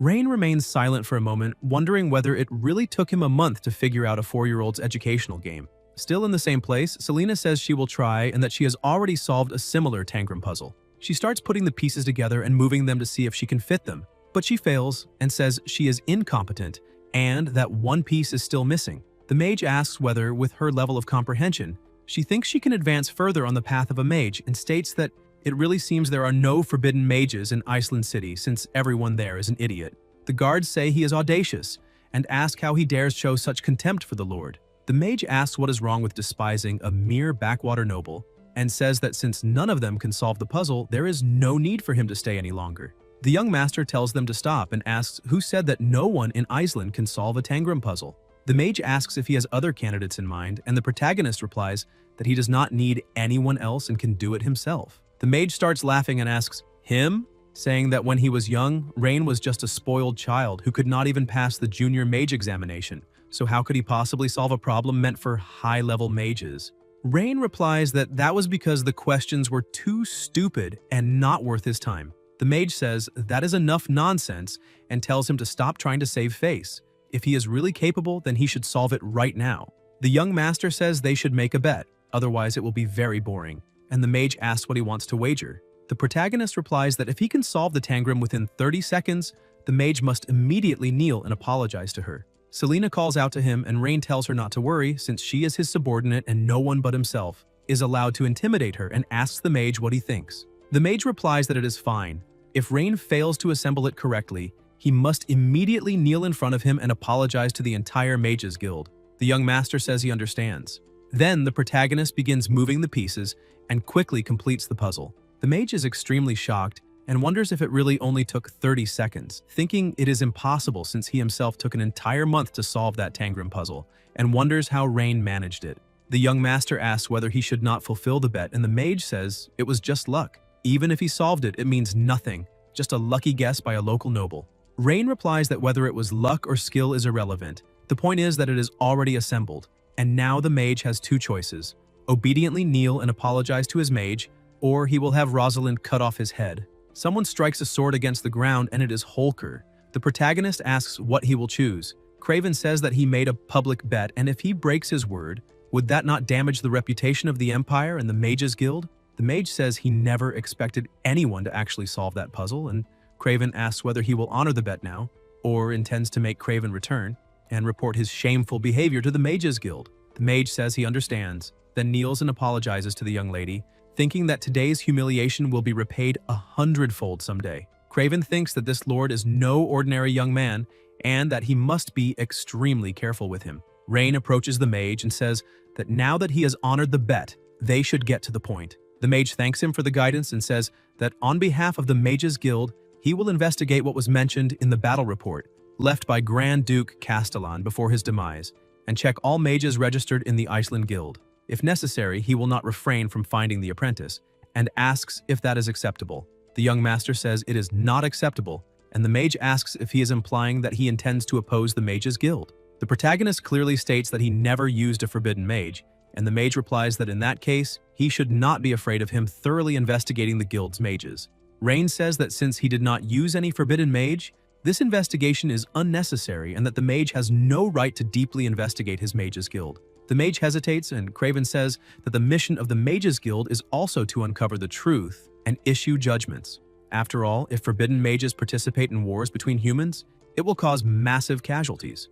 The young master asks about causing massive casualties and says that is laughable. The Orvis Empire invades the border year after year, and the number of Iceland citizens they kill is greater than the number eliminated by a single forbidden spell. He asks whether the mage is saying that only the Orvis Empire is allowed to protect its people, while they themselves are not allowed to do so. And now he is talking about avoiding casualties, asking whether he is joking with himself. Craven says he understands Ryan's hatred toward the Empire, but that this time he does not intend to fight to the bitter end with Iceland City. Even if Ryan does not believe it, he came today with a genuine desire to avoid this war. The protagonist asks about avoiding the war and says it is easy. First, he can bring Miss Vielvina's father there to reunite her with him at the border. Second, if the Orvis Empire cedes 3 cities to him, peace will be achieved. Craven says he must be joking and that such a condition is impossible, and Ryan replies that then there is nothing more to discuss. Craven turns his back and leaves. The next day, elsewhere among the tents, Craven stands there and says that it seems that in the end, this war is inevitable. The knight says that if he allows it, they will launch a full-scale attack tomorrow and should not let Iceland City defeat them first. They need to figure out how to deal with that moat, because if it remains as it is, the army will not be able to advance, and asks what its weak points are. Craven replies that they should not underestimate the enemy. The Grand Duke led an army of 100,000 and still failed to capture the city, so they must be careful in everything they do. The knights say that he knows absolutely nothing about warfare, and that if they had come back then, Iceland would already have become part of the Orvis Empire. Craven thinks they are idiots, and that even if Castellan was incredibly foolish, he still had an army of 100,000. If they do not even know how he eliminated those 100,000, sending another million would be suicide. A voice asks if he seems troubled about how to capture Iceland, and Craven asks what brings him here. The mage replies that the guild suffered such a humiliating disgrace that if they do not retaliate, they will not be able to remain in the Empire, and Craven asks what he intends to do. The mage replies that he can make the magical barrier around the city disappear for a while, and if during that period the Orvis Empire were to attack Iceland by chance. The knight says that is brilliant because without the barrier the defenses would be vulnerable, and as expected, they still need the guild to intervene. Craven wonders if even their reason has begun to be consumed by anger and greed, then says it is fine. Since he has decided, he will cooperate with the plan. The mage says he is wise, and Craven thinks that in this game, no one will emerge unscathed. If they steal the magic crystal from the city's circle, the barrier will disappear. The mage leaves smiling, saying he will begin tomorrow, and that the Lord will pay for the humiliation. A guild mage always comes at a price. Later, elsewhere, the protagonist is sitting and looking at Elia lying down and says it is time to sleep, that children should not stay up late, when he receives a system message saying that her loyalty is at 74. Rain thinks that by feeding her cookies, cakes, and all kinds of delicious sweets, he finally raised her affection from 50 to 74, and wonders why she does not say a word, whether she is mute, and comments that he seems very bad at putting children to sleep. He asks how about a story, and begins saying that once there was a princess named Snow White, until he suddenly startles and asks what happened, immediately going to the window. The protagonist keeps staring out the window until Leah and Selena arrive, calling for the young master, saying that the magic circle in Iceland has gone out of control and that the entire magical barrier of the city is unstable. He asks when it happened, and Selena explains that the soldiers guarding the circle reported being attacked by a powerful mage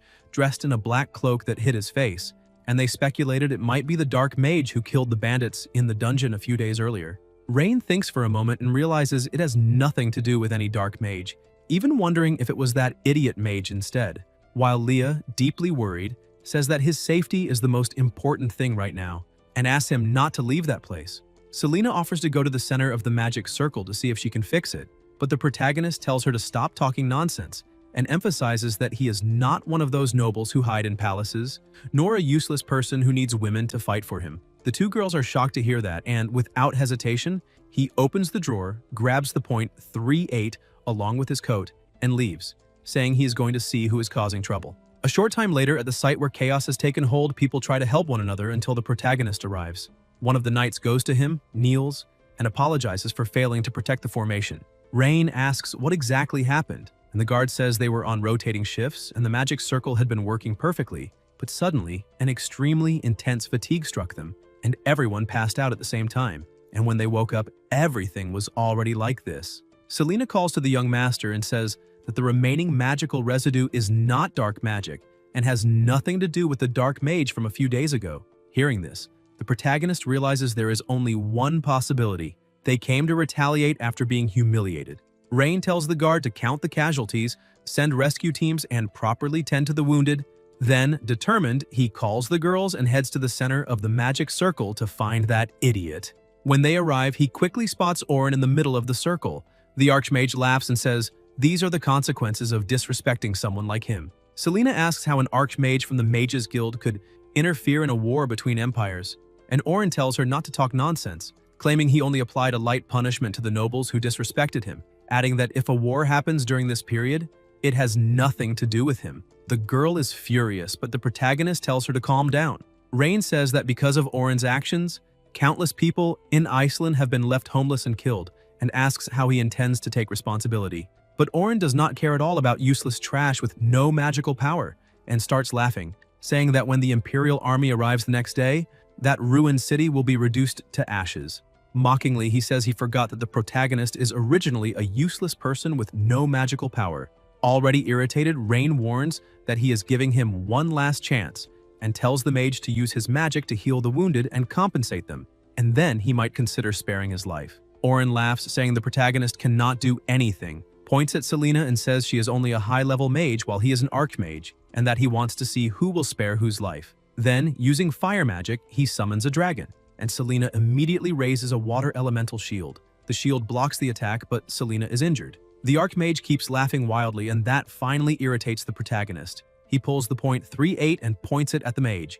Rain says not to blame him because he chose death himself, and fires. The bullet easily pierces the archmage's shield and hits his shoulder, the barrier shattering completely, and Orin cannot understand how it happened. Rain presses the gun to his head and orders him to use magic to heal the wounded, or it will be goodbye. Orin panics, asking himself how his shield was broken. Rain calls the guards, orders them to subdue the mage and lock him in the dungeon, warning that when the people of the Orvis Empire arrive the next day, they will use the mage as bargaining currency. As the mage is dragged away, Selena notices something on the ground, the magic circle crystal, and grows worried when she realizes it has completely lost its power. The protagonist asks if something is wrong, and she explains that because Orin forcibly removed the crystal from the circle, the magical power went out of control. Now the crystal is just a useless stone, and worse, the circle's main structure has also been destroyed. Rain asks if it only affects Iceland's circle, and Selena says yes, that the effects will last only through the night and that by the next morning, the magical barrier will collapse completely, leaving the city extremely vulnerable to an attack. Leah, furious, realizes this was their purpose all along, to use the collapse of the circle to launch a major assault. The protagonist pats her head and tells her not to worry, saying that with or without a barrier, they will not be able to set foot in that city easily. Selena asks what the plan is, because even with the garrison, it is impossible to stop the elite legions of the entire Orvis Empire. Rain tells her not to worry about it now and orders her to sleep there, saying she will know the answer the next day. Back in Orvis, Craven studies the map with total focus when one of the knights calls him and says, Orin still has not returned. Hearing that, the Lord wonders what happened. Another knight asks why they are waiting so long, saying that small city can be destroyed in the blink of an eye, while another agrees, saying 20,000 vanguard troops would be enough to crush Iceland and earn glory in a single battle. Craven explains that Orin went to destroy the city's magic circle the night before and still has not returned, so he fears something happened. The bearded man adds that the Mages Guild is not truly on their side and those people are just parasites. The man with the mustache agrees and says that once they capture Iceland, even if Orin dies, the guild will not be able to do anything. Understanding the situation, Craven orders them to lead 20,000 vanguard troops to investigate, but warns them not to rush in recklessly. Meanwhile, in the protagonist's city, Selena spots the troops and warns the young master that they are coming. Rain tells Rosalind to go to battle and not to forget what he said, that she is only allowed to lose, not win. The knight in front asks if he's Rain and says he has advice, telling him to surrender now if he wants his life spared. The protagonist replies that he would like to say the same, and says that if he does not want his soldiers to die in vain, he should retreat now. Hearing that, the knight orders the attack and everyone charges toward Rain's group. Rain tells Rosalind to proceed according to plan. She mounts her horse and advances with a small unit.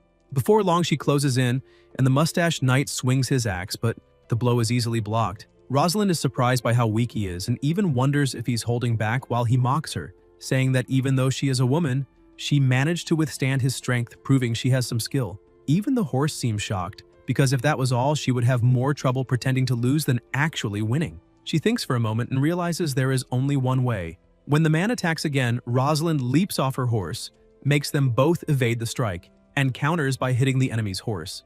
After taking away his mobility, she returns to her own horse and retreats back to the field. The knight laughs, saying that is the elite of Iceland, since they could not even last a single clash, and orders all troops to advance. The protagonist watches and comments that those who get irritated easily deserve to be used as bait, while 20,000 knights surge toward Rain and his group. Selena grows tense and asks what they should do.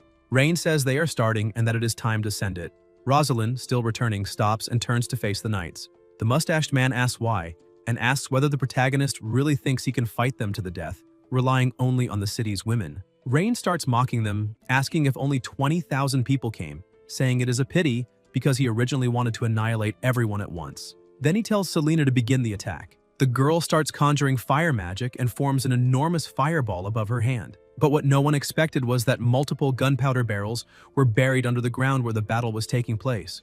With a single spell, all the barrels ignite one after another, and a nuclear-level explosion erupts across the battlefield. The knights burst into flames and thrash around, screaming for help. The mustached man thinks it is impossible and even wonders if Rain used forbidden magic. Seeing the explosion and the fire trying to swallow 20,000 people at once, Rosalind is stunned, unsure if that really counts as forbidden magic. And as she looks at her lord, she reflects that it was exactly what she should have expected from him. She realizes that with a leader like this, they will have the strongest empire on the continent. The protagonist warns that it is not over yet and tells everyone to wait for the next wave of attacks. Meanwhile, in the Orvis Empire, Craven can feel the explosion even from far away. He asks what that sound was, and one of the knights says Rain used a forbidden spell. Craven cannot believe it and feels terrified. The knight on the right asks if he really dared to use forbidden magic, and another asks what forbidden mage would dare break the continent's rules.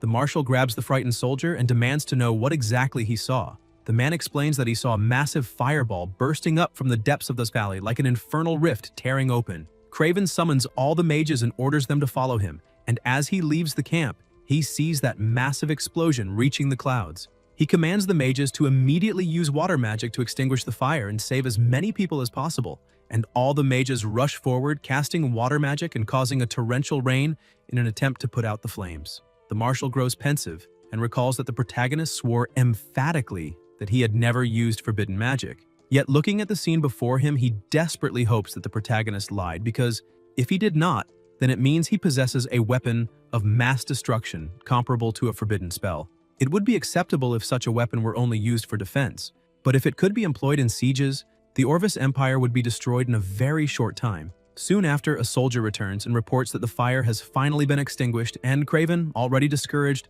prays that it is not too late and that there are still survivors.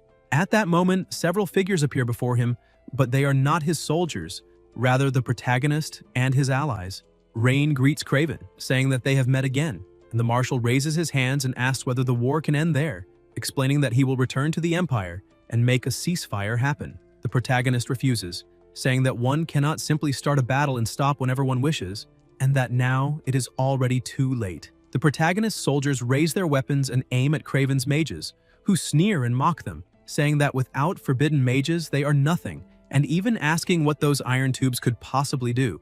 Rain, having lost his patience, orders them all killed. The soldiers fire and the mages hastily conjure shields, but just as before, the bullets pierce through the shields as if they were nothing and strike every mage. The marshal is utterly horrified because this is neither forbidden magic nor magic at all, which makes him question what it truly is. Rain calls out to Craven and tells him to inform his emperor that he will come looking for him. Later, back in the Empire, Craven kneels before his majesty and reports that the attack failed and that the 20,000 vanguard soldiers were annihilated by Lord Rhine Edgar. At first, the emperor cannot understand how such a failure occurred and asks how it happened, and Craven explains that Rhine commands a form of power never before seen on the battlefield. He describes how the entire valley was turned into a hell of raging flames, and adds that Rhine also possesses a metal tube weapon capable of piercing magical shields and killing airborne mages with a single shot. The marshal warns that if the attacks continue, the empire will fall, but the emperor asks if he understands what he is saying, declaring that the Orvis imperial army is composed of warriors who instill fear in their enemies and that dying for the emperor is an honor. Then asks whether the marshal is afraid. Craven answers that he is not afraid of death, but what he witnessed was not a battle, it was a massacre, describing a sea of fire, soldiers screaming, mages falling from the sky, and explosions everywhere, stating that if they do not stop, the entire empire will be buried by Rain's hands. The emperor orders him to be silent, saying that he has already shamed the empire once and is now acting like this, declares that he was blind to trust him, and orders the marshal imprisoned in the dungeon, announcing that he himself will lead the expedition and uproot that city entirely. Even as he is taken away, Craven continues insisting that the war must not continue because it is suicide. Not long after, in the imperial capital's prison, the marshal is thrown into a cell, yet he keeps saying they must not allow the emperor to continue the war against Rhine, and receiving no response from the guards, he begins to think of some way to stop it. Suddenly, a voice asks how Craven ended up imprisoned, and when he turns around, he realizes Duke Richard is there and asks how he came to be in that place.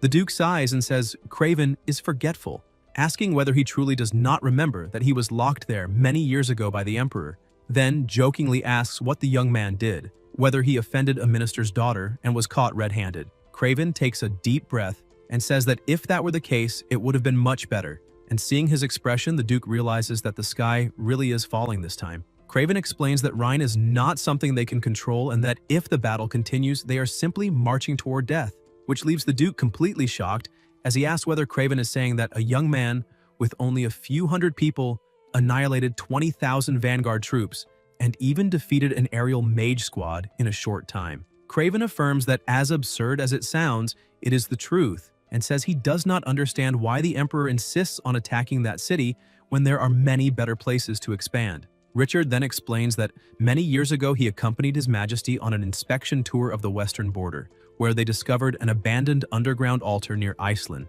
beneath which lay a monster sealed by an ancient magical array, and that the creature promised supreme power to the emperor if the seal were broken, vowing to make him the sole king of the entire continent. Craven asks whether he truly considered that, and Richard replies that he did, adding that the emperor was never satisfied with ruling just one nation and wants the entire continent to kneel before him. The marshal is horrified and asks whether the emperor has gone mad because if that thing is released, Iceland and even the Orvis Empire would be destroyed, and Richard agrees, explaining that this is why he used his family's sealing barrier art to conceal the magic array, which is why he was imprisoned, revealing that he was spared only because he is the sole person who knows how to undo the seal. Richard remarks that with the emperor's recent loss, it is possible that the young master of that city will teach him a harsh lesson, and Craven relaxes for a moment, thinking the empire was doomed, saying he will pretend he never heard any of this, then casually remarks that when the war ends, he will find a way to work for Miss Wilvina,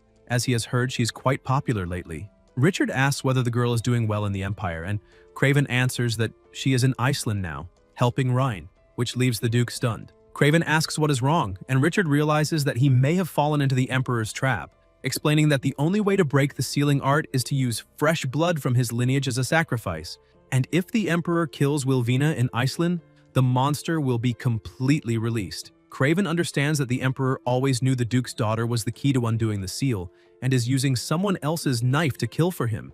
Desperate, Craven begins shaking the bars and shouting for the guards to release them, because the Empire is in danger. But no one pays attention, and at that moment the Duke simply breaks his shackles as a powerful aura surrounds his body, saying that now that the Emperor will not spare his daughter, there is no reason to remain seated there. He calls Craven to help remove that mad Emperor from the throne, astonishing the young man, who asks why he had such power all along and never escaped. To which the Duke replies that knowing the enemy's trump card is more important than acting impulsively. With a single gesture, he rips the prison door away, guards soon appearing and ordering them to stop or be killed on the spot. And Craven warns the Duke to be careful, but he replies calmly that he will clear the way and tells the young man to find an exit. He quickly conjures magic and with a touch to the ground ignites flames that burn all the guards present, allowing Craven to find the exit and call for the Duke to follow. Outside, two exhausted guards are on watch when the pair emerges, one being knocked away by a punch without even seeing it coming, and the other, half asleep, also sent flying by a blow, leaving Richard impressed by the young man's abilities, as Craven urges them to mount up and leave as fast as possible. Soon after, alarms ring out, but the two are already fleeing, and shortly afterward a soldier reports to His Majesty that the Marshal and the Duke have escaped the prison. The Emperor is not surprised, as he expected this and was merely waiting for them to make the first move, thinking that if his guess is correct, the method to undo the seal lies with Wilvina, and that this chess game is finally nearing its end. He orders the Shadowblade unit to be dispatched and Richard's group to be kept under constant surveillance, gazing at a crystal in his hand and thinking that when it awakens, he will become the sole king of the entire continent. Elsewhere, the protagonist enters the blacksmith Bram's house and asks how the thing he ordered is coming along, and Bram replies that he arrived at the perfect moment as he was about to send for him, explaining that he followed the designs and asking Rain to see whether it meets his standards. Bram removes the covering and reveals a cannon, which Rain examines carefully and praises as very good and finished faster than expected, prompting the blacksmith to boast that this is natural because dwarves possess the finest skills on the continent, but he adds that the parts consume many materials, and that refined iron and magic copper are nearly exhausted, allowing at most 2 more cannons to be built with what remains, meaning that large-scale production would require finding a mine for more resources. Rain replies that 3 are enough for now and says that once the war is over, he will make the Orvis Empire hand over its mines, eliminating any supply issues, and that now all that remains is to wait for the Emperor to come personally so he can demonstrate just how powerful the industrial age truly is. 3 days later, the Emperor of the Orvis Empire personally arrived at the front line. The battlefield became restless again and the people shouted together that the city of Atherin would fall in just a few days for His Majesty and the Empire. The Emperor's arrival drastically boosted the morale of the Imperial Army. To protect the troops, Ryan also led his forces in retreat to the city of Atherin and ordered the gates to be closed. A knight states with certainty that he has no options left and can only cower inside the city. In this confrontation, everyone will see how he intends to stop an Imperial army of 100,000 men because they will not even need to attack the city. They only need to wait until they run out of supplies and surrender. The protagonist observes everything in silence. At night, Rosalind asks if she can go out and fight them the next day, saying that staying locked inside every day will affect morale. Selena agrees and says it is not as if they cannot defeat them now. Rain replies that war does not require victory in every battle, but one decisive victory, and that meaningless battles are never fought, while meaningful battles must be won at the lowest possible cost. At the moment, the city does not have enough firearms or ammunition to sustain a direct attack. Arrogant soldiers are destined for defeat, so what they need to do now is make them arrogant and restless. They buried 36 large barrels of oil nearby, and once they are ignited, the entire Imperial vanguard will be consumed by flames. Holker comments that he really is a genius, but the young master says things are not as simple as she imagines. As soon as those barrels of oil explode, the walls of Atherin will also collapse instantly. Selena asks if that means they will lose their only defensive barrier, and the protagonist replies that they only have one chance. At that moment, a guard calls him and says they have captured 2 enemy scouts who claim to have important matters to report. Rain wonders about Imperial scouts, orders them to be brought inside, and says he wants to see them personally. The 2 enter escorted by the guards. The young master is surprised to see that one of them is Craven and asks what he is doing there. Craven replies that the man beside him is Duke Richard, a former Imperial minister and Wilvina's father. The protagonist asks if he came to surrender, as he had ordered, and if his emperor knows about it. Craven replies that he did not come to surrender, but to ask him to stop the Emperor. Rain asks what he means, and Craven asks the Duke to explain the details. Richard says he knows Rhine is suspicious, but asks him to listen because buried directly beneath the city they are in is an ancient, magical sealing array. Years ago, the Emperor and he accidentally discovered some ruins nearby, where a primordial monster was sealed. The Emperor of the Ulvis Empire wants to corrupt the seal with plasma, releasing the monster for his own use. Rosalind is surprised, and the young master says he understands and that this confirms his previous suspicions.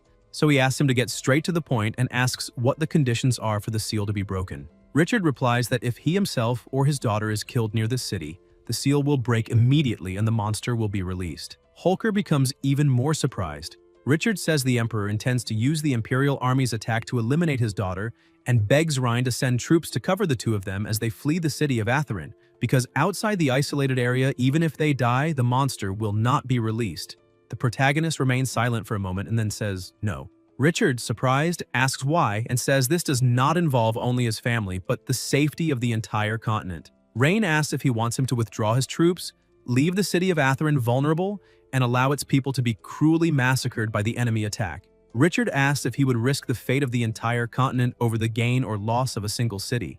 The young master says Richard misunderstood him, that he is not a gambler and never gambles, that he will not entrust the future of the continent to a madman, and that he will not abandon the people of Atherin. He wants that proud and powerful emperor to personally witness how his fantasy will be shattered little by little. Elsewhere, someone observes through a window and says it is time for him to make his appearance. A figure appears behind him, hooded and masked, and says the Shadow Guard obeys his orders. His Majesty says he will lead the Imperial Army in the attack on the city of Atherin the next day, and that her mission is to infiltrate the city during the chaos and find an opportunity to eliminate Wilvina. The Shadow Guard disappears, and His Majesty thinks that once the seal is broken, all the gods will bow at his feet and all nations will submit to him. He says that on the day he ascends the throne, the entire world will kneel before him. The next day, the protagonist and Richard observe together, and Richard points out that this is the elite heavy cavalry regiment of the Ulvis Empire, the foundation of the empire, capable of annihilating even the most solid defense with a single charge. Rain replies that they are nothing more than a bunch of rusty iron cans that can barely move. Richard says he has never faced the true Imperial heavy cavalry and does not know how terrifying they are. The young master tells them not to worry and says mere heavy cavalry can be destroyed with a snap of his fingers. Richard thinks the boy does not know the true terror of that force and has become arrogant after winning a battle. When he panics and flees later, perhaps then he will agree to send troops to escort father and daughter out of the city.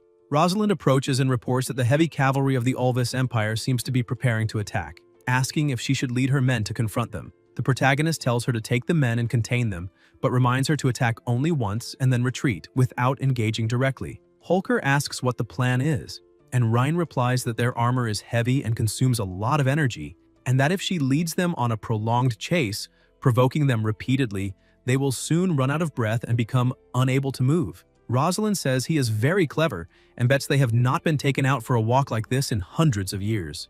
Then Holker, together with the cavalry, gallops off with the horses, and the knights at the front say the enemies are coming for the finish. The two troops advance together, but when they get closer, Rosalind pulls the reins, making her horse move to the side instead of charging head-on. The enemies say these cowards do not have the courage to fight face-to-face, and that they should chase them down and tear them apart. Rosalind thinks those fools have fallen for it, and the enemies keep chasing her, telling her not to run. Holker keeps running, and the enemies say they did not come to fight, but to take them for a walk. The leader tells them to shut up and orders them to give chase, saying they must not disgrace His Majesty. Later, on a cliff, the Emperor says that this is to be expected from the son of Grand Duke Aldalion, because he naturally possesses an innate talent for the battlefield. He says trying to exhaust the heavy cavalry through maneuvering is not a bad idea, but that he is too young. He orders the mages to restore the knights' energy and says they will see whether the mouse or the cat gets tired first. A guard approaches and says that if all the mages' magic is used to increase the endurance of the heavy cavalry,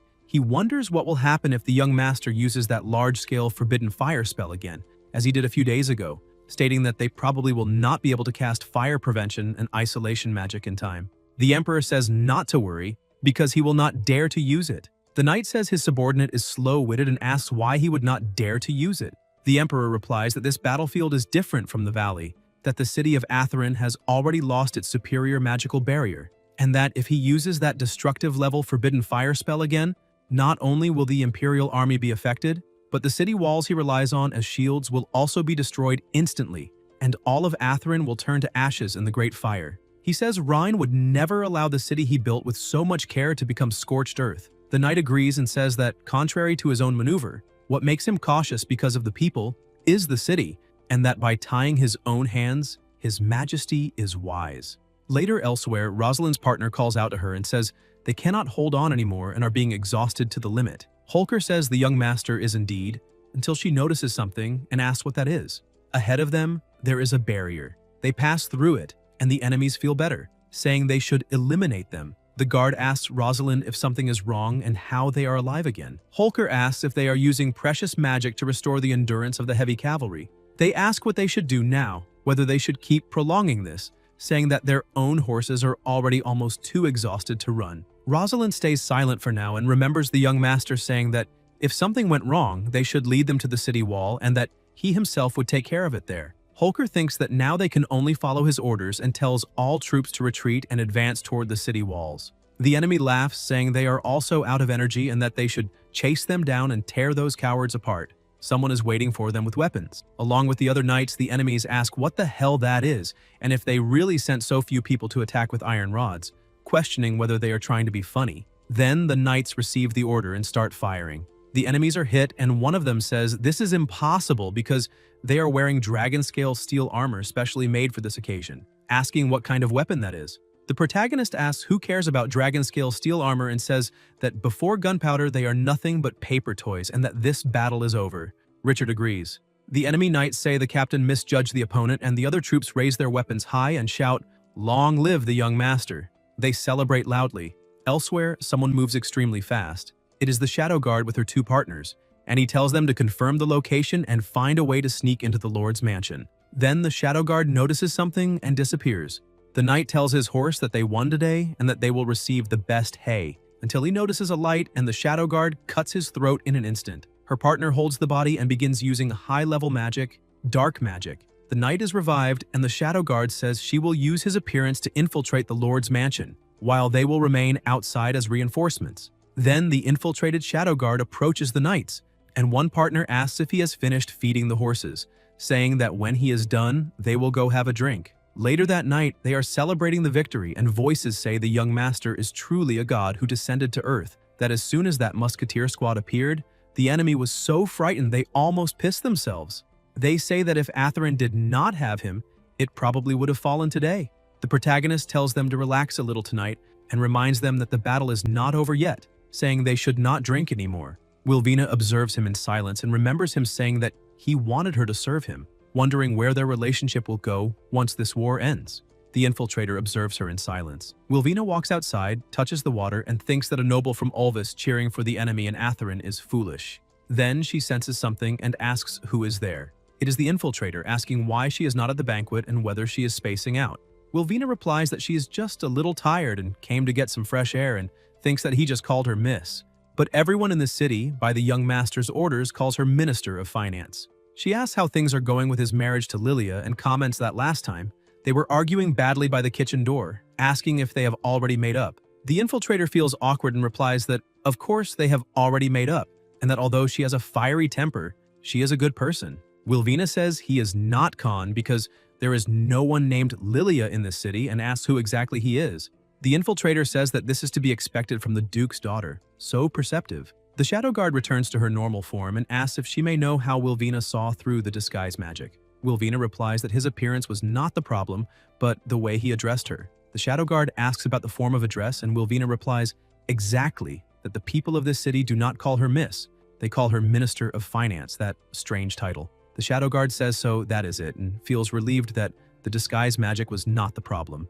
Wilvina asks if he infiltrated this place to eliminate the young master. The Shadow Guard replies that she did not because His Majesty wants to deal with that young man personally. He himself is here because of Wilvina. He says that once Wilvina's plasma is injected into the relic altar, that monster will burst out of the earth. Wilvina asks if she is insane because once that monster is released, the entire continent will turn into a slaughterhouse, questioning whether he thinks only the enemies will lose their lives, and says that people, children, possibly even their own parents and siblings will die, asking if he still has even a shred of humanity. The Shadow Guard says he serves only His Majesty, the Emperor. Whoever he orders her to eliminate, he eliminates. Wilvina says someone like him is worse than a dog. The Shadow Guard says he will show how a dog bites this noble to the very end, and advances with her sword, but the attack is blocked with a fork. Wilvina is surprised to see that it is Elia. The Shadow Guard asks if she really blocked her attack with a fork, and Elia tells him not to hurt Wilvina because Brother Ryan would be sad. Wilvina is surprised and asks if this kid really can speak. The Shadow Guard, smiling, asks if Elia thinks she can stop him with only a fork. They remain silent for a moment, and the Shadow Guard, still smiling, advances again. Magic moves through the area, the smoke disperses, and inside the castle, Richard says that musket really pierced the armor of the Imperial Heavy Cavalry of Orvis. The protagonist says not to worry because the destructive power of that musket is still far from enough. He says that after this war ends, he will have the dwarves research even more powerful firearms, and by then, no matter what kind of monster it is, it will be directly suppressed by firepower. Richard says he felt a magical fluctuation, and it seems there is a fight nearby. Rain asks about Miss Wilvina and where she is, and the maid replies that a few minutes ago she saw her leave through the side door of the banquet hall and it looked like she was heading toward the garden. The cup falls to the floor, Richard becomes desperate, and the young master tells them to hurry out and find her. They move quickly. Later, outside, the protagonist is holding a pistol and asks if that is really what happened. The Shadow Guard is lying on the ground, and Elia says he came to eliminate Sister Wilvina. Rain is surprised and asks if she really blocked the assassin's attack using only a fork. And Ferrano replies that it was because he said he did not want to see loved ones lose their lives in front of him. The young master says she did very well. The Shadow Guard is on the ground, coughing up plasma, and the protagonist says he is in a good mood today, so he will give her a chance to live. The Shadow Guard replies that she does not need it because she only serves the Emperor. Magic begins to spread across the ground toward Wilvina and her father, and 2 more Shadow Guards appear. The smoke disperses and one of the Shadow Guards advances toward Wilvina, getting closer and closer, but is hit by a bullet and falls to the ground. The protagonist approaches with the pistol in his hand and says that at a distance greater than 7 steps, the gun is fast, and at a distance shorter than 7 steps, the gun is fast and accurate. Richard says that scared the hell out of him. Another Shadow Guard approaches and strikes him with a sword, cutting him, and Richard, wounded, says he is asking to be finished off. Richard punches him and the Shadow Guard gets up and runs away. Wilvina approaches her father and says she will treat his wound, but Richard tells her not to worry and to go after him now, because they cannot let that assassin escape no matter what. He stole his blood. Wilvina asks what he means, and Richard replies that it is exactly that once he escapes, the seal of the ruins will be broken, and that monster will be released. The protagonist tells him not to worry about that now and to let her bandage him first, and tells them to capture the remaining assassin, thinking that this will be a great way to test the power of the newly built cannons. Later, elsewhere, Rain thanks Elia for saving Wilvina and asks if he can ask a few questions. Ferrano keeps eating without saying anything, and the young man wonders why this child is not speaking again and questions why she never talks. Elia replies that it is because she does not want to be sold again. The protagonist asks what that means, and Ferrano replies that she was an orphan since childhood and was adopted by a couple. They said she was too strong, that she could not do anything properly, that she broke bowls, hurt the cattle, and in the end, they sold her. She says that later, in other places, they also said she was disobedient, and that as long as she spoke, she would be sold, and that she does not want to leave this place.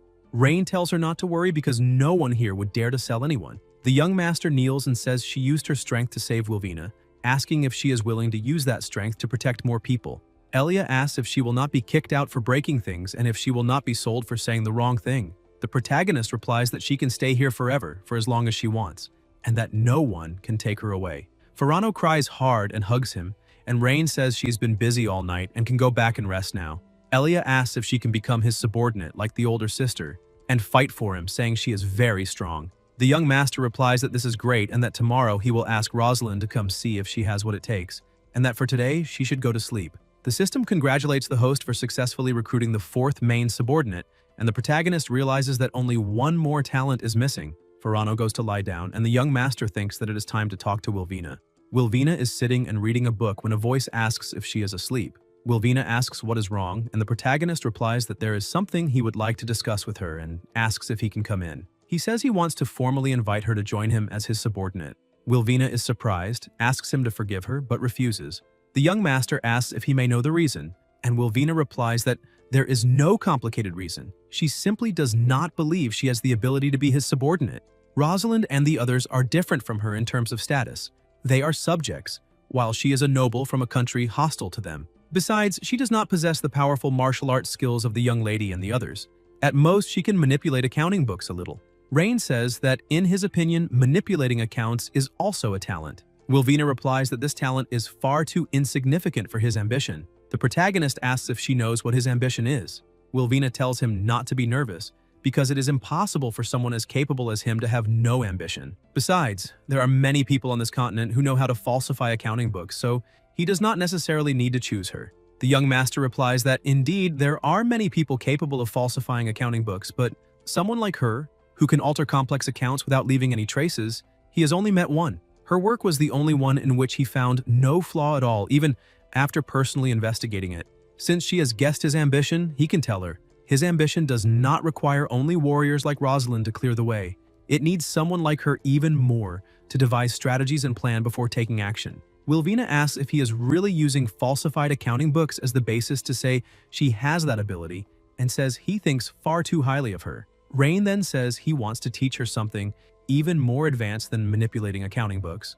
Wilvina asks what that would be, and the young master replies that it is finance. Wilvina asks what finance is. The protagonist explains that it is a discipline capable of controlling wars with numbers and determining the flow of resources through rules. It can allow one country to annex another empire without resorting to brute force. It can also make the treasury's accounting books more lethal than the battle flags in the barracks. He says this is the key to the future. He says he will entrust this discipline to her and that together they will perfect it and spread it. One day, when this knowledge is recognized by the world, it will bear her name, Wilvina's Finance. Then he asks if she is willing to enter this new era by his side. Wilvina is surprised and says he is more dangerous than all the deceivers she has ever known. From now on, she is willing to dedicate everything to him. The system then congratulates the recruitment of 5 extremely talented individuals. A reward is unlocked, the design blueprint for a howitzer shell. The young master thinks that howitzer shells are perfect and decides to have the dwarves build them quickly, refusing to believe that monster cannot be blown into pieces. At night, several soldiers are gathered with a man in front of a door. The man holds a vial in his hand and says that his dream is finally about to come true. He pours the liquid from the vial onto the door. An absurd energy spreads, and he declares that as Lord of the Empire, he offers sacrifices. The pressure increases, and a spirit approaches his body. The Lord of the Empire declares that this world will kneel before him once again. He orders them to march toward the city of Aetherlin, because nothing will stand before his vengeance. The next day, the Lord of the Empire rides with his troops beside him. His aura is terrifying, and a voice asks if he is still the Emperor himself, saying that from his gaze, he looks like he is staring at food. Rosalind also advances with her troops and says the Imperial army is strong, but behind them is the city of Aetherlin, and because of that, they cannot retreat. They advance. The Lord of the Empire thinks about eliminating them, because all of their deaths will become his strength. The soldiers' energy begins to be drained, and they ask what kind of power that is. The Lord of the Empire declares that he will rebuild his empire. He advances, and the soldiers say he is not human and that they should retreat. His energy grows absurdly, becoming even more powerful as he absorbs people's power. Holker orders them to capture him without retreating and says she will stop him. Rosalind releases her power, extremely powerful, but the Lord of the Empire dodges and counterattacks, hitting her directly. The two exchange violent blows, but the Lord of the Empire possesses tremendous strength and manages to hit her several times. Rosalind is thrown against a rock, hits her back, and crouches down with difficulty. The Lord of the Empire approaches and says she is a fool asking for her own death. From afar, 2 people observe the scene, and Richard says they need to retreat immediately because this is a war they have no chance of winning. In truth, it is not even a war, it is a one-sided massacre carried out by him against all of them. They need to contact the Magic Association, because a monster of that level is beyond their ability to handle. The protagonist then tells them not to panic, and says he wants to personally see how tough the Emperor is. He asks how the civilian evacuation is going, and the maid replies that everyone has been taken to the shelters in the city center, and that the lockdown is complete. In that case, Operation Tyrant Suppression begins. Rosalind blocks a blow and realizes that this is the young master's signal. Rain then orders everyone to retreat immediately and head to the city center along the southeastern slope. The soldiers start running, and the Lord of the Empire observes, saying he wants to see how far they can run. The troops shout, "Long live the Empire," and the Emperor demands that they open the city gates and surrender on their knees, promising to allow them to lose their lives without pain. The young master replies that they should not rush, because it has not yet been decided who will lose their life today. Soldiers positioned on the rooftops enter attack formation, and the protagonist orders them to fire. Shots are released and hit the Lord of the Empire, but he remains intact. Voices shout to eliminate him. The Lord of the Empire asks if that is their trump card, while the soldiers wonder how that is possible and say he is definitely not human.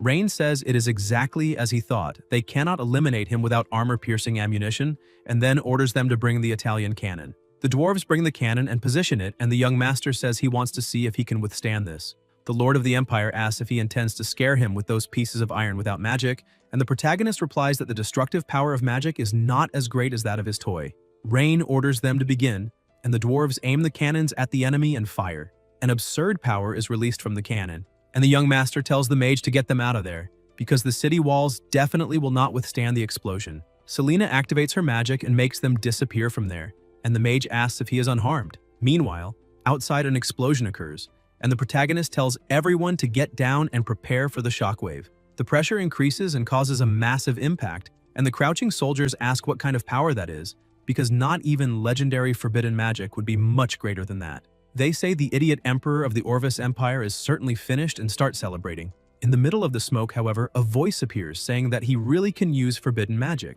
The soldiers are surprised and ask if even that destructive power failed to eliminate him. Rain observes and realizes that the emperor is still alive, although wounded. The emperor says Ryan truly surprised him, because he never imagined that a forbidden spell mage could exist in such a remote place. He says it has been many years since the last time he felt pain, but their forbidden spell cannot eliminate him. He says he wants everyone to see with their own eyes the inhabitants of Aetherland, losing their lives one by one before them, until they collapse in despair. The young master then asks who said something like, "That can only be fired once," and the emperor asks what he said. The protagonist signals to Uncle Brum, and the dwarf asks, "Since the barrel is still hot, how about another shot?" The emperor says this is impossible, because even the most powerful archmage can only cast a spell of that level once, and asks what kind of magic that is. Rain replies by asking who still uses something as outdated as magic, and welcomes him to the industrial age. With the death of the emperor of the Orvis Empire, the imperial power collapses. Countless nobles and warlords take advantage of the chaos to proclaim themselves kings, and the empire plunges into disunity and internal struggles. Ryan also seizes the opportunity to expand the territory of the city of Aetherland to the desired position. In the council hall of the Lord's Mansion, in the city of Inicly, the young master explains the urban plan. That area will be integrated into Inicly University, the main academy of the future empire. He says the northern zone will be the workshop area, the eastern zone, near the riverbank, will be the commercial street, the southern zone will be designated as the residential area, and the western side will become the Elven district and the special diplomatic zone. The elf thinks that he actually brought down the Orvis Empire using only a border city. The protagonist then says that if anyone has any questions, they can ask freely, because the city belongs to everyone and is not just a private kingdom. The elf asks why he is dedicating a separate residential area to the elves in the city, explaining that her race is more accustomed to living in forest and that a wooded area would already be enough. She says there would be no need to build houses, which would save a significant amount of the budget. Rain thinks that the elves do not pay and still want to save money, wondering where such good deals can be found. He explains that it is precisely because they have lived in the forest for generations, away from human society, that there are so many misunderstandings and barriers. He says they need to understand one another's culture, customs, and even food and art. At that moment, a soldier announces that the imperial envoy of the Caradorial Empire has arrived by order of the emperor. The elf asks if she should withdraw first, but the protagonist says that is not necessary because he had already expected their arrival and orders them to let him in. The door opens and a young man enters the room. He introduces himself as Enric, special envoy appointed by His Majesty, the Emperor of the Caradorial Empire, and says he has come to deliver an imperial decree. He observes the elves present and asks if they really allow such insignificant creatures to participate in imperial affairs. The elf becomes irritated and prepares to respond, but Ryan stops her and says Enric's name, suggesting that he apologize to the Elven Queen immediately, otherwise there will be one more corpse in that room. Enric replies that he is a special envoy of His Majesty and asks if he dares to touch him. The young master then orders Rosalind to teach him how to speak to people, and Holker replies that she understands. Rosalind moves her sword in front of him, and Enric asks how she dares, saying that if she wounds him, she will be making an enemy of the entire Caradorial Empire. Rosalind advances to attack him. Enric becomes angry and says she is asking to die. Their swords clash. Holker dodges his attack and counterattacks. Enric spits plasma, and Rosalind strikes him again, knocking him to the floor. Plasma drips from his mouth, and when Holker prepares to deliver the final blow, Enric asks them not to kill him and admits that he was wrong. A voice orders them to stop. Enric thinks that Aldarian's son really dared to lay a finger on him. He tells himself that he will tolerate it for now, but when he returns to the Emperor, he will make sure Rain dies a miserable death. Out loud, however, he says he was wrong and asks them to forgive his disrespect. The Elven Queen thanks the young master for everything he has done for her, and the protagonist replies that she does not need to thank him. After all, they are similar. Enric remains seated on the floor, and the young master says he can now read His Majesty's decree. Enric takes the scroll and announces that, by order of His Majesty, Rhine must return to the imperial capital within 3 days. He must meet with the Holy See to receive recommendations and investiture. The Empire will hold a detailed discussion regarding the possession of the city of Inicap. The elf asks if he did not conquer the city by himself, and why it is still necessary to discuss ownership. Enric replies that these are the rules of the human empire and that she needs to understand that. The protagonist then thinks that his current strength is still insufficient to oppose the empire, especially before understanding his father's intentions. Because of that, he declares that he will obey the imperial decree and go to the capital as soon as possible to meet His Majesty. Enric says that since he has agreed to return to the imperial capital to receive the decoration, he should depart as soon as possible, and thinks that once they arrive at the imperial capital, he will show him how he intends to eliminate him. In the imperial palace of Caradoriel, in the heart of the imperial garden, a red-haired man comments that he is more punctual than expected. Someone climbs the stairs and asks what important matter he would like to discuss. The red-haired man replies that the third brother has been moving around the palace far too frequently lately, and that if this continues, probably none of them will have a chance to obtain that position. At present, the nobles are divided into 3 factions, one loyal to the third brother, another neutral, and a small portion that supports him, but that is all he has. The blonde man asks if he plans to do what the first brother did back then. The red-haired man replies that an accident, a misstep, or, failing that, a cup of poisoned wine would solve it because, as long as he loses his life, someone will naturally invent a reason to justify it. The blonde asks whether, if the third brother dies, the throne will go to him or to the other one. The red-haired man tells him not to worry because, regardless of who takes the throne, half the benefits will be left to the other. Resources, military power, and territory, half for each without interference, and asks what he thinks of that. The blonde replies that it is excellent because 1 ascends the throne and 2 benefit, and asks when they will act. The red-haired man replies that Aldarian's youngest son, Rhine, has been quite prominent lately. The blonde comments that he defeated the Orvis Empire by himself, and that the Emperor is about to reward him. The red-haired man says the Emperor will certainly reclaim the city of Inicap that he took, and that they can take advantage of the opportunity to eliminate the third brother, then assign responsibility to the Aldarian family. The blonde agrees and says it is perfect because when the Emperor is furious, the 2 of them will step forward to calm the situation and declare loyalty, wishing His Majesty a life of 1,000 years. Sometime later, a knight approaches the gate while the protagonist is inside the carriage, thinking that time flies, because half a year has already passed since he left home without realizing it. The butler runs to welcome him and says he has finally returned, that Madame is waiting for him in the living room. The young master replies that he is already on his way.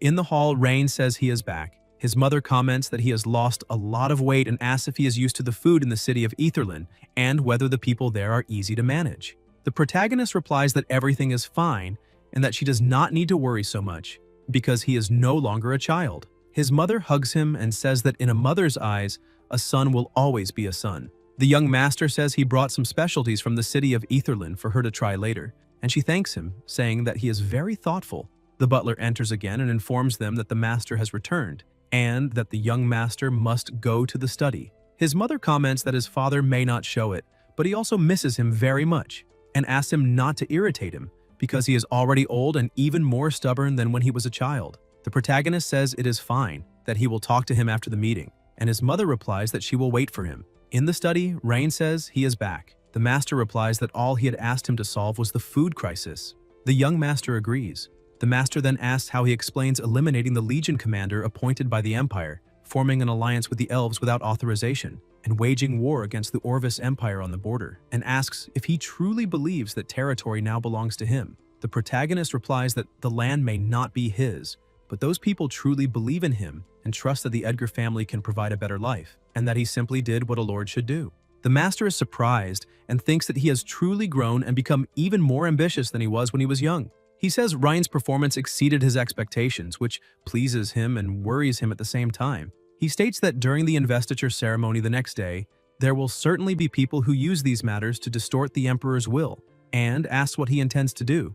Rain replies that he does not need to worry, because as long as he does not want to give up, no one will be able to take that city. Then he asks what he thinks of the empire now and says he only wants to know which side he will be on when the time comes. The master remains silent for a moment and then says he is still too young, asking if he really believes the empire is a dilapidated wall that will collapse with a single touch. He says that if he underestimates the emperor in that way, he will certainly fail, but as long as he does not put the Eldarian family in an impossible situation, he will not interfere with his plans. The young master replies that he understands. The master then says that since he has such thoughts, it is a good time to discuss another matter. He picks up a paper and begins talking about his son's marriage, explaining that the daughters of several noble families have impeccable backgrounds, appearances, and education, and that marrying any one of them could help him greatly in the future, because alliances of this kind bring resources and political support.